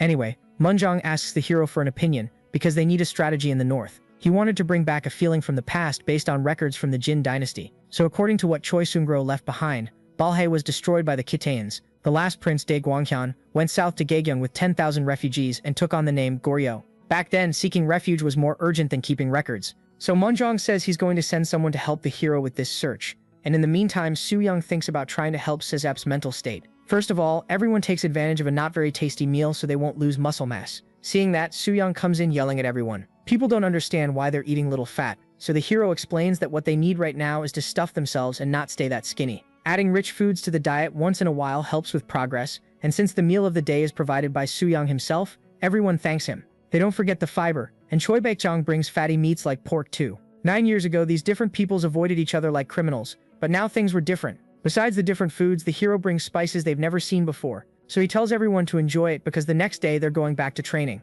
Before heading back, the hero calls Sissy up to Gaesong for a month. The guy thinks he can learn enough by staying there, so Suyang has to explain that it's an order. Later at the Tumen River, soldiers arrive freezing to death. Unfortunately, Hong Hyung got sick during the season. Thanks to the Jurchens, they learned things like putting hot stones on the ice to fish. They also discovered fertile soil on Cheongdeok Mountain. So the administrative officer Lee Gyeongchang asks why they were called. The chief of Hongchun named Hoshune says they found something in that soil. Everything should have been frozen, but they dug and found a reworked stone. Finding carved things like that there suggested there were buildings in the region, and maybe they could also find treasures. But Lee Gyeongchang isn't so sure. And finally he said he was going to report it to Hong Hyung. A few days later at the Hall of Talents, the assistant who would help with the review showed up, and he introduced himself as Seong Sa-mun, one of the 6 great ministers. Anyway, the two complement each other, but knowing how politics works and that historically they'd be rivals, the hero stays serious.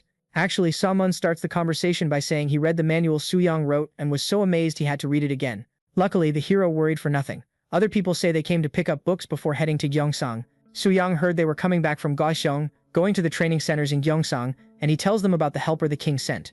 In Gaoxiong, there were already a lot of people practicing the body technique. Even so, there were still descendants of the native peoples causing trouble. One of the men says he has a friend who's a gatekeeper named Young-ho in Gaoxiong. Sasip also remembered him because of how small and weak his body is. Now Suyang understands why he wasn't mentioned in the official records. Because he was born prematurely, Young-ho was probably discriminated against in the body arts. So Suyang leaves the work to the assistant and says he's heading out now. In March of 1452, Sasip says the hero is going to be recognized for his body and worries the Wang family might want revenge. As expected, the kids play around with the story about the Buddhist the protagonist went through. so the caretakers scold them, since the king doesn't like that. Tosha wasn't even there, but when the child saw an image of Suyang passing by, he ran off thinking it was Maitreya. It's clear the place is different from Hanyang, but the focus now is to look for Gwanghyeon's descendants. At the Gaishong magistrate's office, the governor named Gikyeon meets with the hero. He didn't want to cause a scene, but since everyone wanted to see Suyang, he willingly took off his shirt to pose. According to the records, Dae Gwanghyeon became Taesho's subordinate and took the surname Wang, but finding his descendants wouldn't be easy. To wipe out that bloodline, Yi Suyang ordered everything about Goryeo kings and queens burned. But recently a man named Jae Wooji was arrested, because he might be from that line. Later he became an official at Sungguijeon, so Suyang could go meet him. Going to Sungguijeon, the man says he doesn't know anything about Wang genealogy, but he gets really angry because it's a term that makes them sound like animals. Anyway, the man wasn't going to cooperate, so that afternoon at Gyeongdo Palace, the hero comments that things are going to get tough. Before going to sleep he gets ready to work out, but he also doesn't let the companion who's with him slip away. So things go on like that until suddenly someone yells, saying he can't carry everything by himself. Some soldiers joke because it's just weight plates, but the joke goes past what's okay. The man even starts crying, so Suyang angrily asks if they learned his technique just to treat people like crap. The moment they realize they're in front of the prince, they all apologize. But the victim's small body makes the hero realize he accidentally found Myung-ho. In their first conversation, Myung-ho basically says he tried the body technique but didn't see any difference. So the hero tells him progress will come if he doesn't give up. But in a way that's just like the line the guy would say in the future, like he was hearing himself. Anyway, the bully soldier says again that Myung-ho can only last 3 days. That's why he still hasn't passed the civil service exam, so Suyang understands he needs more attention. The next day he thanks everyone for joining the training session. Yun is introduced as someone who will help, and the hero says he's going to add a new concept to the manual, about how everyone is different and how everything they do affects muscle mass. Sustainable muscles come from a bunch of factors that have to be part of your lifestyle. In the past, Myung-ho heard from Taoists that drinking mercury was good for you, so to keep the guy from looking for the answer in medicine, Suyang said he only trained and ate well. Since the protagonist is clearly focused on 2 people, it makes sense for Sispyu, but not for Myung-ho. Anyway, when Sispyu does the deadlift, the conversation even stops because the perfect movement grabs attention. On the other hand, Myung-ho has to struggle a lot just to do it badly. The trainers say the movement needs to be light, but he feels completely drained. According to the records, even though he was premature, Myung-ho drank and rode horses. He wasn't fragile, and training for 7 months didn't make sense based on his build. Myung-ho explains that when he gets hurt, he waits for the pain to go away before trying again, but Suyang yells that it's normal. In the end, he decides to guide the movement to keep Myung-ho's posture, and after several reps the guy collapses, exhausted. Suyang still calls him to train chest and motivates his buddy, saying that if he can last 3 days, they'll drink together. Anyway, those 3 days went by and left Myung-ho like a walking corpse. Changing the subject, the hero asks why the guy still hasn't taken the lower exam. He'd already passed the school level, but recently the lower and up exams were packed with elite people. Suyang explains those are his students who managed to balance physical training with mental training, and with that he tells Myung-ho to follow him to the pay hall too. Even though he's already 40, the protagonist doesn't care at all, and is happy the guy has the ambition to keep up with him. So later at the governor's hall, there was a meeting because they weren't finding anything from the Wang family, and the idea now was to mess with their tombs. During the search, some descendants say they burned everything, and others say they don't know anything. One person admits he threw a document into the river, so Suyang thinks they should dig up the statue that was buried 24 years ago, and the excuse he decides to use is just that he's weeding the plot full of weeds. Suyang also heard that a noble buried a lot of gold and silver in the Hyong tomb, so someone with bad intentions or big ambition could cause an accident. So the hero thinks it's best to start by sending a letter to the king. Somewhere else, someone complains that his whole body is hurting. A masseuse says his body grew this month, but Myung-ho complains because every time he improves, the weights go up. Even so, this was his chance, but the pain was real, so she recommended a rehab techniques clinic. Apparently it's a treatment developed by one of the hero's students, and it works really well. A student creating a whole new area of medicine is impressive, but what's even more impressive is when the woman talks about a treasure buried in the tombs, at Haeyeon, at King Taejo's tomb. The hero feels sad about the state of the place, so he asked everyone to help, and Myung-ho was in the middle of it, with other intentions. Conveniently, he ended up getting recruited there with a chance to change his life. Since Myung-ho looks really excited, people catch on to what he's after. But the kid doesn't care and thinks it's a good idea to search the northern peak. He tells 3 guys to come with him, determined, starts digging for that so-called treasure, and doesn't care about being tired. So 4 days later, things still weren't ready. But when the helpers went out to eat, Myung-ho felt a different texture in the dirt. The others on his team came to see, with the promise they'd split it evenly. So they dug for the guy, but all they found was the head of some random statue. Even so, they kept going, trying to pull that thing out. Then some people found them at night, and among them was that Wang descendant who got mad at the hero. In the middle of the night, the protagonist gets woken up because there was a thief at Haeyeon. But that makes Suyang happy because the trap worked. Anyway, he rides there on horseback, and when he arrives he finds the little guy pissed off and causing a scene. They were biting Myung-ho's ear, so the protagonist yells, condemning the guy's actions. He tries to apologize, but Jo Woo-ji has a personal beef since they messed with his statue. Jo Woo-ji cries, and another guy says they're just servants of the Yi family, but Soo-young is part of it too, so he's put in a tight spot. The little guy explains, based on his grandpa's stories, that when the statue was at Bonggunsa temple, only Taejo had a gold crown. Anyway, Soo-young scolds Myung-ho, but since it was all part of his plan, he whispers that he'll handle it. But for now, they need to take the two of them to the governor's office. On the way, people judge them for messing with the king's statue and suggest they won't make it out alive. So the big guy asks the prince for exile, meaning he'd go to Gyeongwon, so he said he understood. All because being stuck in the cold was better than dying.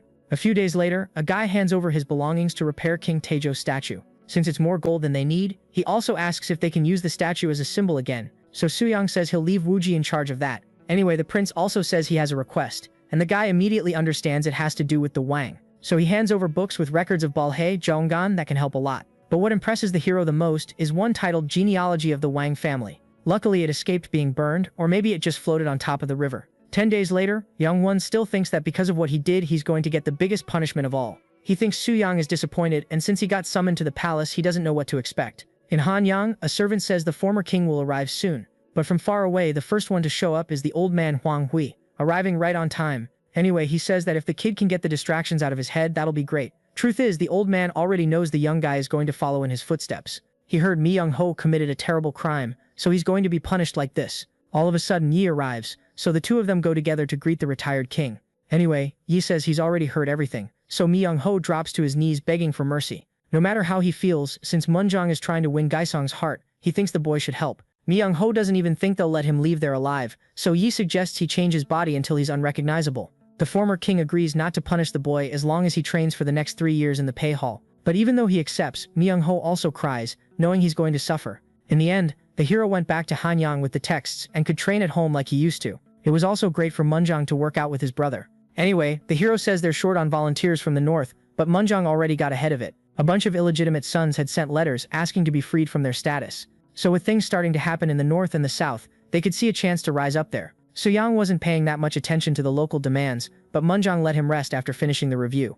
Actually, the king already found someone strong to send north. He isn't a second son, but he has an illegitimate brother he wants to save. So he was appointed magistrate of Gaiyang. This big guy is Hong Il-dong, and his younger brother is named Hong Gil-dong. The older one won't accept his youngest talking to him formally. Il-dong asks the commander who's in charge of Zhejiang, then he explains that Hong Yun-song was appointed, and the big guy decides to make him his brother-in-arms.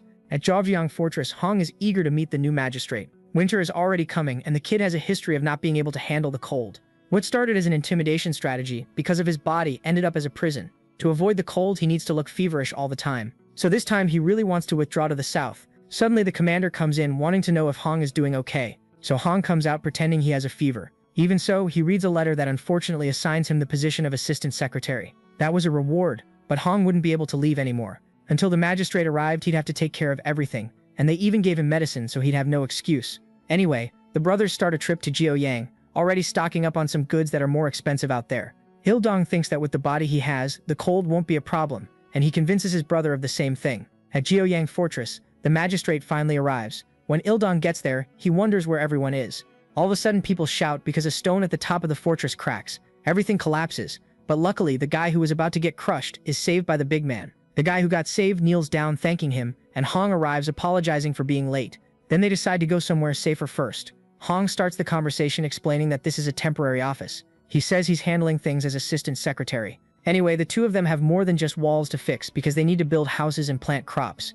The Jurchens were supposed to help, but they weren't cooperating, so Il-dong said physical conditioning would solve it. The next morning, Hong asks if everyone's ready, because he's going to teach everyone something new. They don't know what they're going to get out of it, but once Soo-young said that even simple movements can teach you. So Il-dong tells Gil-dong to start by grabbing a pickaxe, and his brother does. So even though he complains in his head, the two of them work the holes really fast.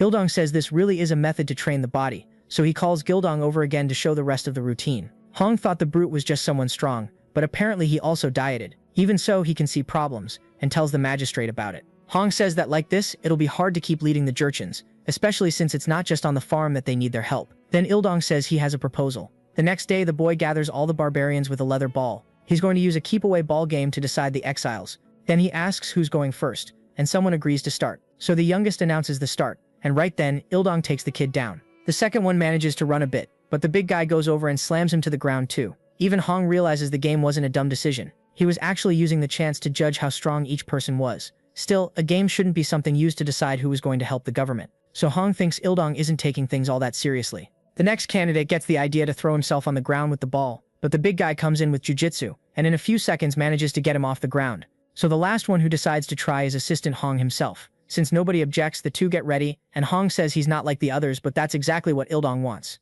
At first, Hong turns his back and gets position as fast as expected. In that case, Ildong tries to win on endurance, but when he comes in from underneath, Hong defends. The youngest already thought the assistant was impressive, but not to the point of matching the brother. This game was based on a very old Korean kind of soccer, and ever since forever nobody has done this well against Ildong. All of a sudden, Hong feels a hard hit in the back. He gets pinned by the big guy's huge strength. The assistant can't break free, but luckily he slips his arm out. Even so, Ildong manages to fall on top of the guy, making him give up. But since Hong is a military graduate, he won't accept losing, so he forces the big guy's arm up. Then, while holding that ball with everything he's got, Ildong tries to break through the defense, until he gets tired and strains so hard he lifts Hong off the ground.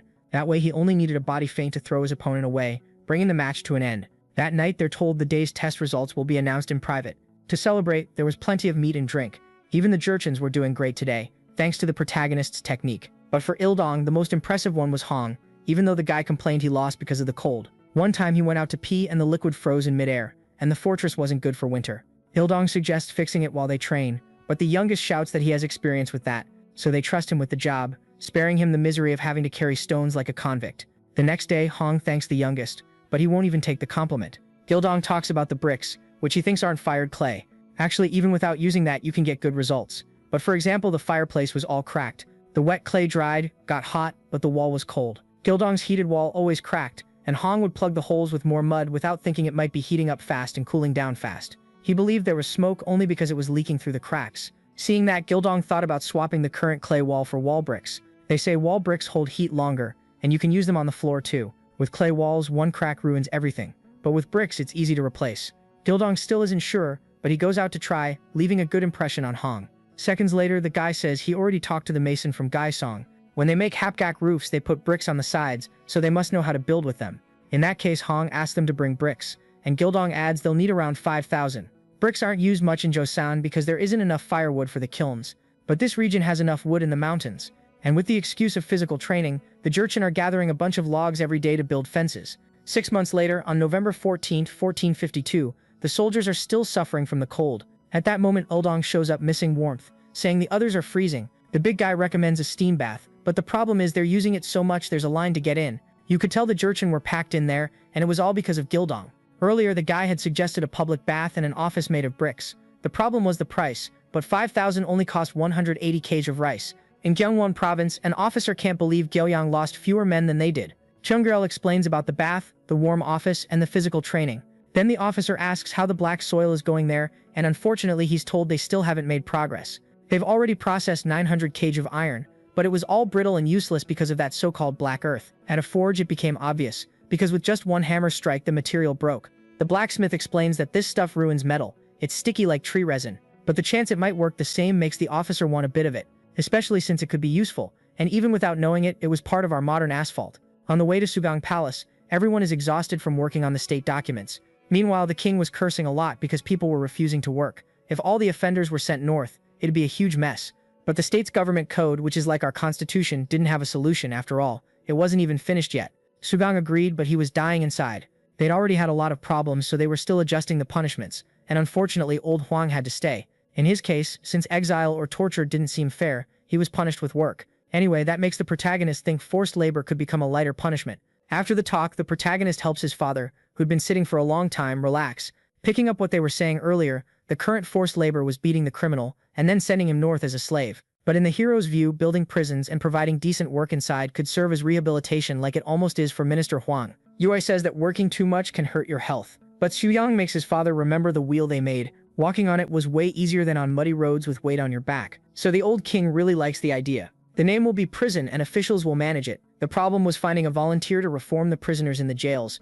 At least they had Hall Pei, who'd already managed to turn the young barbarians around, so they wouldn't refuse to work at the prison too. Even so, Yui worries about Xuyang helping so much instead of focusing on his job and himself, like marrying Hyundong for example. The boy turned 16 this year. There had already been proposals, but Yui held off because of the war. Among the families that sought the match, the hero meets State Councilor Han Huak. Suyang apologizes for the delay, but Han says the man's daughter also wanted some time. Since Han Huak belongs to the Ming Alliance, that attitude came because he'd lost political power. Because if it were like before, he would have forced the marriage without even asking. Anyway, Hyundong arrives, so the hero introduces him to his possible father-in-law. Han is surprised the boy is so strong at only 16. Changing the subject, Hyundong did a rubbing on paper over a stone and recognized a pattern from Master Muhak, the great King Jin Hyung. This could be one of the Sun Subi monuments that in Goryeo history is said to be 900 years old, so the son and father complement each other on the discovery. Since the boy is not only strong but also smart, Han is even more surprised. But the truth is, he used to be frail before Suyang trained him with kids games like hula hooping and jumping rope.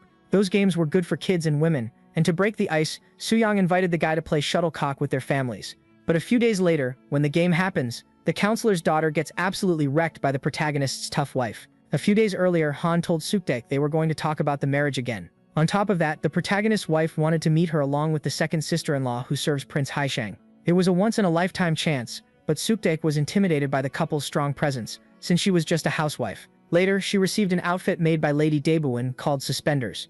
It was something you tied at the waist, pulled up, and fastened underneath so the skirt wouldn't slip. On top of that, they also put knee and elbow protection on her, and tie up her hair. On the day they met, the wife asked if the girl had ever played badminton. Since she hadn't, she explained there was the serve, plus the lower shots, the high ones, and the smashes. And she also said it's normal not to be able to do everything right away. Sukdeok did so well that for the first time she got praised while exercising. But then it was time for them to face off. Maybe by luck, the girl scores the first point out of the 21 she needed to win. Sukdeok is happy, having fun, changing her idea of exercise from tiring to actually pretty cool.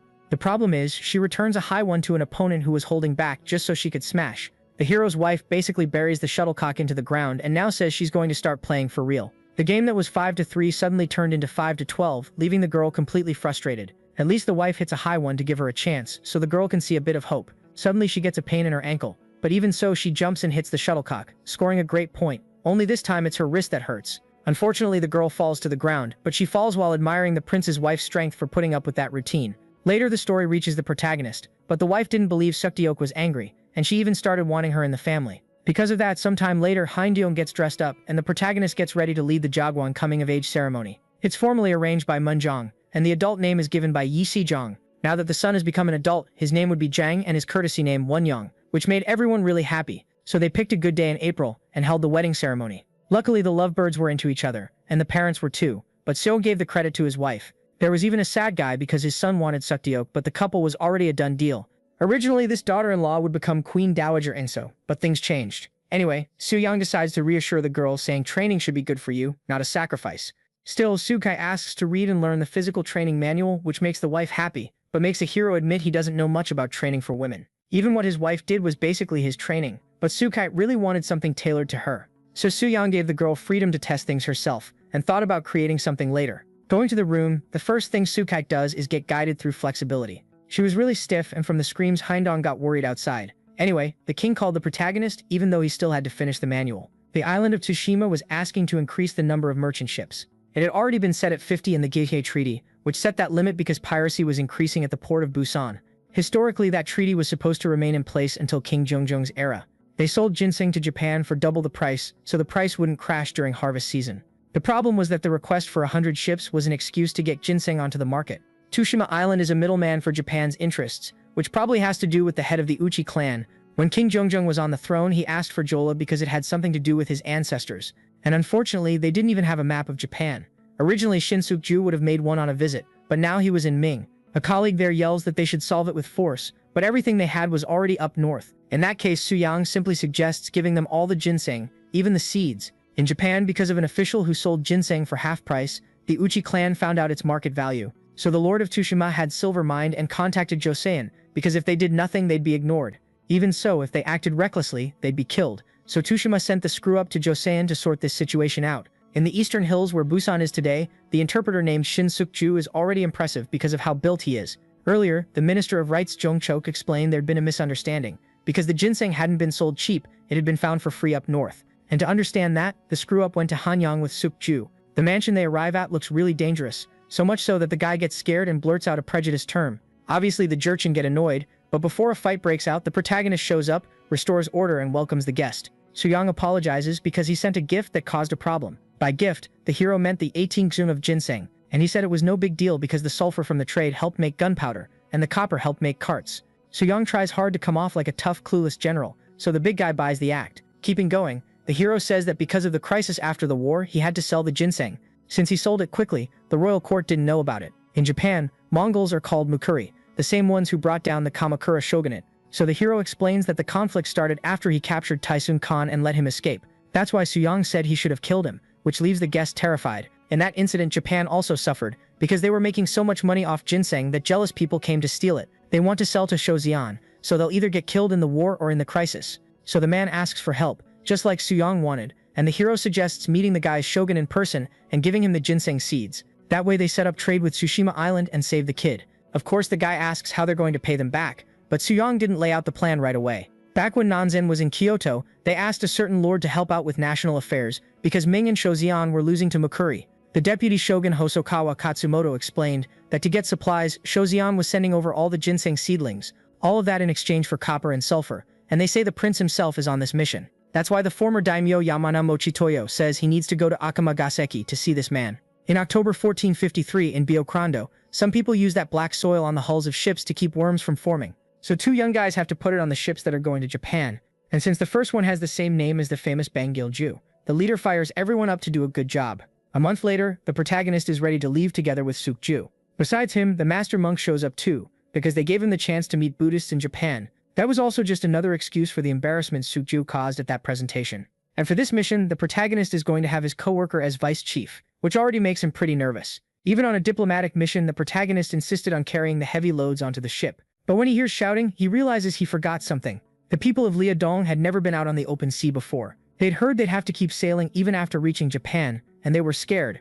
So Soo-young guaranteed that Japan's officials would bring them back no matter what. A delegation of more than 600 is usually pointless, but in the context of him being a rough, dumb general, it fits perfectly. Anyway, they set off, and after half a month they arrived in Nagato in Japan. At that, the Buddhist already started thinking about sneaking around and watching how things were. When the drawbridge comes down, everyone's impressed by how big the men and the horses are. Either way, the hero introduces himself as Prince Soo-young, who will be the head of this diplomatic mission. In response, Ochi Norihiro says he's the representative of the Ochi clan, until suddenly the Jurchen all jump down from the boat. Ochi says they prepared a banquet for the protagonist to relax and introduces the monks from the temples of Kyoto, but Mochi Toyo is among the pre-Sengoku figures. Soo-young knows. Yamana always pulled the strings behind the scenes to pass power to his son, and it was exactly because he wanted to meddle that he brought his monk along. Right then, Soo-young introduces his Buddhist master named Shinmi, and then he starts introducing himself in Sanskrit. The problem is Yamana doesn't understand, but his Japanese colleagues do. In the end, Soo-young already knew that if he hadn't brought the master, they would have spied on him. Later, the Jurchen are served by a woman with her face covered in white powder. So the hero and his colleagues say they want to serve themselves. The woman even tries to insist, but every attempt just makes the two of them more scared. Anyway, the shogun prepared a mountain boar meat stew. Japanese hadn't eaten meat since the 600s, so that was a sign of respect. But since they didn't have experience with it, they didn't drain the blood properly. The innocent Ochi suggests adding pepper, but one loudmouth Jurchen is already getting up, shouting. They might be barbarians, but they didn't disrespect meat like that. Of course they got mad, so the hero figured it'd be better to go hunting, calls everyone so they can head to the mountain. Ochi didn't get it, and accepted punishment if he'd treated the hero badly, but Soo-young just went out hunting with the barbarians. Seeing that, besides them, someone else rides out on horseback too. It's Yamana, who doesn't even think and already tells Ochi to follow him. In his head, the hunt was an excuse to spy on them, so the king must have sent his brother to lead an invasion. The Buddhist looks for the protagonist but only manages to find a crazed boar. And that's when, luckily for him, Soo-young himself shows up, knocking the animal out with clean hands like an oni from mythology. First, the hero asks whether it's the monk who's there or the leader of the Ochi clan. Yamana said he came because he thought the people might suffer during the hunt, but the hero apologizes, explaining they're having fun. On top of that, he says he changed his mind about traveling and asks to pay for them to take his subordinates back.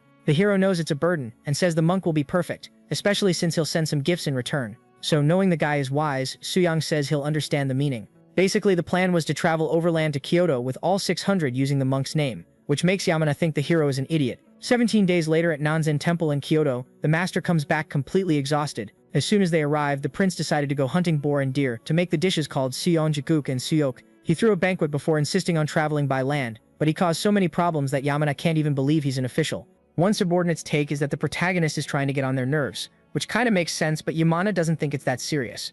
7 days ago, the old man went to spy on our hero. He saw the protagonist bench pressing, and he saw that the Japanese struggled even to help load a 40-ginge plate. so Yamana to stop working to help out. Right then Yamana shouted, asking what that equipment was. So the protagonist explained his training manual and impressed them with his strength. But the monk doesn't think a warrior who cares that much about strength is smart. That sounds logical, but both of them know things could change in Kyoto. Several days later at the imperial residence, Hosokawa Katsumoto introduces himself as the Kanrei's servant and the shogun's advisor. Jose inside returns the greeting, and Suyang makes a point of greeting Yamana too, who's off to the side, but that almost makes him lose control. While the shogun hasn't arrived yet, everyone stays seated, and then finally the doors open, revealing Ashikaga Yoshimasa, a famously incompetent leader. After the two greet each other, Suyang thinks the kid must be 17. Anyway, Yoshimasa gets straight to what he wants to talk about, the protagonist's horse. He saw it from far away and wanted to paint a picture of it, but saying that on a first meeting isn't really a good look. Katsumoto gets a chill down his spine, but Yang keeps the conversation going, playing along with the kid.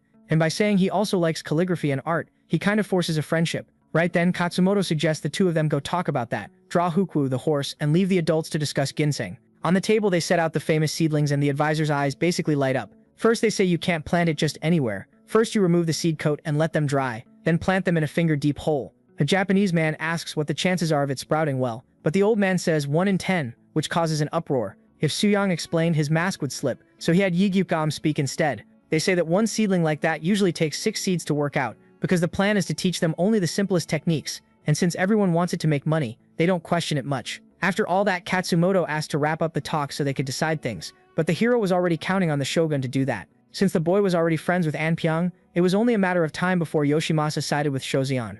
3 days later, the protagonist gets told about a festival in the middle of training. They say it'll be at the Ryoanji time because Yong talked about the hero's skills and got the shogun curious. But a festival is always a headache because it costs money and takes a lot of work.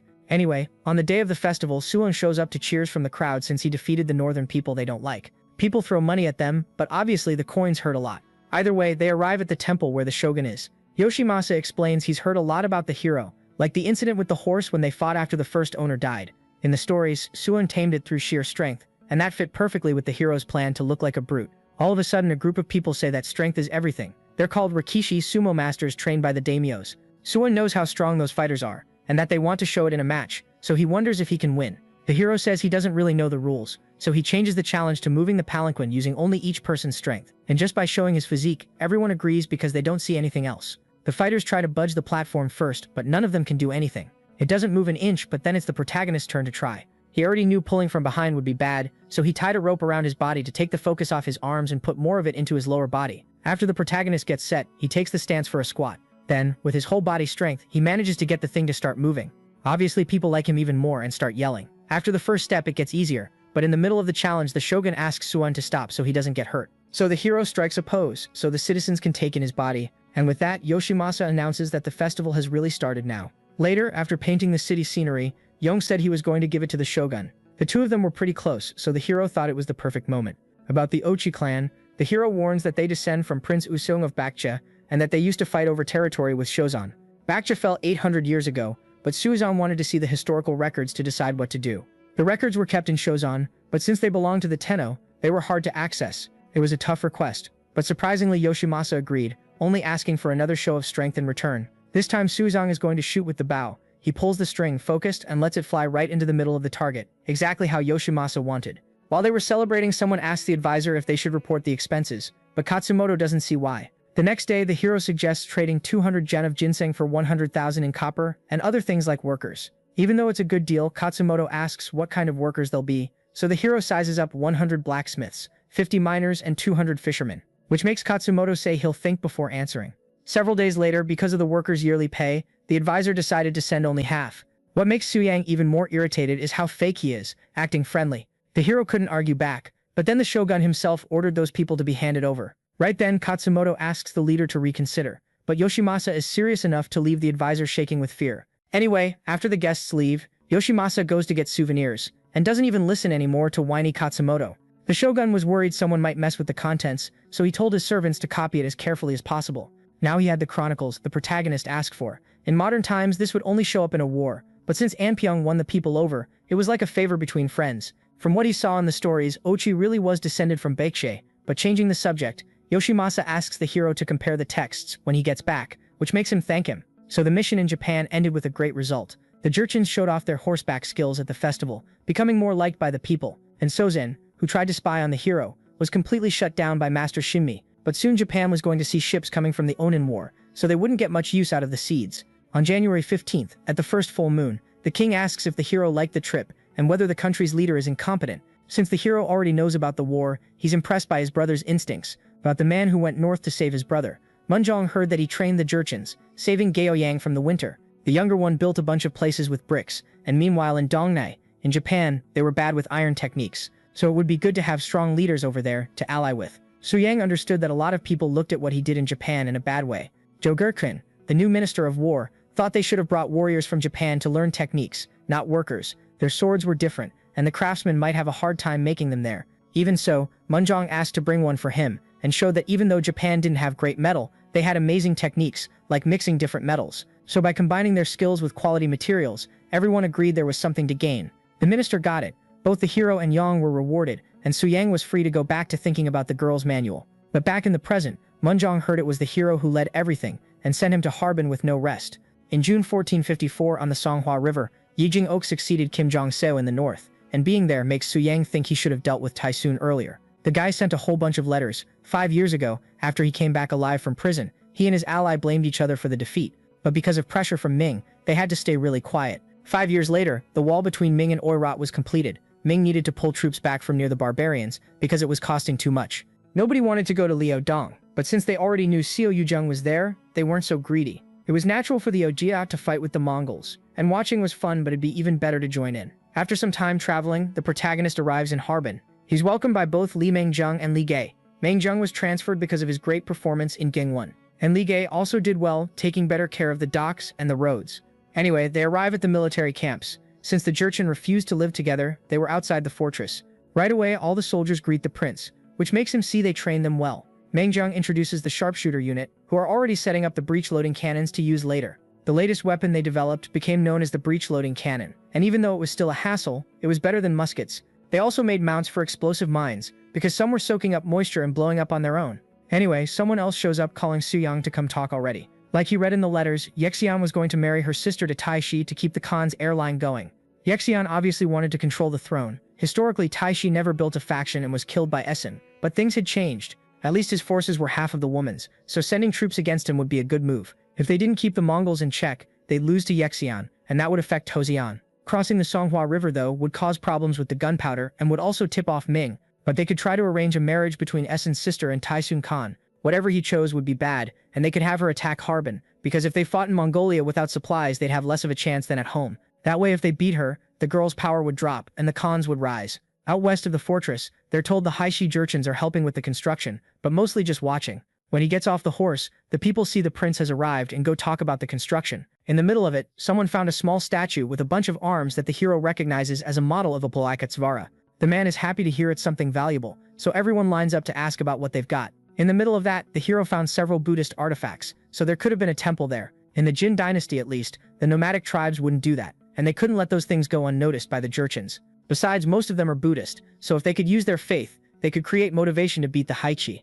At that same moment, they tell the Khan about a letter asking him to go to Harbin to talk with Su Yang. So of course the guy shakes with rage and agrees to go. The relics that belonged to Buddha had to go back to him, and the hero gave a speech about it, saying they should build a temple there. Right then the officer asked about it, so Su Yang explained. Those relics were from an ancient temple. If they built a temple there, they'd gain morale with the Hulun tribes. Those items were enough for a small temple, and there wouldn't be any better gift for Buddhist Jurchens. In that case, the officer says he'll organize the construction, and about the name of the place, Su Yang wants it to be the Black Dragon Temple. After all, there's a river with that name near Songhua. 2 months later, the subjects comment that training with equipment is way better, but the protagonist is still going to correct their movements, so the officer comes back with the report from the first month after opening the temple.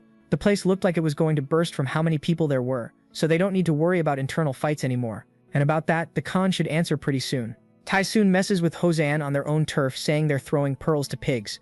Anyway, he asks the protagonist for a drink, but Su Yang thinks it's weird that he can't even stand up properly. It's clear he's dragging himself around and drinking so he doesn't have to pay attention. The Khan's hands shake just to turn the cup, and it's clear he's lost muscle mass. Basically, he turned into an alcoholic, especially since Su Yang gave him zero support even after all the letters. The hero asks if the Khan wants them to know about the alliance between the two, but Essen's ancestor was killing off the weaker members of the golden lineage. Even the 10,000 soldiers he has left are relatives of the ones who were killed. So Sayang tells him to surrender and marry the guy's sister. Obviously, the Khan yells and starts cursing the protagonist because if he falls, Hosayan is going to be invaded. But knowing that, Sayang tells him to surrender on the condition that he gets to attack Hosayan. Anyway, the food arrives, some kind of meat mixed with sprouts that looks amazing. But getting back to it, the Khan warns that Taishi won't stop with those conditions. One time he sent soldiers to steal weapons when he heard he was loaded with them. They found them and started carrying as much as they could, but the leader showed up right then. He grabbed a musket and only didn't shoot the first soldier he saw, because a desperate ally stopped him. Taishi went crazy with rage, but the truth was all the gunpowder was stored there,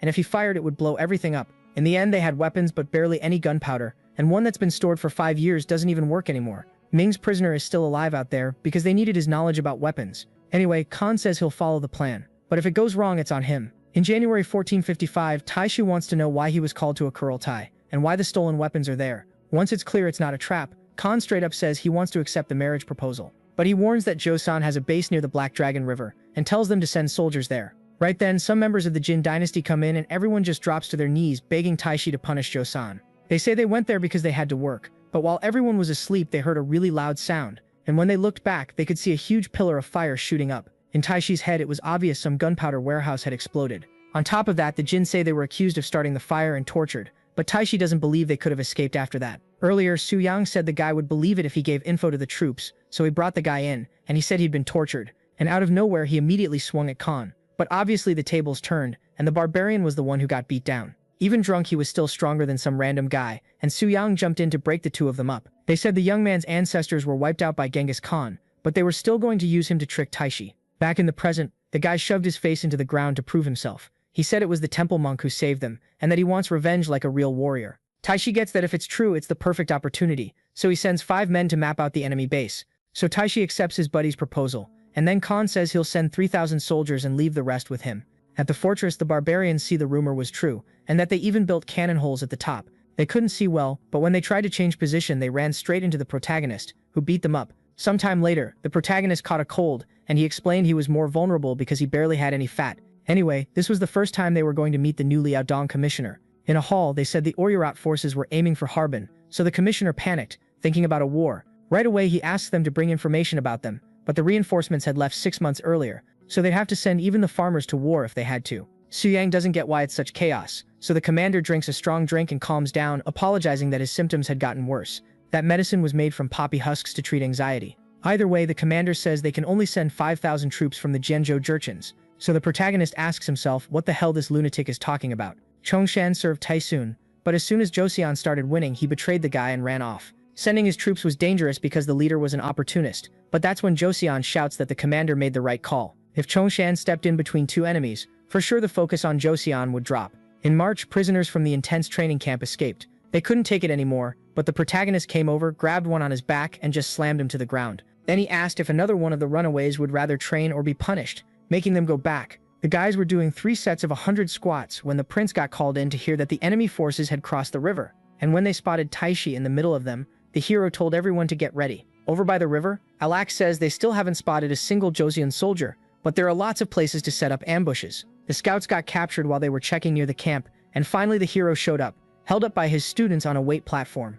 And they even lifted the prince above their heads so he could farm a bit of aura. That left Taishi in shock and Suyang satisfied. Before the world changed, the hero got obsessed with a movie, but instead of the story it was the actor's muscles. So just like in the movie, he figured he had to crush the enemy's morale with his muscles. The captured enemy front line was being used as hostages, and Alec even says the protagonist is being generous because he lets them go when the master arrives. Everyone leaves super pissed off, but the hero reminds them he's the king's brother and threatens to keep them locked up. In the end, they ask if it's really okay to let them go, so Suyang explains they're not going to make it back to the camp, because if they came back safe and looking healthier, the camp's morale would drop. So when Taishi realizes that, he shoots an arrow right into one of them. Alec is shocked, but the leader tells them to shoot the others too. Obviously, the advisor tries to talk them out of it, so Taishi explains the whole morale thing and orders them killed. Several days later, at the Bayan unit, a support boat shows up, but it really looks like everything's on fire. Since the ship actually is in flames, they try to put it out but take too long. This happened because of fire arrows, so they had to jump into the water. 4 allies were killed, but Hong showed up right on time. The barbarians are going to try to loot the ships that are left, and what they find looks like gunpowder. So the Ming prisoner tests it and confirms it's good quality. As for a message on a wooden tablet, it didn't seem like anything special, so the barbarians celebrated.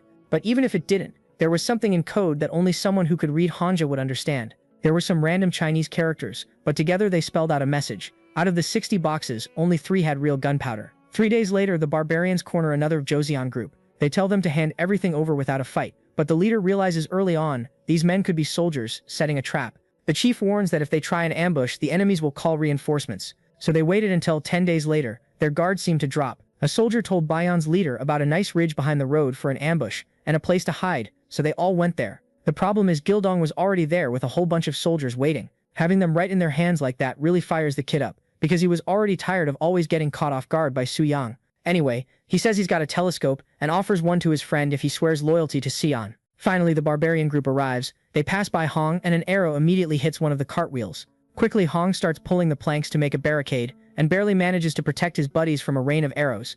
Then he tells the others to break the carts too and form a shield. The others are scared to death of doing that, but Hong insists they just need to obey without complaining. At one point, Bayon stops shooting to go after them on foot, but when a soldier gets close, he sees there's artillery. The problem for him was it took too long to notice, so they all blew up. Bayon yells for them to fall back, and Hong tells the musketeers to shoot and then run. They also lob grenades up there, wrecking the soldiers' morale. But the situation gets even worse because the military commander Park Jung-sun shows up with troops who join the fight. A soldier reports that the enemies are split into 5 groups. They hold formation, and on the other side the barbarians start getting beaten back, until the info also reaches the chief of that region and they head out immediately. The decision to chase the enemies reaches Jung-sun, but he worries that if it's an ambush, they'll die.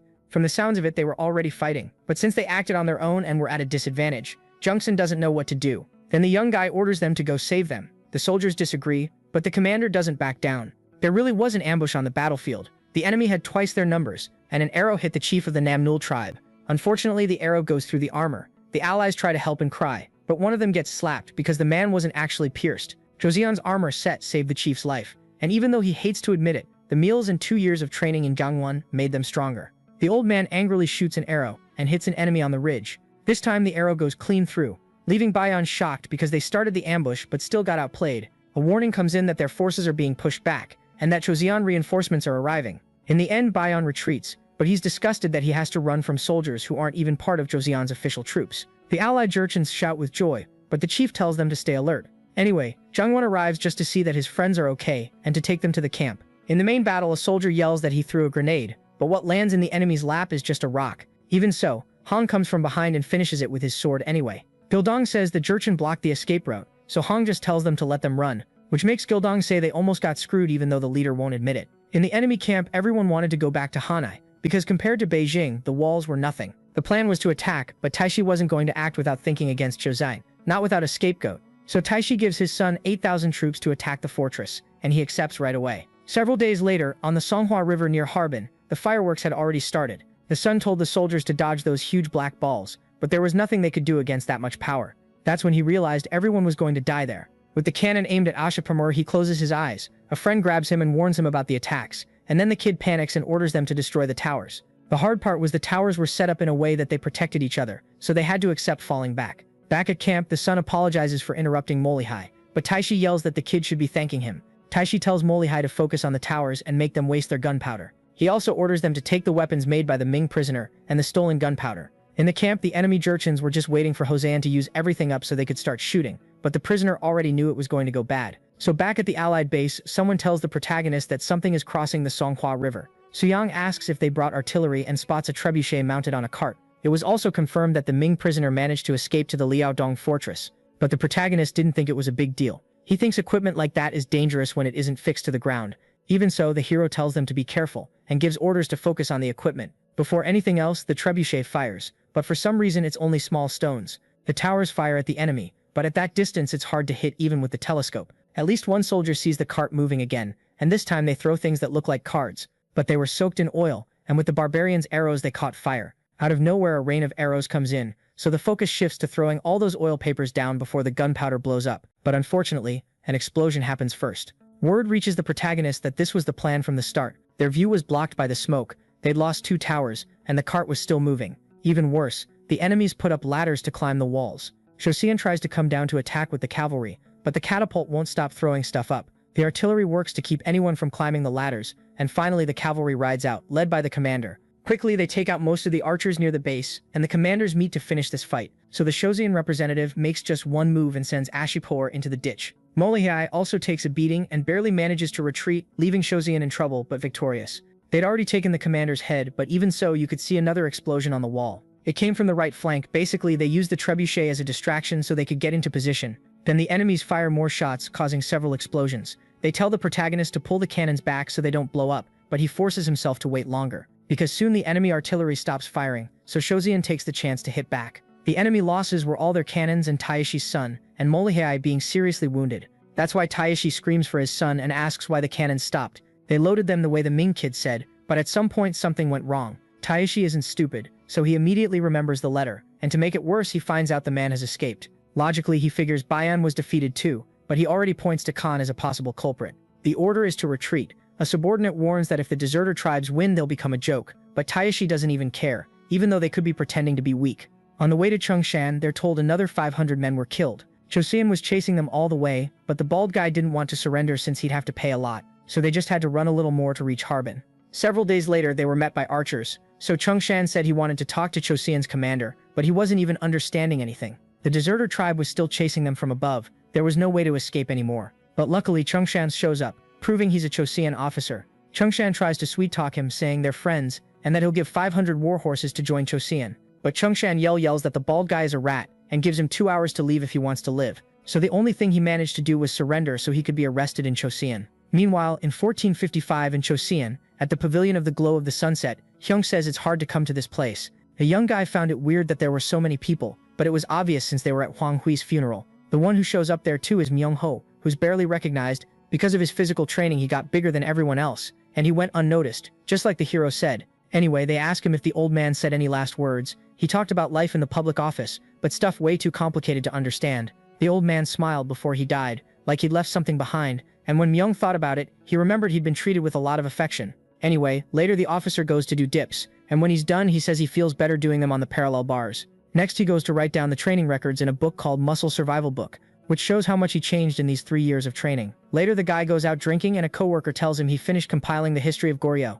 Recently Myung passed the first exam and he's already going to take the second. The special exams happen when the country is celebrating and they're split into 5 stages. Because the compilation and the law code were finished, the contest was going to happen. Honestly, these are just formalities, because they're short on good people at the border. They also need manpower to rebuild the walls. The librarian was even going to say some things, but Myung didn't even care, which made the coworker happy to see how honest he'd become. After that screw-up of digging up the statue, he never gossiped again. Later Myung staggers back home talking about Wang Wuji, who's from King Taejo's family. Apparently the Wang family got rich with maritime trade, and Myung seems really interested in the money. But that was normal, since even the last dynasty traded with Arabs because of that. That wasn't in the history of Goryeo, and even though the training did him good, Myung didn't let go of his desires. He kept training but also studying hard for the exams until he got a good result. Both he and Sissa passed, they traded tips, and now all that was left was the royal exam. Finally, Moak felt like he had a government post, but when it was time to take the last exam, he saw there were 3 topics he hadn't studied. That was like a bucket of cold water over his head. 10 years ago, a man asked if the topics for the final exam were right, and Munjong said yes. First about Ming, second about what actions they should take in the north to bring in the tribes, and third what they should prioritize in trade with Japan. Even Yea only gave 1 topic while he was still king, but Munjong said they needed someone with perspective. Someone who can already make a plan and carry it through, who understands the process by instinct. So he said not to worry, because if a bright mind was chosen, they'd be able to work even more under Su Yang. In the records room, the officials try to figure out who wrote one of the tests. The candidate said to control Japan like you control muscles, something with 0 depth, but another test caught the examiner's attention. In the end, they took 11 final candidates to the king, but one of them went a different route. And when they show it to the king, it's clear the person is Myung-ho. He was recommended by the former king and spent a few years under the old man Huang's guidance. His answer was that they shouldn't repeat the past mistake of turning everything into trade. Actually, he was pushing back on the questions, and instead of the Japanese, he pointed to building ties with the Arabs. The official who brought the test was scared to death, but the king just laughed. That's why he also brought Sisipson Wanjin's tests. Both were great, and even though Myung went off topic, he chose him too. But before they left, Myung asked to keep the boy's test. In March at Pyongyang prison, after the prince arrives in Harbin, he can leave Gyeong with Gildong so they can go together. The route was even farther north, and they were going to have to look after a bunch of prisoners. In the middle of Gildong reading, suddenly a prisoner escapes. Guard Seong Sammin yells that he ran off in the middle of the reformatory, so Gildong takes off like lightning and slams the runaway to the ground. On top of that, he lands a blow on 2 other guys who escaped with him. Compared to the enemies he'd faced, those 3 were nothing, especially for the prison's new head of security. Sometime later, they were put to train on the wooden wheel. Salmon said this hard work was going to fix them, but they weren't even listening because they were too worn out. Besides training, the prisoners also worked in the fields, but one guy was furious because he was a magistrate in Yumjuk and now he was plowing dirt. So he just snaps and tells them to bring the chief. Later the chief actually shows up, and the prisoner talks about who he is, kind of not even believing it himself. When the prisoners were sent to this prison, he came along too, but everyone got asked what they did so they could be transferred. The problem was the guy got sentenced for corruption for 40 years, so Salmon suggested he write educational texts for the prisoners. The man smiled right away, and even though he'd have to do it every day, he agreed. Everyone who got locked up for 10 years or more was going to build the stone wall in Namgang, so they ask how long it's going to take, and Gildong explains they'll work a 5-on-2-off schedule, which surprises everyone. Even though it's a pretty kind schedule, the prisoners who'd spent their whole lives just reading started aching. So Jung Bomsu, an ex-slave who earned his freedom through training, came to fire everyone up. He showed off superhero-level strength and yelled that anyone slacking off would get sent to another prison up north. Later, a young guy tells Salmon he brought some little gifts. He even shows gold, but the guy gets really offended. Salmon explains their whole budget comes from the king, so some guards offer to take the stuff back. But to Salmon, it's obvious that both the sponsor and anyone who goes along with it can turn into enemies in there. The reason Munjong put the young man in that position was because he couldn't be bought. Meanwhile, at the protagonist's house, his son has to deal with a problem with his wife's arm. She thought she could train legs, but her husband wouldn't let her, especially since she was pregnant. Anyway, she goes to meet the queen and explains the situation so her mother-in-law will take it easier. Her training was just squats with light dumbbells, but the hero's wife's training was so intense it made the girl feel embarrassed. 2 years ago, the girl started out not even able to hold a bar. She said she couldn't do it and cried, saying she didn't want to anymore. At first, Sofshune couldn't even handle squatting with 7 kilos, so they stopped that day. Madam insisted she had to drink some miso soup. The attendant tried to comfort the girl, saying she started by lifting 60, but the girl was lifting 7. 2 months after her wedding, her husband traveled to look for old information, and her father-in-law was already doing great in Japan. Even so, she couldn't even eat the food she was supposed to. That night, her father-in-law came back from Japan, but he was already about to head north, so she asked if her body couldn't absorb protein properly, because she trains and doesn't grow. So the protagonist wrote down what she said and started explaining that she didn't have any history of exercising. She apologized for everything, but Suyang didn't want to make her feel worse, because even he sometimes feels pain and wants to stop training, but he never showed it. So Sukdeok said she'd work harder, and a year went by really fast. The hero's son comes back home, and since he doesn't see any change in his wife, he gives her some advice. So the former king shows up saying he's happy to see how much his grandson has grown. Actually, everyone saw the inscriptions Hyundong brought, so Yi came to congratulate them. About the wife, Yi was talking about how they train hard, but he felt her hand and it didn't feel like someone who trains. The girl's hands didn't have a single callus after Suyang encouraged her. She trained for a while but then stopped. So Yi gets straight to the point. Without training, he would have died of diabetes 10 years ago. Of course he wanted to quit, but what mattered was health, not weight. Even though she'd only trained a little, now Sukdea could eat heavier meals. And with all the studying she's done, Yi suggested the girl do something for women. In the present, Sukdeok does an incline bench press on the bar. Her mother-in-law asks why, and she explains it's an easy exercise to do while pregnant, and it's seen so positively that it makes her mother-in-law want to work together with her. In April 1455, the hero arrives in Hanyang. Without the prince, they wouldn't have been able to deal with Oljeakop so easily, but unfortunately they didn't capture Taishi. Still, they captured the bald guy, so the king ordered him to confess his crimes. But instead of doing that, the enemy leader just slammed his head into the ground hard. Without passing out, he also admits he committed a crime by being a double agent.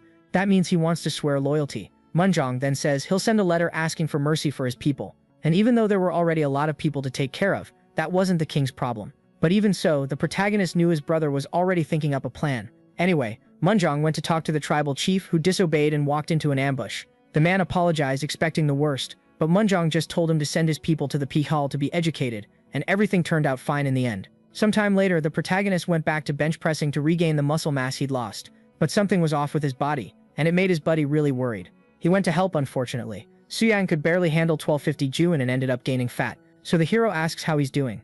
His buddy says it didn't get much worse, but Suyang wants to talk to Seo-san. The problem is that this prince wasn't doing well either. His cousin apologized for not going to see Suyang when he arrived, but his face looked like a skull. They'd heard his uncle's condition was critical, because a month ago his skin turned dark and his breath started smelling sweet. Seo-san even tried to visit and suggested body training, but he got hit with a stick. But what really hurt was him saying he was going to cut ties with his nephew. To the hero it looks like alcoholism, so he called everyone to go see him together. When they got there, a servant apologized because he wasn't going to let anyone in. But since the protagonist was there, they went in anyway. Inside, the uncle was having an episode, talking to himself and smashing jars. Hyung saw his brother Hyo there, so Seo-san yelled at him to come back to reality. The old man doesn't even recognize his relative, but when he looks at the protagonist, he sees the image of the great King Taeho. So he drops to the floor apologizing, which makes Sato's really sad and Soo-young worried about his condition. After a while, the old man calmed down. The doctor said there was no hope, and he really did look awful. 3 days later, the uncle unfortunately died. Sato-san cried non-stop, even though it wasn't his fault. Prince Gyeongyung said it was shameful to die from stuffing yourself with alcohol. Prince Hyeryung, on the other hand, said he wasn't an example. Anyway, now after Prince Gyeongyung, the old man is next in the line of succession. Hyeryung, however, gets irritated and shows off his body from 3 years of training. He says his brother didn't die of old age, but because he didn't train properly like the old man. Gyeongyung thinks they're not that age anymore, but Hyeryung says what matters is consistency. He only lifted 500 Gyeongyung and already got strong, so he doesn't get why his relatives aren't taking advantage of it. Gyeongyung tries to change the subject, saying he'll talk to the hero later, but Hyeryung drags him to go right now. And when the hero says he's going to bring everyone from the household to train with him, at first the uncles were looking over the equipment. Even though the protagonist was the Grand Prince, his uncles were princes too. There was the exhausted Sejong, the impatient Sejong, and the one with even less patience. In the end, they all looked like King Sejong to the protagonist. First they changed clothes and the protagonist explained the exercises. Gyeongyung rushed ahead to try the wheel and almost got hurt. Hamyoung for his part was overdoing it with the weights. In the end, everyone felt good except the protagonist, since he himself didn't even get to train. Finally, the uncle who encouraged it shows up, and seeing the hero's situation, he suggests making a schedule for up to 2 people, but he also says he's going to call more people for him to teach. The next day, the transcription of the Buddhist scriptures was finished. Shinmi did all the work, and the hero went to tell his father about the routine of the last few days. Jeonyoung suffered just as much at the protagonist's hands as he made him suffer, because he said how many squats the other prince did and turned it into a competition. But Yi knows it's inconvenient having all these guests at home, and he has an idea because he knows of an abandoned orphanage near a charity clinic. The protagonist had already heard about it, but that place was left abandoned because there was a tendency for people to kidnap orphans to turn them into slaves. Even so, with those problems, the protagonist thinks they shouldn't use those places to train royalty. Actually, he suggests expanding even more and making just one section for them, because that way they can teach these kids and look after them up close. Everyone thought it was a good idea, and the protagonist thought he should thank Jongbu for it. The next day, the protagonist trains with his son and tells his daughter-in-law not to push herself too hard. Then other people show up, basically Jeonyoung's whole family, to train. Soo-young says that his uncle and his wife will go in with him first, so Princes Oksun and Usun get eager for their turn. Soo-young warns that he's going to train both of them, but they definitely weren't expecting it to be that hard. The hero pushed the boys to their limit on the bench press and turned to the younger one, because he couldn't hear him jumping rope. He had to do at least 100 more, and the two of them only finished at the end of the day. Someone else who ended up feeling awful was the uncle's wife. She left with her head down, so the hero's wife said her coworker accused her of not training, and she showed her toned abs to prove it. The next day, Prince Gyeongyang started overseeing the construction. The trees were provided by Prince Hamyong, and it would probably all be finished in a month. Even though the place was a training center for the royal family, raising the next generation there would be great. All of a sudden, a child starts throwing a tantrum, yelling for them not to touch her. A maid just wanted to check her pulse, so the girl raised her hand and would have hit her if the hero hadn't stepped in front and taken it on his back. The maid explains to the hero that she was going to check her condition because she refused male doctors. But now the protagonist is the one in charge, and he asks if Ja Sang-won is nearby. Soo-young thinks there should be women training for rehabilitation too, so he asks if they can teach the junior female doctors as well. They might find it embarrassing, but that was exactly why they needed to learn. So, going with that idea, the girls were gathered and introduced to their new teachers. They started by selecting 40 medical apprentices and giving them new clothes. They didn't understand why they weren't learning medicine, so they explained that they weren't going to push themselves too hard yet, even though the hero's wife has a scary-looking face. On October 12, 1455, the female doctors are already asking to leave just from stretching. The protagonist walks by and can hear the sound of her screaming, so he's satisfied and goes to check on the orphanage extension, which is now called Yeonhui Pavilion. When he gets there, the uncles were already finishing their training. The older one thanked him because he was sleeping better, and the chubbier one said he felt stronger. They were doing great, but only Sukchu didn't look good. When asked, he explained that his wife was very weak after giving birth. 5 years ago, she had their 7th child, Yang. 2 years ago, Pil was born, and recently their 9th daughter, Yeon, arrived. His wife was strong, but after the 9th, she started having intestinal problems. The best doctor, Yang Hongsu, was called in, but he couldn't figure anything out. Anyway, she was getting worse, so he asked the hero or the madam to give her some attention. Later, talking with his wife, she said that training might make Yeon even weaker. At least she was resting there, so the madam said she'd take a look. After another doctor examined her, he agreed with Yeon that there was nothing to be done. Something always went wrong at lunch and dinner, and it wouldn't even stay down. Anyway, it was finally the madam's turn, and after she finished, she said the postpartum period had been horrible, and her body had been neglected. She had symptoms of scoliosis and osteoporosis, and bad teeth too because of her poor diet. In the madam's view, there was nothing to do, so Sukju cries non-stop. Later on, the protagonist feels frustrated. If it were something he could fix with physical training, there'd be a solution. but he wasn't a doctor. Suddenly, a young man shows up there and says the king ordered fresh milk sent to the minister's house to help with postpartum recovery. So the protagonist takes it and immediately thinks it might be lactose intolerance. In that case, he gets excited and throws his hands up, which almost makes the young man faint. Because he yelled, the guy thought he was going to be punished, but the hero just told him to make tofu and bring it. But then he changed his mind and decided to take him along, thinking he could cure the woman. The protagonist tells Sukju to stop giving animal milk and start giving soy milk instead. He had no way to explain lactose intolerance, so he just said he knew what he was talking about. But he also says not to give too much if they don't want to cause diarrhea. Soy extract is the easiest to digest food the hero knows. So a few days later, while a class was going on, Sukju showed up saying his wife was getting better. The daughter-in-law came up with a new method too that would help her slowly regain her strength. If everything went well, 10 days later the woman recovered enough to stand up. She thanked the doctor, but he didn't want to take the credit. The doctor was writing a book about food and got discouraged after seeing how much he didn't know. But the main guy wanted to help with that, so they agreed to team up. Just thinking about a diet book in this era makes Suyang want to solve the vitamin problem too. The Essentials of Diet Therapy is the name of the book. Dr. Joan Sunui wants to write. Crops only growing in that one area causes some nutrition problems, and the guy who brought it up in the civil service exam got sent to Liaodong, a really smart young guy who also suggested trading with India. Myung was leading this expedition, and Kim Woo-jung, a 6th-rank official, came along too. The sea flats there were great for making salt, but the kid forgot to mention that to Gildong, who came along to sell salt. Anyway, he goes to see if something's going on, and an old man tries to pull the goods off the platform, but even though he tries hard, he faceplants on the ground. So they said they weren't going to pay Yu Gukang to help out. Mike started unloading everything really fast, but old man Yu was more jealous than grateful. At the end of the job, Mike tells the old man to rest, but he thinks he has to keep going if he wants to get paid, so he puts on an act, saying that since he's weak, he'll take him to train. But Mike tells the old man to rest in a cabin. Inside the ship, Yu starts thinking about how long it's been since he sailed. He used to do it back in the day, and he finds an inscription saying the boat was built in the 5th year of the Jingtai era. That means the boat belongs to Gilju. And after a while, Mike came to check on Yu, so he thanked him and asked if the boat wasn't going to rock. To prevent that, he suggested making holes so water could pass underneath. But when someone called him, he ran out. Unfortunately, the call was to take his last payment and never come back. When the old man left, his pay had the same weight of food and mixed in filth. The commander kept cutting funds because the barbarians were living well, but people like them, who only knew how to sell, got pushed aside. Even the farmers were starving. So looking for a way out, he meets up with his buddies. Yu asks if they've seen the Joseon ship. It was like the one they used to go to India, but today he saw the name Gilju on the boat. Everyone was shocked because that man had disappeared, but what mattered was that Joseon was wasting one of his ships. Guys like them could reach India in 2 months, so Yu suggests they all escape together. Better than dying working in conditions worse than the barbarians would be going to Joseon to work with ships. So they all got ready to build a boat in time. When they went to the hero, he was swamped with work at Yuanhui Pavilion, because he was the one who told the king they needed people who were good at diving. Suyang taught the water survival method called Wai Yong,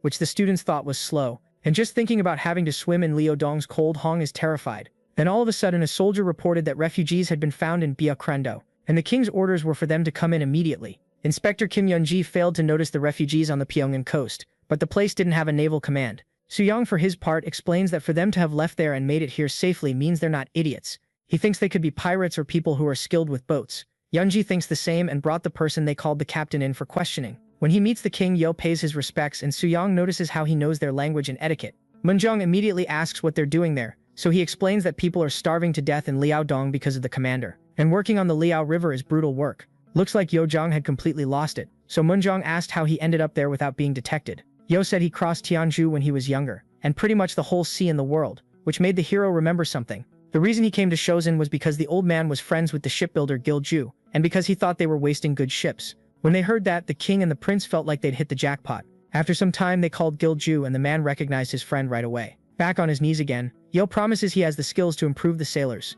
Yeonji reports there are 300 refugees, which could cause trouble with Ming. So Munjong ordered the adult men to stay in prison for now, and the others to stay at Yonhui. The place was built for orphans, but there wasn't room for that many, so Suyang realized he was going to have even more work. He still had to write the diet book, set up the place for the royal family, train divers, and so on. In the middle of that thought, Yo interrupted and asked if the hero knew an officer with a rat mustache. He was talking about Myung, but he didn't even explain why. On the way to the prison, a guy said that someone who couldn't make a mold wasn't a coppersmith, so he got punched in the face. Obviously, it wasn't going to end there, but the prison chief showed up. The one who got hit accused the other guy of doing sloppy work. In response, the guy said he wasn't going to let anyone insult his work, so Bomsu told him to prove what he's worth by showing his skills. Wanting to settle it, the chief suggested a duel with the theme of hand fans. The one who got hit thinks it'll be super easy, and they say the judge will be a merchant who deals in them. With both of them ready, the duel between Hosean and Ming begins. They start by prepping bamboo since that's what they're made from.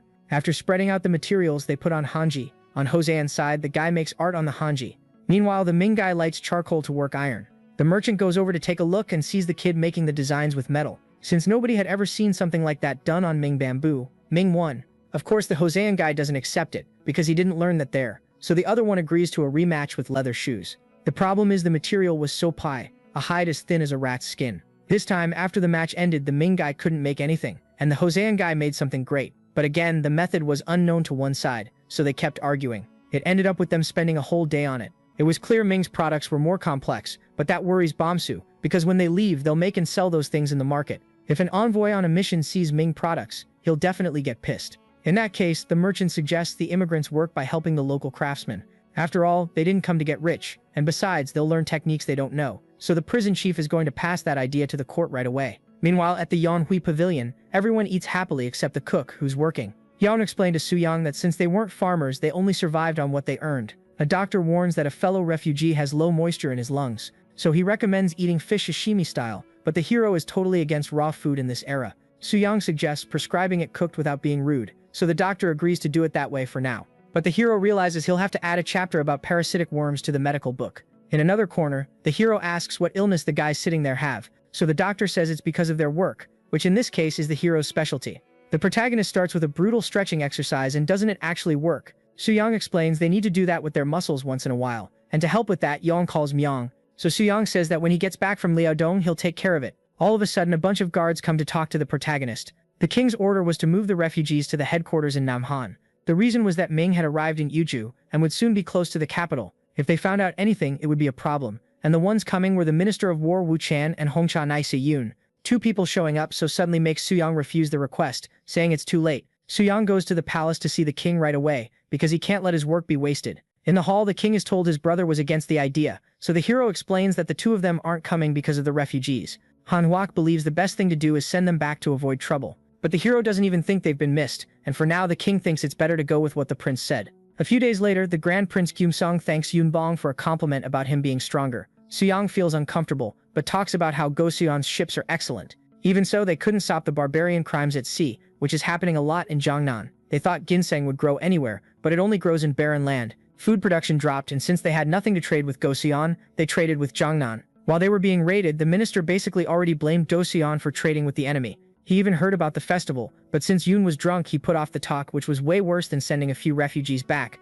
Since Emperor Jingtai died young, a letter said they were mourning, but it also had a request for Joseon. The Woku were wrecking Jiangnan, and Hosean was selling ginseng to them. Munjang explained it was to buy copper and sulfur to use against the north. Then the minister asks if the king is going to ignore them, and if not, he asks them to train their sailors and cut ties with the Woku, since they'd pacified the north. Wu Qin asks for around 50 ships, which leaves everyone shocked. The losses would be big because the sailor training plan was for the elite, not just anyone. Munjang warns he only has 30 ships, but the minister says that's fine. They need help building the ships. But since they don't need to stay in Hangzhou, the king asks them to set up a port in Yuzhou, basically Taiwan, where they were already going to start trading with Southeast Asia. Because of the civil war in Ryukyu, sugar barely comes into Hosean, so putting a port there would be a good thing. So since Wu Qin didn't object, the deal was made. In September 1456, in the East Sea, the old sailor has to handle pulling the mast rope. His co-workers are incompetent, and he gets so irritated by it that Myang has to stop him. Then the old man calms down and tells them to head northwest. Since the instructor is good, they learn fast, and there's no better place than the East Sea for naval training. The old man warns they'll reach Usan at some point because they're headed the right way. His training style is intense. He never stops giving orders because anything can mess with the ship. Ye teaches through actions before words, and after 6 months, the old man got his youthful strength back. Even his personality went back to how it used to be, and when they arrived in Dongnei, he already wanted to leave without resting. Finally, after a while, they managed to see 2 big rocks that were Dokdo. They couldn't bring the boat close to the rocks, so they needed to slow down. At one point, a rock gets in the way, but the protagonist handles it alone. As he remembers it, the Dokdo guard post was built on top of those thin rocks. So the hero repeated the story, but carving into the stone the 2nd year of his brother's reign, and that would last a few hundred years. Near the water, the people of Shozian find a sea lion. So while one of them goes to feed it, Suyang comments to Myung about how much it's grown. It's all thanks to the protagonist, but finally the hero asks what the boy talked about with Yo. 6 months ago, the 3 of them were in the pavilion, and while Suyang was training, he heard something strange. Around that same time, Young praised the old man because he had a strong body. But since he wasn't understanding Shozian's language very well, Young let him speak in Ming. And because of that, the old man said he wanted him as a son-in-law. which came out of nowhere. Back in the present, the protagonist says he's going to go through with the marriage. Young, for his part, doesn't think it's a bad thing, because if he's related to the old man, he'll be able to go to Yejo. 15 days later, Ye went to tell the king that everything had gone well with the training. About the island of Yejo, they were supposedly really hot-headed barbarians from the local tribes, and if they weren't careful, they could end up at war before building the port. The problem is that at that time, Taiwan was in the Iron Age, and not knowing that was an issue. On top of that, the ministers were hyping up this talk that they were basically terrorists. So the hero asks how many years their informant lived in Yejo. They said 15 years, and 15 years there without Ming's help. The view the hero gives the king is that they don't have experience with war, and if it comes to it, they can teach them how the world works. Maybe by blowing everything up with cannons or shooting with muskets. The next day, Hong gets up stressed from the amount of work and runs into a colleague. Since he's a student, he tones it down, but the instructor only came so they could train together. On the instructor's turn, Hong tells him to get lower, and on the student's turn, the kid tells him not to raise the trapeze. Anyway, they got along really well. Later, the instructor asks if Hong isn't going to the southern islands because it's warmer than the north. And right then, the messenger arrives, bringing orders from the king for him to read. Basically, he got promoted again and was called up for the expedition to Yejo in the south. So before he could even celebrate, he started crying and ran off to pack his things. But he ran so hard that everyone in the city heard. There was a wide river along the coast, but you couldn't tell what was marked on the map as smoke and fog. Suddenly, they tell Yo there's a mountain with smoke on top of it. What people heard in WA was that it had something to do with sulfur. There was a place called Bungo and Kyushu where mountains let out smoke and fire. There was fire inside the ground, water came out, and near the valleys there were hot water wells where there was sulfur. So if they could get it there, they wouldn't need Japan anymore. On top of that, the island has a bunch of natural resources for them to take. One minister doesn't think it's good to use force because he knows how to speak Ming. As for the protagonist, he says he won't be able to go on the expedition because of the book, and the king understands. So the advisor Han Wok, who's fluent in Ming, goes along with Myung, who is the one who came up with the idea, and along with Young and his soldiers trained at sea, who will handle the route. The expedition takes 8 days and 11 to come back, which adds up to almost a month. Myung trains right on the boat and gets praised by the advisor for not being lazy. But he says there's still a long way to go, since soldiers like Siafo's gun push themselves all the time. Anyway, they stop right on the coast and the advisor asks them to go take a look. When they get off the boat, the place is hot for the kind of clothes they're wearing, but Hong senses danger and tells them to stop. The barbarians show up, and since they've seen intruders hanging around for weeks, they ask who they are. Hong tells everyone to stay in formation, so the local chief decides to go talk. Han Wok explains to him that they're from Shozan, which is east of Ming. He also explains that the Goryeo king fell, and that Shozan has been around for over 60 years. Anyway, they came to set up a treaty and build a port. On top of that, he asks for the islands where there's smoke in exchange for resources, but the barbarians feel offended by the offer and both groups arm themselves. So the musketeer soldiers ask the advisor for orders. Han Wok insists they need to solve things through dialogue, so he asks what their demands are. The chief says they're from the Kulon tribe, which is part of Taiyon. Within that tribe, they're split into dozens of villages, and there are more than 200. He doesn't believe that many tribes will agree to give up the island, and Hong warns the advisor that at this rate they'll be outnumbered, so things don't look like they're going to go the way Munjong wants. All of a sudden, an arrow is shot over the advisor and almost hits him. After they protect Han Wok, the order is given to fire. The tribes don't understand what it is, and they start getting hit. Since you can see from the boat that the battle has started, they prepare the weapon called Singijon and fire it, blowing everything up and leaving Han Wok desperate. Against his wish to settle it through dialogue, Joseon defeated the Kulon tribe, named the island Saha, and the city Seowan. Han Wok says it'll take a year for this place to be ready.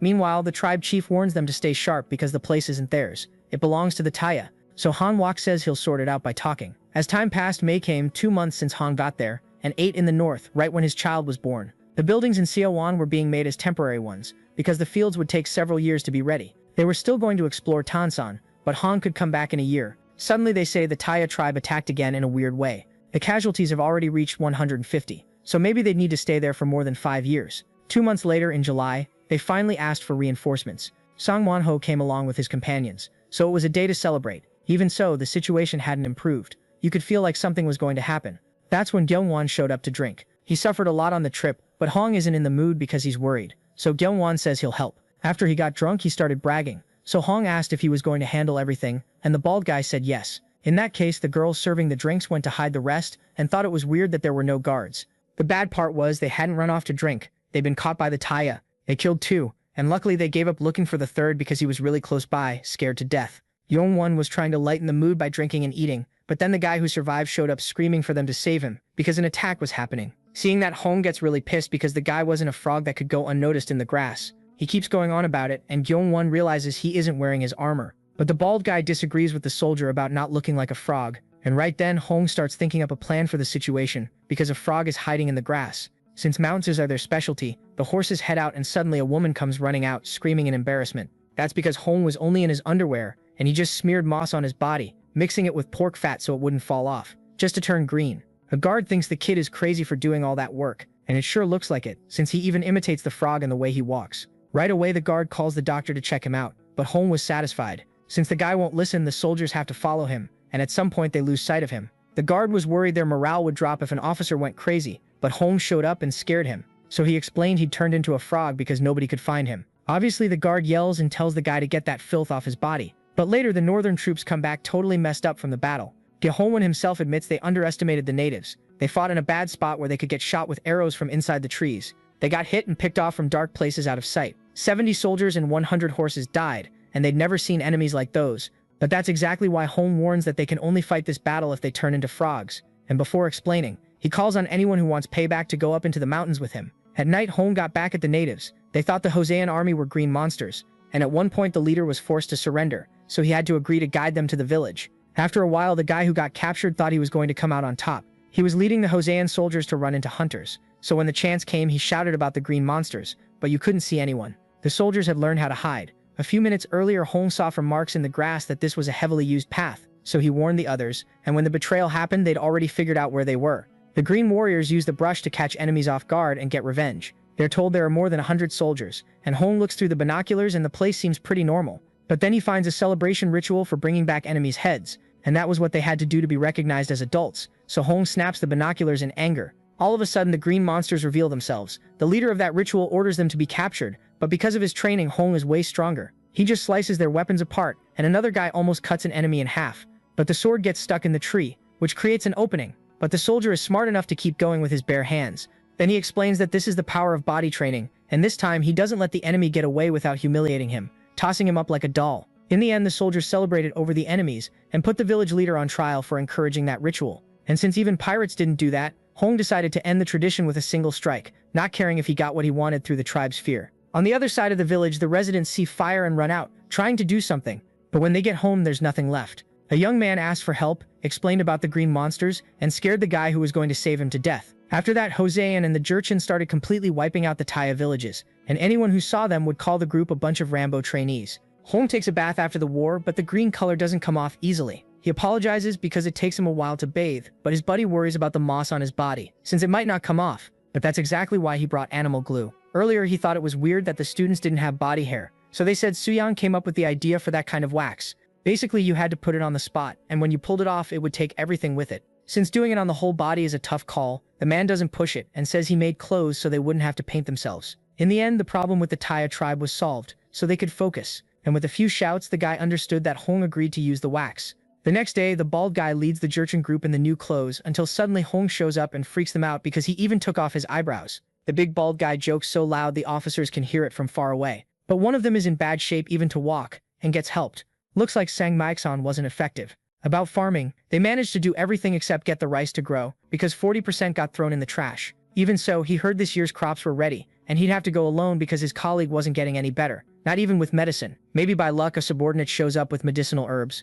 The natives said it was something you squeeze for juice, and it gives you energy when you drink it. It was old ancestral knowledge, and even their doctor agreed, so the officer tried a bit and immediately felt something different. After a while, the people of Shozin find sugar. They said that was what you had to use to extract the juice to get the effect, so the officer had them prepare it and rewarded the native with a cow. The two of them hope it works, and in the meantime the first one goes to check the farm. The first thing he asks when he gets there is how the season's going. When they were almost giving up because of the last harvest, a Japanese blacksmith asked to plant his rice, and by some miracle it grew, so they planted small ears. Since Japan has a warm, humid climate, their rice was more compatible. And even if it wasn't his, it was already good, so he had them tell the others to plant that too. Sometime later, that annoying tribe tries to cut wood, but right away a soldier tells him to move aside and chops it himself. On top of that, he threatens the kid if he doesn't work with some effort. Their job that month was to patrol the village, which felt like a vacation. There was a warning about a tribe called Kavalan that might attack, but they didn't pay attention. Then Hong showed up saying that if it had been an attack, the two guards would be dead. They apologize for not paying attention and get punished with 30 reps of 3 sets of burpees, and so they don't get in trouble too. The natives work hard at everything. From the smell, the officers realize there's sulfur there, and it must be coming from near the river. Just looking at a leaf that's almost decomposed makes it obvious, and it's great because they won't need to get it from Japan anymore. That moment would be remembered in Joseon's technological history. In March 1457 in Zhogang, a commander orders a shot fired from his ship. Whoever gets hit by the recoil almost falls into the water. The ship still can't handle the cannon they call thunder, but at least the lightning one holds up. To explain it, a ship blows up from one shot, leaving the hero confused. So Munjong asked if his brother remembered the Hui Hui cannons from the Battle of Harbin. They made this based on the testimony of the kid who saw the enemy trebuchet. Even though it had its flaws, it still killed a lot of soldiers. What Suyang thinks is that this is a kind of carronade that, even if it's slow, fires a lot. Anyway, someone reports that the sheep they received from the Dalja has arrived in the capital. Now they could restock the resources that had dropped during the pandemic. But suddenly the protagonist feels his mount acting weird until it collapses to the ground. It looked like the black horse was tired. And since they've been together for years, Suyang doesn't push it too hard. Still, it takes it like a challenge and gets back up. And seeing that, the hero says that if they go back to Tianzhu, he'll leave it in its homeland to live peacefully. For now though, the two keep going together. The analyst manages the number of sheep Taishun sent, crying because there were more than 10,000 there. Even though they only sent salt in exchange, they were satisfied, and Zhongcheng Ryle was going to take care of raising those sheep. All of a sudden, one of them goes crazy and tries to challenge the human leader, so the protagonist responds with a quick dodge that basically kills the animal. He didn't even mean to do that, but he forgot he had a body different from normal. Anyway, Munjong asks his brother to take the dead sheep and prepare a meal for tomorrow. So even without really getting it, first he had someone clean the body. Then he grabbed some spices and decided to make a grill barbecue. The protagonist made it as skewers with a spicy sauce, so everyone approved and naturally liked the dish. Because the king said he'd help whenever he needed, the protagonist asked for some prisoners who'd screwed up really badly. The compilation the protagonist was making of Sikriochunao had an issue, and he'd need them to prove something. Sikriochunao, which is the diet guide, went through several improvements, like adapting the names of modern content, and doing that made the hero greedy. To him it was obvious that even eating lots of grains, kids ended up with bone deformities because of the diet, and to check that he wanted to run a study, controlling the prisoners' diets. So the king agreed to lend them to him for 2 months. Suyang had already written down almost all modern knowledge, afraid he'd forget it as the years went by. So he went to look up something about vitamins. They can't be seen with the naked eye, and they're so hard to explain that Suyang doesn't know if he'll be able to prove them in 2 months. Anyway, the royal doctor shows up, and the protagonist says he'll go to his office the next day. Looks like Jiang Sinui had something to say. The next day, a servant gets really scared seeing someone holding a blade. He asks Suyang to do something, and when he looks, he can't believe it. The doctor smacks a fish and explains that he thinks he found where the worms the hero mentioned come from. When they were treating the refugees last year, the protagonist said raw meat was dangerous, but the doctor took it to mean the worms showed up depending on the person. Sometime later, a patient he prescribed raw meat to died, so after that Sunui spent all his time studying what he got wrong. First he cut the fish in half and got a new perspective. You could see tiny worms in the flesh that would probably grow inside the body of whoever ate it. In the doctor's opinion, it came from feces, and even though it's a different parasite that comes from there, it's not totally wrong reasoning. The hero explains that the worms host poops and vegetables that grow and that get eaten, so they should be washed with salted seaweed, and the fish should be gutted. Before adding it to the book, the doctor asks what Suyang means when he talks about Sigyeon Mol. Once the hero heard a story from Oljo Kop where snow blocked the roads and jammed everything up. People camped by a river and tried to survive by hunting rabbits, but after 3 days they were so weak they couldn't even walk. They didn't have the strength to hunt rabbits anymore, so they started grabbing frozen fish. Then in 3 days their bodies went back to normal. Since rabbit meat is famous for restoring stamina, the reason was that they were poisoned from eating only protein without fats and carbs. In that case, the protagonist said he'd replicate those illnesses in the prisoners and ask them to treat them afterward. In an office, a servant asks if the prince is going to manage the meals himself, and he says yes. The servant is still worried about the damage, but the hero says that if they get too sick, he'll stop the experiment. The problem is, it looks like he got bribed to let other foods get in. 2 months is already not much time to make them sick, and if they eat other things, it'll be even worse. Anyway, on the first day they announce that the prisoners will only eat what the prince allows. The first is an assassin, and the second was arrested for kidnapping. On top of that, he warns that if they accept or sell food from outside, they'll stay locked up longer. First, they start by eating rice with pickled cabbage. Since that's a luxury, they don't mind eating it and even find it weird. Anyway, it was going according to plan, and 24 days later, the hero went to take a look. The assassin's legs were already weak, like in the story the hero told. So the doctor recommended medicinal herbs and acupuncture. Since those herbs had vitamin B, the symptoms would improve, and it was good they showed up earlier than expected. Even so, a few days later, the prisoner couldn't feel his legs. Sun Yuhe panics because he did the treatment right. So since he can't let him die, Su Yang gives him a different meal. But to the man it was cruel because he was sick and the food looked awful. From the servant's point of view, the hero would have to execute everyone because things were getting out of control. Some couldn't see in the dark and others were losing teeth. But that was also part of the plan. It's like a porridge made from beans and brown rice. But the hero guarantees that in a few days they'll get better. 2 months later, the protagonist reduced the sentences of the criminals who helped with the research. The protagonist was right, so the doctor went to put the conclusions in the book. So with one more section added, the draft of the diet plan was completed. In August 1457, the protagonist looked for his uncle until he found him in the middle of the books. He said he was reading Master Sik's teachings because of the protagonist. After all, the protagonist was doing so much for Buddhism that he felt like a bum. The hero made donations and helped more than 12 temples. Also, because of the statues, those who wanted to mess with the Buddhists went far away. That's how the hero found out his influence was protecting the students. Also, he managed to spread the rights to Japan and earn merit, worked to transcribe various scriptures and helped pass that on to the barbarians. The Black Dragon Temple, the protagonist found it already had 5 other branches. No one had gone that far for them, even though the hero was really just trying to win over the Jurchen. All of a sudden, Mashim gets called in, a man captured in Harbin who ended up a slave. In that case, the protagonist is even more in disbelief when he says he's part of the Gelugpa sect. Because of what the hero has done, the uncle wants to take him there and also learn and help by bringing monks to Joseon. Getting there takes a month by boat, and you still have to cross the Himalayas. The uncle, though, isn't worried because he's got a strong body, so Suyang tearfully warns that he'll make the king stop him. But he'd already asked for permission earlier. In his brother's room, the protagonist throws out 1,000 reasons not to go, saying it'd be better to send a representative. But since the statues of the 4 heavenly kings were made based on Suyang's body, there was a demand for it. Even so, the protagonist thinks it's ridiculous and says he's not a devoted Buddhist.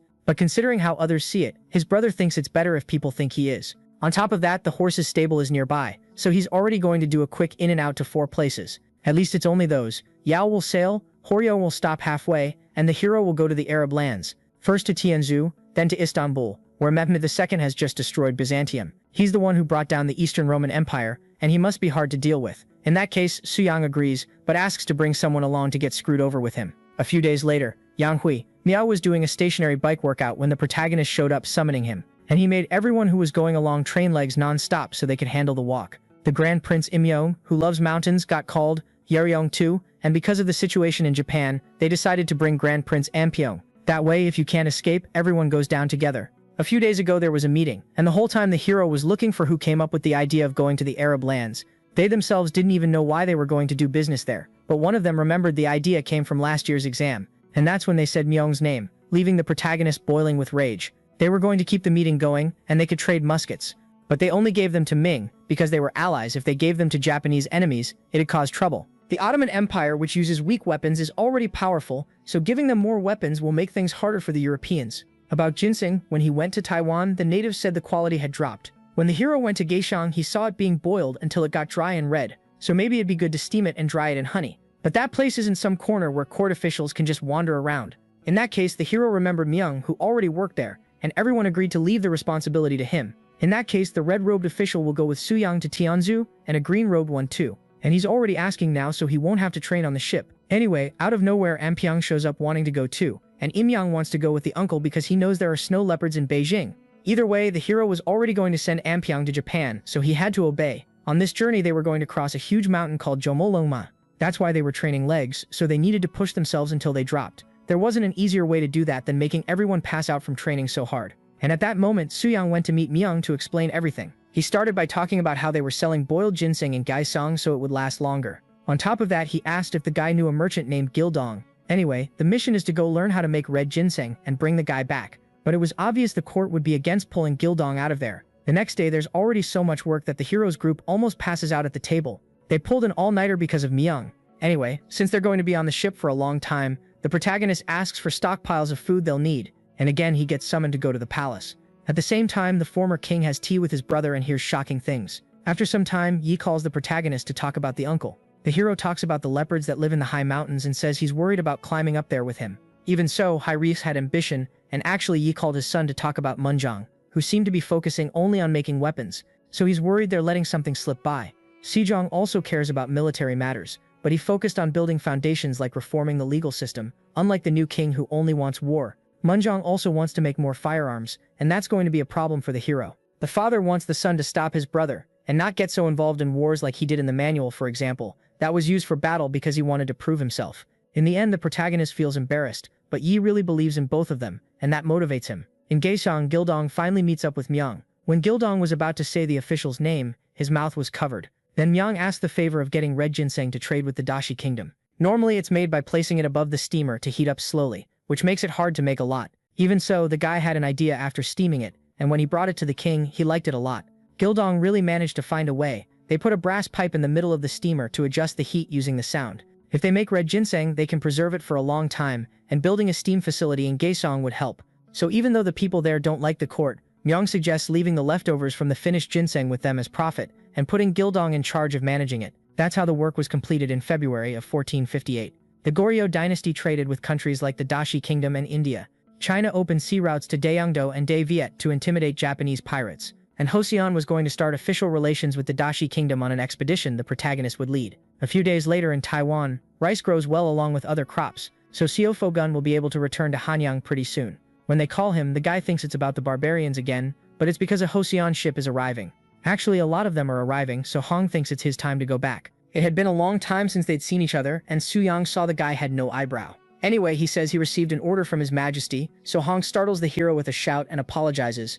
Basically, the kid got promoted to commander of Hunyang when he got back from Dashi, or if he didn't want that, he'd have to stay 3 years in Daeyeongdo. The deal was either stay there or leave for a year and a half to get promoted, so the guy agrees to go with the hero. His replacement introduces himself, but Hong doesn't really care and they set sail right away. In the middle of the trip, the protagonist's companions train their legs like usual. There could be problems with supplies at the port of Tonglong when they arrived, but a noble named Yoseong said he'd have everything ready. What's worrying is that in Daeviet, the king is young, so it's the mother who rules, but the idea is just to resupply and leave quickly. In theory, it would be simple, but the place was a total mess. A fire started in the warehouse that stored the rice, and all their supplies were burned. The hero thinks it's strange because Yoseong is known in history as a great ruler. Anyway, Yo Min, who's the king's half-brother, shows up to help, but he seems really suspicious. In history, he actually stages a coup, killing the king and the queen and taking the throne. Soo-young goes along with it like he's being kind by helping, so Yo Min asks for 10 muskets, and the 3 men there to teach how to use them in exchange, basically setting up a coup right in front of him. But Soo-young leaves the answer open and whispers a plan to his buddy. Since he asked later, they bring the person who ran the country's Ministry of War. Soo-young wants to see Daeviet's artillery that fought Ming and won, so the man agrees because it sounds like a compliment. In a demonstration a little while later, the hero sees they're at a similar level to Ming. It's a mid-level, but suddenly what grabs attention is an elephant running in. That's because they fight riding those animals and firing from on top of them. The protagonist thinks it's impressive and suggests trading cannons for muskets. He puts 100 of them on the table right away, so the minister says he'll give 300 cannons in return. Anyway, the brother had already set the limit of what he could trade, and it was agreed like that. So Ui Min left in the background furious, and they went away. Since the firearms department had never seen cannons, the protagonist told them not to worry and to practice until they learned. Also because they can't show muskets to Mehfer II, since he's greedy. So the troops going to the Ottoman Empire have to hide the power they have, forming groups and taking separate routes. The next day, at a port, all the Choseon ships arrive. An officer waves from far away, showing he wants to say something. Then he climbs onto the ship using a ladder and asks if the visitors are from Ming. Actually, it's explained that they're from Choseon, and the guy praises how strong they are. Anyway, he says they should visit Al-Qahira in Cairo if they want to go to the Dashi Kingdom. A short time later, they all rode elephants and horses until they reached the capital, Gaboth. Inside, there's a sickly white tiger, maybe because Jin He's fleet already visited there. Anyway, Mahmud meets with the 2 Choseon representatives. Since the country was founded not long ago, the protagonist says he wants to trade and hands over a really great gift. Since it was a product from a competition between Ming and Choseon, the quality was perfect. Then the Sultan orders them to set up a banquet. At night, all the food is laid out. There's music, art, and a bit of friendly fighting. An Arab guy does that exercise where he spins a sledgehammer around his body. And he's got a good body, but training with that fixed weight looks wrong. The Sultan says the strongest country nearby is the Vijayanagra Kingdom, and asks why they're there. Soo-young explains there's a mountain called Jumarongma that the Sultan knows as Chomolungma, which they plan to cross to reach Tobon. An Arab monk says Chomolungma is impossible to climb, and that leopards freeze to death up there. But they don't want to climb it. They want to visit Tobon's capital, Yikachi, to learn things. Then the Sultan messes with the uncle's face, so he shows off his body. On top of that, he grabs the Arab warrior's hammer and just lifts it all the way up over his head. Because of that, the Arabs get intimidated by the uncle's strength and he feels free to correct their training. Some time later, the protagonist gathers everyone around with a map. Group 2 was going to stay in Manganap with the uncle, and Prince Imyang would go to Chongchuk.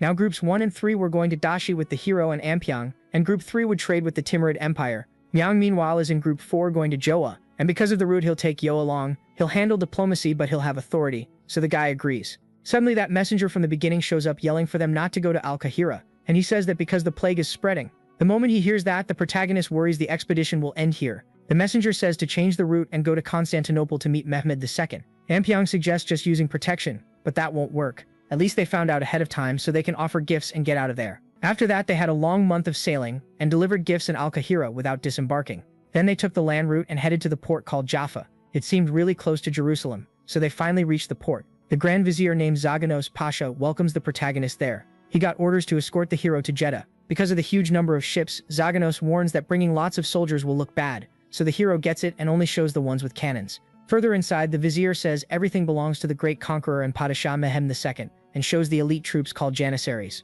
On top of that, they fire a huge cannon they're proud of as a celebration. Inside, the rightful heir of the Roman Empire and the Prince of Joseon meet. First, the leader starts by looking at the gifts they brought. Mehem likes them and orders 1/5 of the gifts to be given to the Borgia of Rome to recruit a crusade. He's basically like the Pope, so Suyang asks his brother to go meet the Borgia, which the leader agrees to, but warns that the guy needs to be careful because the man is a schemer. Suyang wants him to use the chance to learn Western painting and recruit talented people. For the hero, he can handle someone who proclaims himself Roman. Anyway, Mehem says he knows the hero is the brother of the king of Joseon, and seeing a build like a general's, he asks why he's there. He also asks to see how his soldiers train, which Suyang agrees to if the Arab leader organizes things. The next day, Hong has the soldiers march, turn left, and hold formation. Finally, they're told to prepare the cannons, but they still hadn't really learned it properly, so Mehem completely loses interest, just like planned. When the hero leaves, Hong keeps scolding the soldiers, but an Arab guy makes fun of the fact he has no eyebrows. Because of that, the guy gets furious. The Arab laughs even more, so Hong asks if they want to challenge Rambo, and since they don't answer, he throws a punch right into the clown's stomach.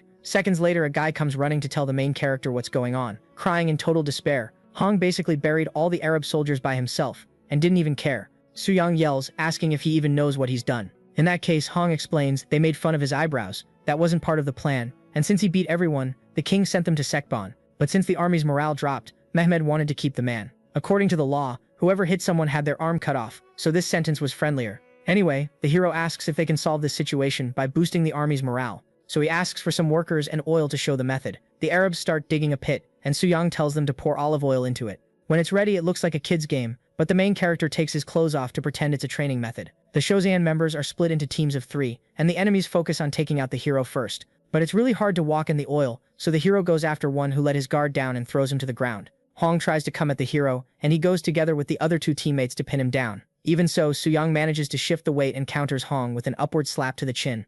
The others get scared, they even try to resist, but they can't. In the end, only Siofogun is left, and he was confident, but it didn't change the result. When it was over, the main character thought it would have a huge effect, but Mehmed looked bored. Anyway, he said not to fight among themselves, but against his Janissaries instead. Obviously, the allies were in bad shape now, so he was going to let them rest for a day so they could have a rematch later. The next day, Mehmed still didn't get why they were fighting covered in oil. Suyang said it was good for building bonds, and even against elite troops, Joseon does well since they train their legs a lot. The allied doctor holds onto the edge with just 1 foot, but gets pushed away, which looks like a draw. Hong says he'll make the enemy regret making fun of his eyebrows, and the 2 of them trash talk a lot. Since the ally doesn't come at him, the Arab throws oil in his face and they start trading slaps. They hit each other in vital spots, and Hong starts losing his balance. Even so, he doesn't fall, and if he's going to fall, he says he's not going alone. Then Hong pulls a wrestling move, sending both of them out of the arena. In the end, the Arab laughs a lot, happy, and the 2 of them settle their differences just like the main character said. Because of that, Mehmed calls his servant to bring a reward. Sopswang suggests receiving Khatan as a gift. When he had time, the hero went to visit a rookie doctor at the market, and heard about this medicinal herb that's easy to grow. Plus, it can also be used to make fabric, paper, or even oil. Even though he knows what Sopswang is planning, the seeds aren't very valuable to the king, so he tells his servant to take some farmers to cultivate the plant in Joseon. All the orders were perfect, so Sopswang only wondered if Anpyeong was doing well. At St. Peter's Church, they said that if they sold red ginseng and ceramics, they could make a lot of money. So Anpyeong asked to buy some printers, knowing the hero has a plan. They came there to meet Borgia, but the boy found out he had died recently, so he met with the successor, Pope Pius II, who welcomed him with open arms for being royalty. They had printing technology way better than Hejian's, so getting that would be great. The problem was that it didn't work well with how many combinations Chinese characters have. One of the clergy suggested cutting it down to 60 of them, but then you wouldn't be able to read. Even so, the Pope says he'll write up a contract, so he tells the boy to go to Hejian with the printing machine, which makes Anpyeong really relieved. Sometime later, artists paint the prince because his body is as incredible as the gods. Anyway, they also criticize each other's paintings and fight over exclusive rights to the prince, so Anpyeong feels uncomfortable and thinks it's better to end the exhibition. The master explains that the Venetian and Florentine schools have been rivals for a long time. Anpyeong changes the subject to talk about the oil paint they use instead of Hejian's animal-based one with pigments dissolved in water.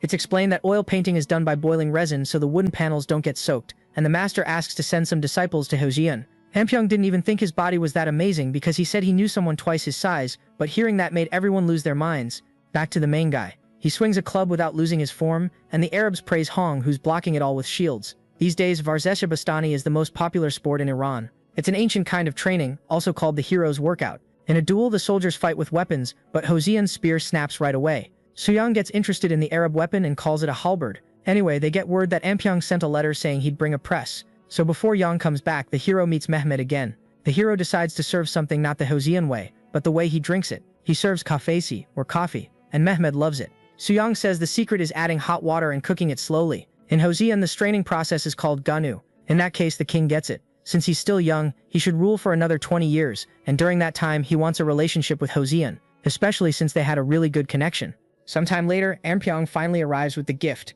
He introduces the technicians who make the machines and the artists, but the foreigners only focus on Suyang's body. Ampyong told them to keep quiet at the time, but the hero understood perfectly that he was being used like a product to attract these people. There on the ship, the prince gets put on the bench press to be punished. After a while, they went back to the Sultan's port, but unfortunately the ones who stayed there tried to get on good terms with the Timurids. But the boat with most of the stuff they were going to give sank, and they wanted to take the ship's cannon as the trade instead. In the end, they still only got 50 good breeding horses. Originally there were 10 mares in the contract too, but they lost the trade goods. The Qianja Chongtong is a wide cannon that other countries can make. The Thunder one is even wider. The Lightning one though is totally different from this era's tech, so giving the first one wasn't that bad, because breeding horses are better than war horses. All of a sudden another officer comes back saying he visited 4 countries through India. Unfortunately all 4 refused to give spice seeds, but he bought enough to use for 10 years. At least Suyang got those seeds from Mehmed so he can give them to his brother. Changing the subject. Group 4 still hasn't arrived because pirates attacked the ship. Even so, they always come back every month to get supplies, so the hero thinks it's better to go to the market while he waits. In Ming, the main guy bought pigs and now chickens because these are bigger than the ones they have. This is a Brahma chicken. When the main guy was studying in nutrition college, he wrote a thesis about the breast, so he asked for 500 of the youngest ones. They'd be hard to take care of at home, so they'd start by raising them in the prisons until they built a farm. That way they could make much bigger little fillets, but the doctor hadn't even caught that idea. 10 months ago near the Himalayas, the uncle face planted into the ground and got helped back up, but the group was already arriving. The Indians felt bad for him for being over 60, and that gave him the strength to stand up again. The problem is there was a snow leopard watching them. Meanwhile, Group 4 was dealing with a storm, and the ship was already stiff and hard to handle. There was a lot of lightning, and suddenly a wave came like a tsunami. Because of that, Meong thought he didn't train like a maniac just to get beaten, so he pushed with everything he had and managed to turn the helm. Finally, they could breathe a little, but unfortunately they lost the other boat that had the trade goods.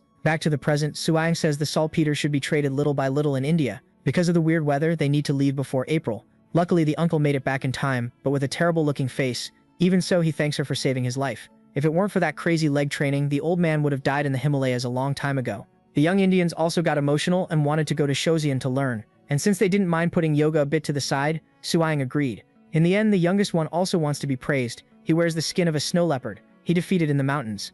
On top of that, they found some monks who were going to Shozien with them. Unfortunately, the uncles still wouldn't be able to rest, because they needed to leave now if they didn't want to be stuck until autumn. Back at the port before leaving, the hero asks the messenger to tell anyone who arrives to head back to Shozien. Because of the storm, the hero thinks it was all for nothing. But then all of a sudden he runs into Myung's ship, but it's only one of the many that set out. Just like the other one that did badly, Myung asks to be punished. He just cries and explains that they lost the big ships, all the goods and all the profit they'd made was gone. Myung promises it won't happen again, but the protagonist hears the sound of the rain coming in. People start panicking, trying to split up among the ships and get everything organized. And Seoyoung thinks maybe he'll die there and go back to the modern world like none of it ever meant anything. The protagonist's buddies think he's weird, so the kid yells that they might die because of him. Even so, his uncle tells him not to worry, because they learned well, they were trained with their bodies and with the wisdom the hero taught, and everyone is doing their best.